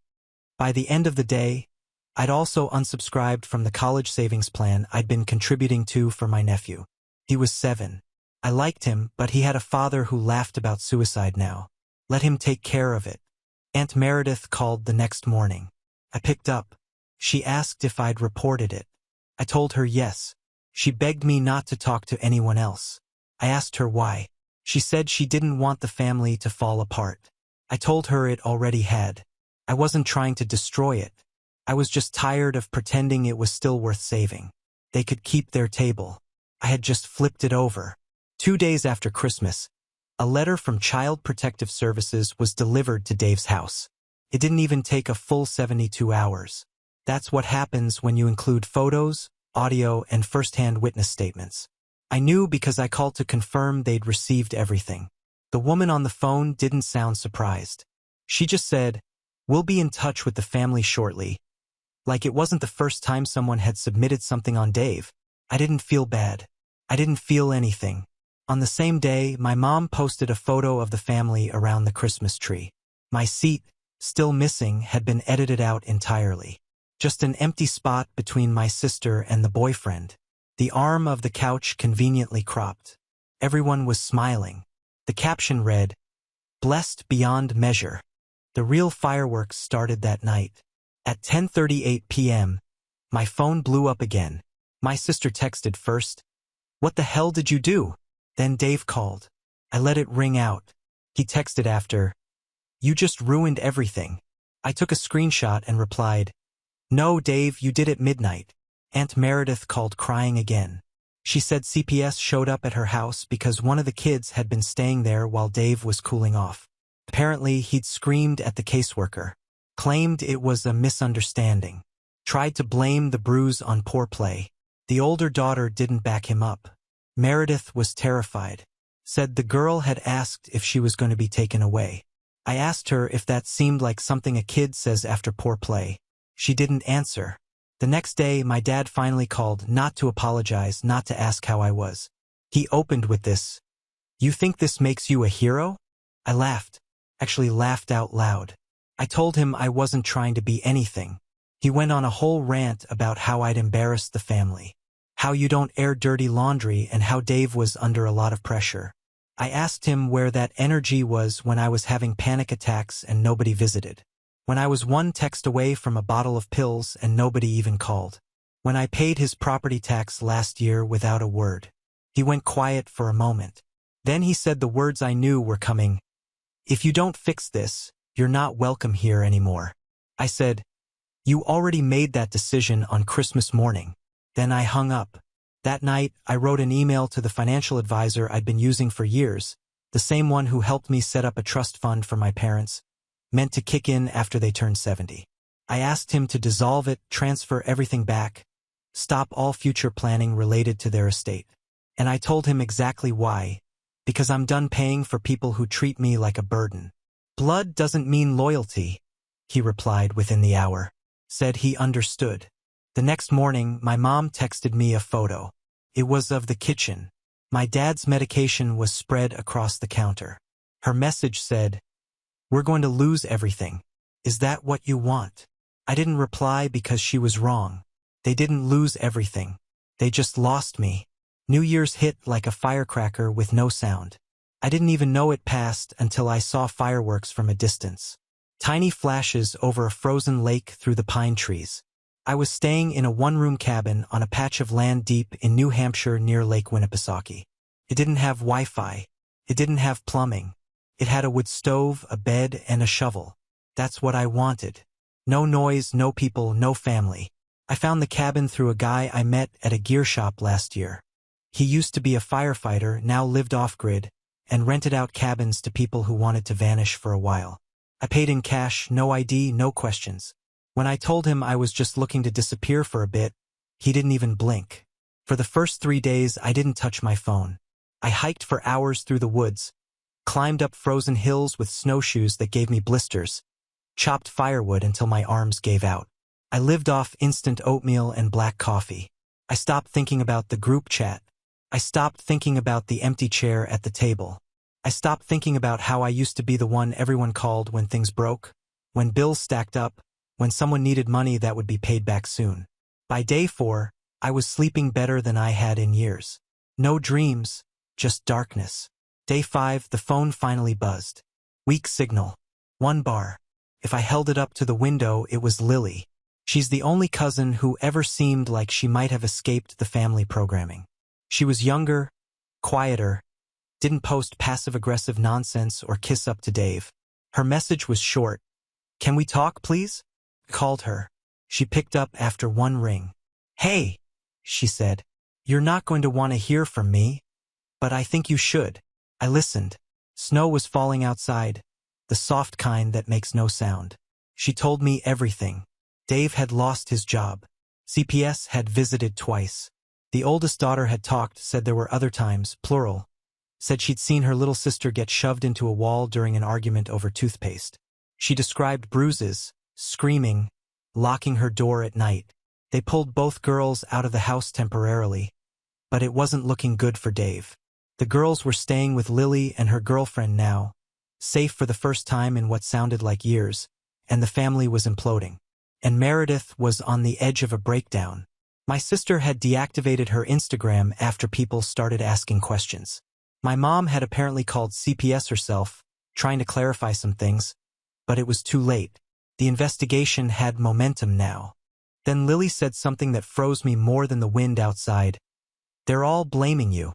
Not Dave. Not Meredith. Not the years of silence. Me? Unbelievable." I said, "No," she said. "It's exactly what I expected. But here's why I'm calling. Your mom told Grandma you closed the trust and Dad overheard. Now everyone's freaking out. They're saying you've ruined the family financially." I almost laughed. The same people who sat around the table without me, who told me I wasn't close family while handing my seat to a guy they barely knew. Now they wanted me to come back and rescue them. Lily was quiet for a bit. Then she said, "They're scared of you now." It was a strange thing to hear, but I understood what she meant. I was no longer the quiet son who wrote checks and kept the peace. I'd become the one person they couldn't control. I had money, I had information, and I was done being useful to people who saw me as disposable. I didn't say much else, just told her I was fine, that I appreciated her looking after the girls. Before she hung up, she said, "They're going to try and get to you. Don't let them." That night, I sat by the fire, staring at the flames, and finally let the anger move through me without restraint.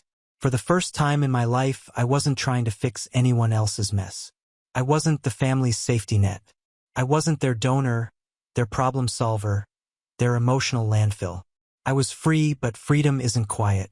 It isn't clean. It was time to go back. Not to ask for my seat at the table, but to remind them who pulled it out in the first place. I didn't tell anyone I was coming back. No warning, no dramatic message. Just packed my gear, left the cabin before sunrise, and made the 5-hour drive straight through. I didn't stop for food. Didn't play music. Just silence and snow and one final decision growing heavier by the mile. I didn't go home. I went to Dave's. His house sat in one of those new developments where all the mailboxes match and the neighbors wave like they care. The driveway was empty. No cars, no movement inside. CPS had already done their job. I walked around back, phone in hand, snapped a few photos of the side gate that didn't lock, the broken swing set with the cracked seat, the garbage bags stacked beside the garage like no one cared anymore. Just documentation. Then I drove straight to the courthouse and asked for the records office. The lady behind the glass window barely looked at me when I handed her the request. I gave her my ID and a case number I'd gotten from Lily. I requested copies of everything. The investigation summary, the family statements, the incident photos, anything public, anything real. Then I waited. While I sat in that ugly vinyl chair under flickering fluorescent lights, I thought about all the money I'd handed over through the years. Quietly, without a second thought. Birthdays, car repairs, rent, groceries, even a private tutor for my nephew when my sister said he was falling behind. I paid for that, too. And now I had leverage. By the time I got to my parents' place, the sun was setting. The house looked exactly the same. My dad's truck was out front. The porch light was on. I knocked once and walked in. Still had a key. They were both in the kitchen. My mom froze when she saw me. My dad looked like he'd swallowed a nail. I didn't sit.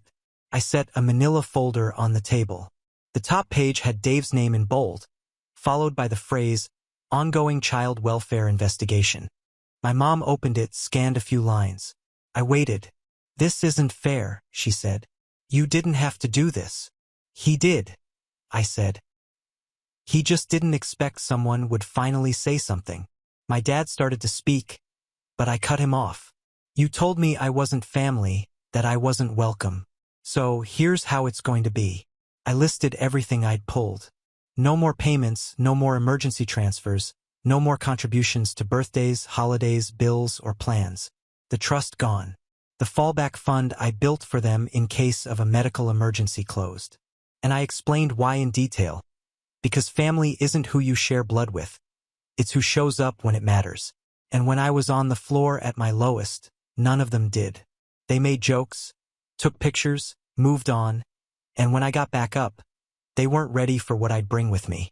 My mom cried. My dad didn't say anything. I walked out and didn't look back. That night, Lily sent me a video. The girls laughing, baking cookies in her kitchen. They looked safe, happy, free. And for the first time in months, I felt like maybe I'd done something right. But it wasn't over. Not yet. 3 weeks passed. 3 quiet weeks. No messages from my mom. No calls from my sister. Dave vanished from every platform. His podcast gone. His real estate bio taken down. Nothing from him except silence. And I could only imagine how that silence felt with 2 kids no longer under his roof and the whole family too spineless to say his name out loud. I stayed in Boston, worked, ate better, slept through the night.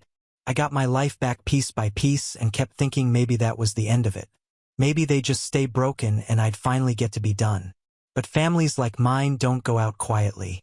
One night, a call came in from an unknown number. I let it go to voicemail. Then another, then a third. I finally answered the 4th.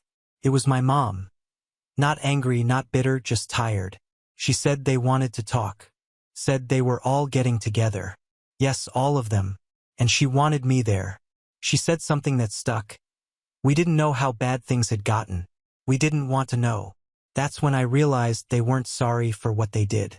They were sorry they couldn't hide it anymore. Still, I went. I didn't go for them. I went for the girls. For Lily, for myself, maybe. The meeting was at my Aunt Meredith's house. I walked in and all eyes were on me. The ones who used to whisper now stared. The ones who used to laugh looked down. Dave wasn't there. I heard he moved in with a friend across town. He'd been ordered to attend parenting classes. Supervised visits only. His ex had filed for full custody. Quietly, of course, to avoid embarrassment. I let them speak first. My dad started to talk but stopped. My sister apologized for the seat, for the message, for letting things go the way they did. It didn't sound rehearsed. It sounded exhausted. Like she'd been sitting with guilt and didn't know where to put it. Even Meredith spoke. She admitted she knew about Dave for years. She cried, called herself a coward. I didn't interrupt her. They asked what I wanted, what it would take to fix this. I told them I wasn't interested in fixing anything. I said I'd made peace with walking away, that I had no intention of resuming what we had, that I was willing to forgive, but not forget and definitely not fund. They asked if that meant I'd never be at the table again. I said I'd come if I was invited, but I wouldn't bring gifts. I wouldn't write checks. And if they ever again tried to bury a problem instead of facing it, I'd be the one dragging it into the light. They nodded. The girls stayed with Lily for good. Dave never came near them again. And slowly, awkwardly, things settled. Not healed, just settled. Now I show up for birthdays. I sit at the end of the table again. No gifts, no payments, just me. They don't ask me for help anymore, but they say thank you when I pass the salt. So I thought things were over. Not healed, not perfect, just done. Everyone had said their piece. I made it clear I wasn't funding anyone's life anymore. And honestly, I was okay with that awkward balance. I'd go to birthdays, show up empty-handed, nod politely, leave early. I was fine being the guy they felt guilty around, whatever. Then I got a letter, a real one, in the mail. No return address, just my name and my Boston address written in neat handwriting I didn't recognize. Postmarked 2 towns over from where my parents live. Inside was a single piece of paper. No greeting, no signature. Just this. Check your dad's accounts. He's not as broke as he says. Ask about the renovation fund. Start with the wire from March 18, 2023. I read it 5 times. I hadn't touched my dad's accounts since I shut everything down. But when I was managing their bills, I had full access. He never changed the passwords. So yeah, I checked and it was all there. A $14,000 wire from one of my old credit lines. One that should have been closed months ago. Sent directly to an account under his name, labeled Home Renovation. March 18th, 3 months after I helped pay off their furnace. 2 months before he told me he couldn't afford groceries. And the best part? He hadn't used it for the house. Not $1. The account was active, sitting there almost untouched. I checked the balance. $13,512.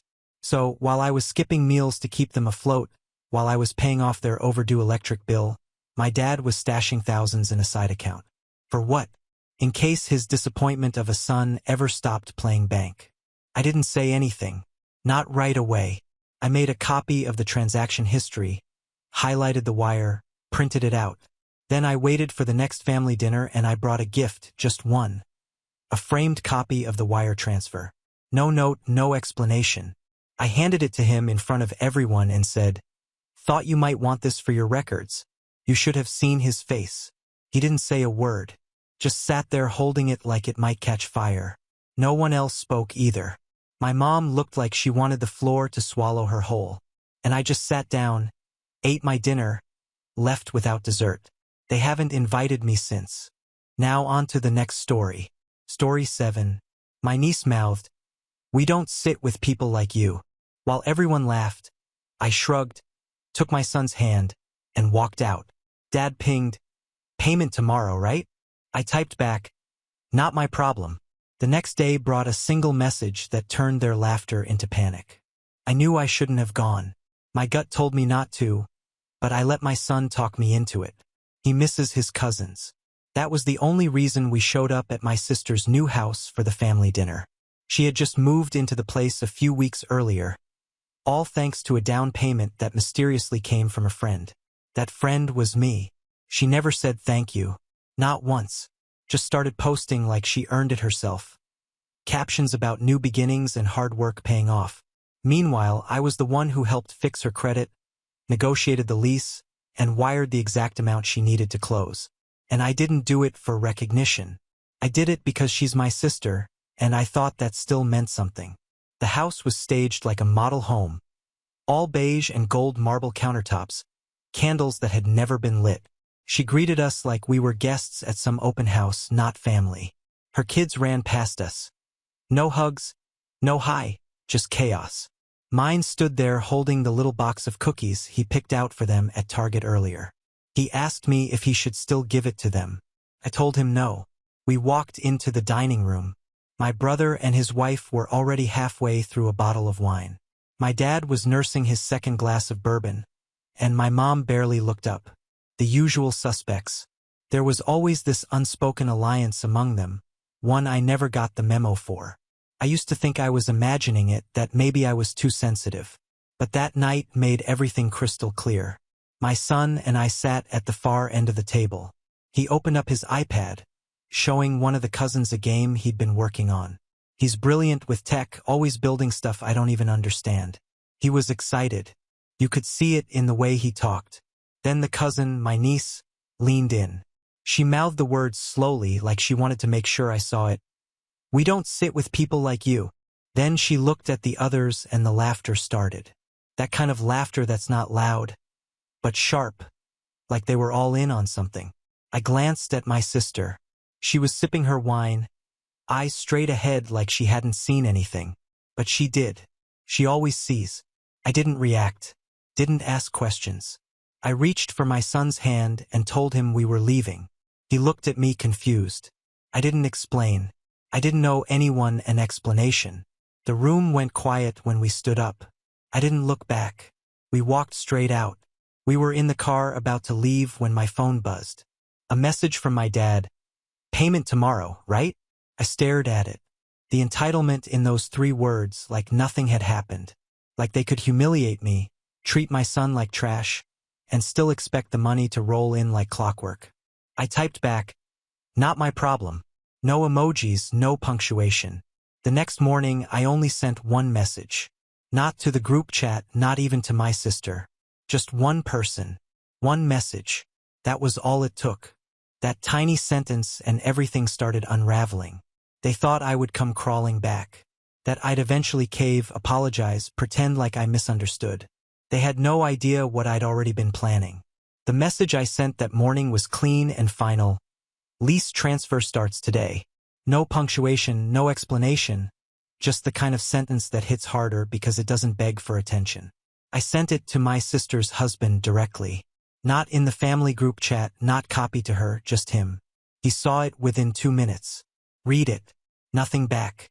They always assumed I wouldn't actually go through with anything, that I'd make threats or set boundaries and then quietly fall back into line like I always had.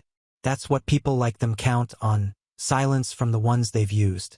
Less than an hour later, she called twice. I didn't answer. Then the text came. What is this?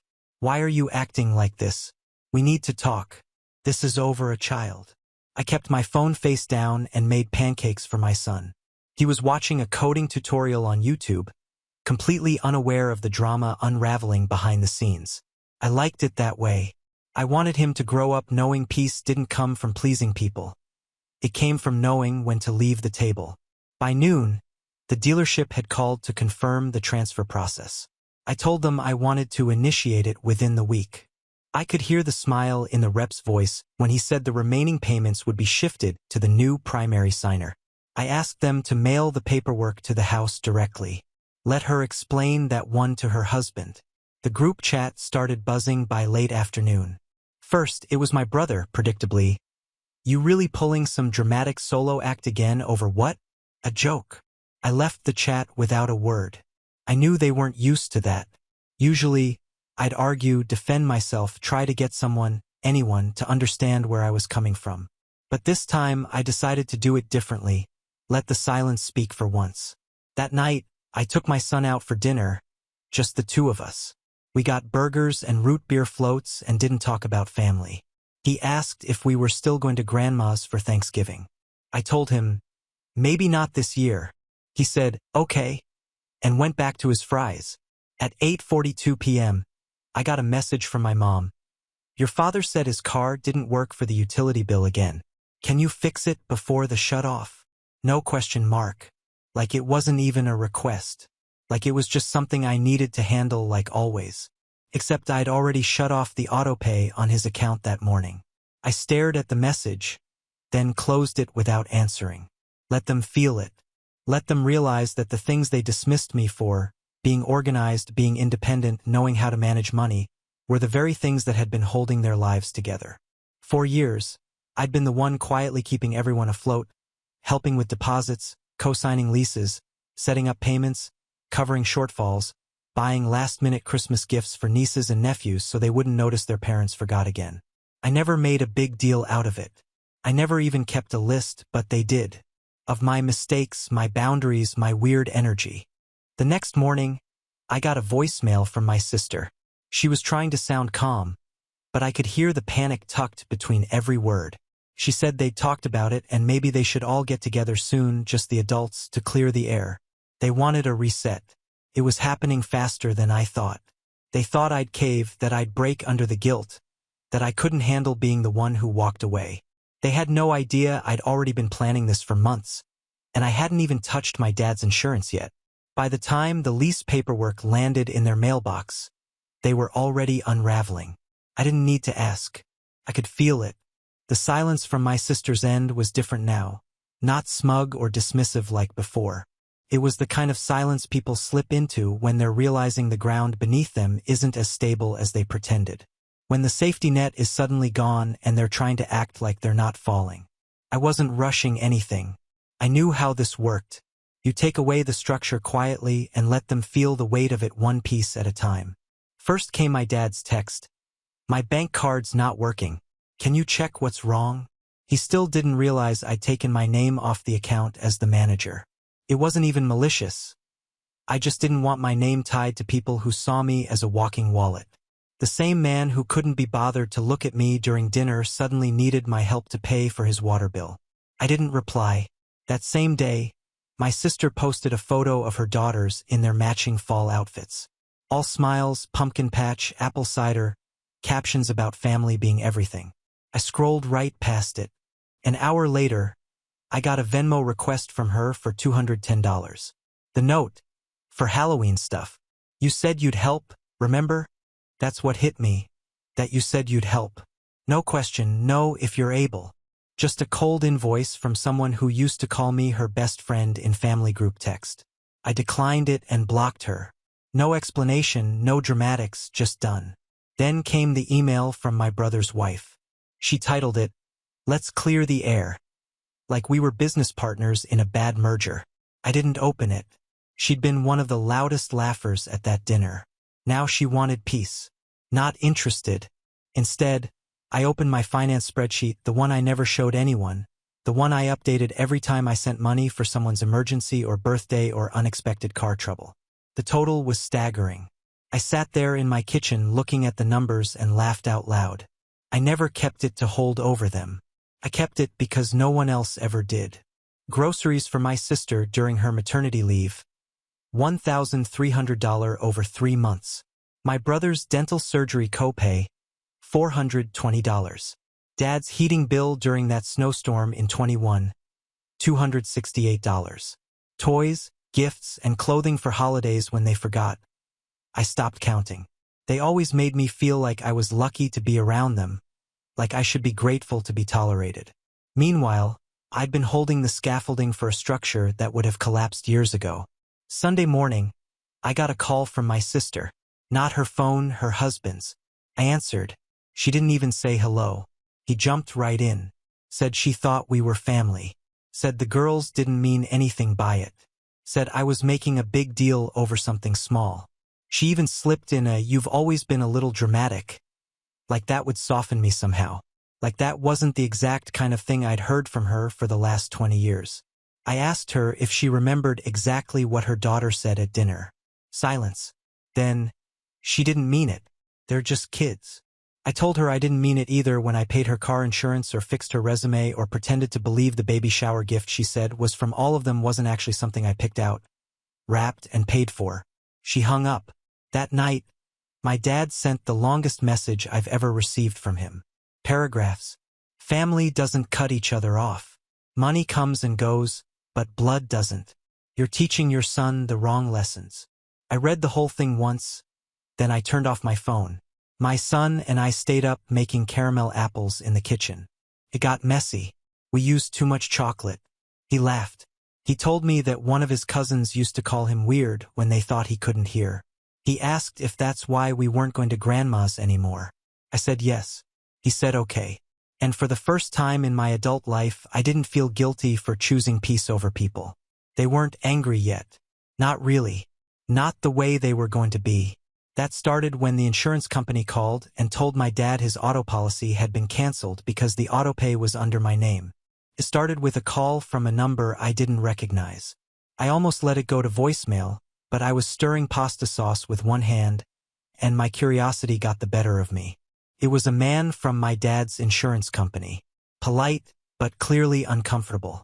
He wanted to confirm a policy cancellation. I told him I hadn't canceled anything. I just stopped paying. The difference was technical. He went quiet for a second, then said my dad's policy had fully lapsed 6 days ago. No payments, no renewal, no grace period left. He said it like he expected me to fix it on the spot. I told him I didn't manage that account anymore and hung up. Not even 20 minutes later, I got a text from my brother. "What the hell did you do to Dad's insurance?" No greeting, no context. Just an accusation as if I hadn't spent the last few years quietly keeping their lives stitched together like some off-brand Cinderella with a checking account. Then the follow-up. His truck got towed today. Cops pulled him over for a taillight, ran the tag, said no insurance, he's stranded. Are you happy now? That part wasn't planned. I hadn't thought about what would happen if he got pulled over. I just stopped paying. I didn't call the cops. I didn't mess with his account. I just removed my card and walked away. But of course, it landed on him because no one else was paying attention. My mom probably thought the emails from the insurance company were spam. My dad figured I'd handle it like I always did. Neither of them asked. They never did. What really stung was the truck itself.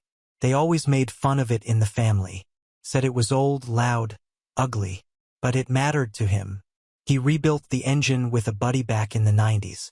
It wasn't fancy, but it was his. I remembered being a kid and sitting in the passenger seat while he took me to the flea market. It still smelled like those Saturdays. Now I was sitting in an impound lot because I stopped doing the invisible work. Later that night, my mom finally broke the silence with a long text. Not a voice message, not a call, just that passive-aggressive middle ground where she could pretend she was being civil. I don't know what's going on with you, but you're really hurting people who love you. This isn't how family works. You're burning bridges you might regret later. And just so you know, your grandmother would be ashamed of how you're acting. That lying. She weaponized my grandmother. The only person in our entire family who ever defended me, who bought my son birthday gifts on time, who never treated him like an afterthought. I sat on the couch staring at that message, feeling something sharp move through my chest. I didn't respond. Instead, I opened my laptop and finished something I'd been putting off for a while. A formal closure of the joint education fund I'd set up for the nieces and nephews 5 years ago. Not that anyone knew I had been contributing to it. I just quietly added $50 here and there when I could. All those birthdays where I didn't show up with toys, that was where the money went. I closed the account, withdrew the final balance, and transferred it to a savings fund for my son. He deserved to benefit from the money I'd set aside. Not kids who laughed at him, not parents who let them. That night, I got one more message. This one was different. No name, no number, just a plain padded envelope in my mailbox. Inside was a beaded bracelet, the kind kids make with elastic string and plastic letters. The beads spelled out my son's name with one letter missing, like she'd run out. There was a piece of paper folded around it. It looked like it had been torn from a notebook. I'm sorry. Mom says I'm not supposed to say that, but I am. I miss you and my son's name. Please come to the Christmas play. I want you to be there. It was from my niece. The same one who mouthed those words across the dinner table. The same one who laughed while the rest of them looked away. And I believed her because kids don't fake guilt like that unless they mean it. But the saddest part, I knew she probably had to sneak that letter out because her mom didn't want her saying sorry. Her mom didn't want me to show up. Her mom wanted control. The kind you can't keep once people stop depending on you. They were slipping now. Not because I was punishing them, but because they were finally standing on their own feet and realizing they hadn't learned how. And I hadn't even touched the one thing they all really needed from me. My signature. Because without it, my sister couldn't refinance her mortgage and her balloon payment was coming in 43 days. She thought I didn't know about the balloon payment, about the refinancing deadline, about the call she made to her lender 2 months ago where she asked for an extension and they told her no. She assumed I'd forgotten I was still technically listed as a cosigner, that the house she flaunted like a trophy was only hers as long as I stayed quiet and compliant. But I knew I had the date saved in 3 places. My calendar, a sticky note in my drawer, and a quiet little countdown on my budgeting app. 43 days. 43 days until the payment came due in full. They needed my signature to refinance. No signature, no new loan. No new loan, no house. She'd have to sell or default. And suddenly that "look what we built" Instagram caption would feel a lot more hollow. I hadn't said a word. I wanted her to feel the clock ticking. By the time Monday rolled around, the silence from her end was starting to feel like panic. Everyone else had already reached out. My brother sent a long message about rebuilding trust and how maybe we all need to take accountability. That was rich coming from someone who once told me at Thanksgiving that my son probably needed a male influence because I was raising him to be too soft. I didn't reply. My dad tried calling again. I let it ring out. He left another voicemail saying he didn't want to fight, that they missed us, that he wasn't good at emotions, but this was his version of trying. I saved it, not to replay, just to remind myself of the difference between effort and guilt. Tuesday night, I was folding laundry when the doorbell rang. I opened the door to find 2 small gift bags sitting on the welcome mat. One had a dark blue hoodie, clearly my son's size, still with the tag. The other had a Lego Technic set, not something random, the exact one he'd circled in a catalog at my house a few weeks ago. No note, no name, just silence and an offering. I knew it was her. I left the bags on the counter and said nothing. At 9:17 p.m., she texted, "I think we need to talk. I know things went too far. I need to ask you something, please." Still no apology. No mention of what her daughter said. Just that strange, careful language people use when they want something but don't want to admit they did anything wrong. I didn't answer. I wanted her to sit with it. To wake up in the middle of the night and check her banking app and realize the lender wasn't playing games. To feel what it's like to depend on someone who's finally learned to say no. Wednesday morning, my mom texted, "Your sister's in trouble. She's scared. The bank's already warning her. She can't refinance without your signature. You know that." Then the kicker, "I'm not asking you to forgive her, but the kids shouldn't have to lose their home because of a mistake. Think about your nieces." My nieces. The same ones who whispered behind my son's back. The same ones who got iPads for Christmas and then acted like my son was beneath them for not having the same. But still, I thought about the letter, the bracelet, that torn notebook page with my son's name spelled in shaky, crooked beads. I wasn't heartless, but I also wasn't theirs anymore. Not in the way I used to be. That night, I took my son out for ice cream. We sat in the car and ate in silence. Then, out of nowhere, he asked, "Are we ever going back there to their house?" I looked at him. His face was calm. Not hopeful, just curious. I told him, "Maybe. Things change." He said, "I don't think they will, but I like the Lego set." "Me too," I said, and I meant it. That was the first time I realized I wasn't seeking revenge anymore. What I was doing was restoration of my boundaries, of my time, of my peace, and they could either adjust to that new version of me or watch everything they built collapse. 43 days. Then it would be up to them. It was 6 days before the balloon payment deadline when I got the message from my sister. No demands, no guilt, just 10 words that felt different from everything she'd said before. "If you don't sign, I'll understand. I really will." That was it. No passive-aggressive comments, no pretending it was about the kids. Just silence followed by what almost felt like accountability. I didn't respond. Instead, I spent the day with my son. We made lasagna from scratch. Watched a documentary about sharks. He asked if we were still mad at those people. That's how he said it. Not our family, just those people. I told him I wasn't mad anymore. He nodded. Said, "I still don't want to go over there unless you want to." He was giving me permission to protect myself. A 9-year-old. The next day, my brother showed up unannounced. He stood on my porch like he had no idea what to do with his hands. Asked if he could come in. I told him I was fine talking from the door. He didn't flinch. He said it plainly. They were falling apart. My sister had tried to file paperwork for a private loan. Got denied. Too much debt. Her husband had packed a suitcase 2 days earlier and said he needed space. My dad stopped answering their calls completely. My mom was begging everyone to fix things, but still too proud to reach out herself. Then he said something I didn't expect. "You were never the problem.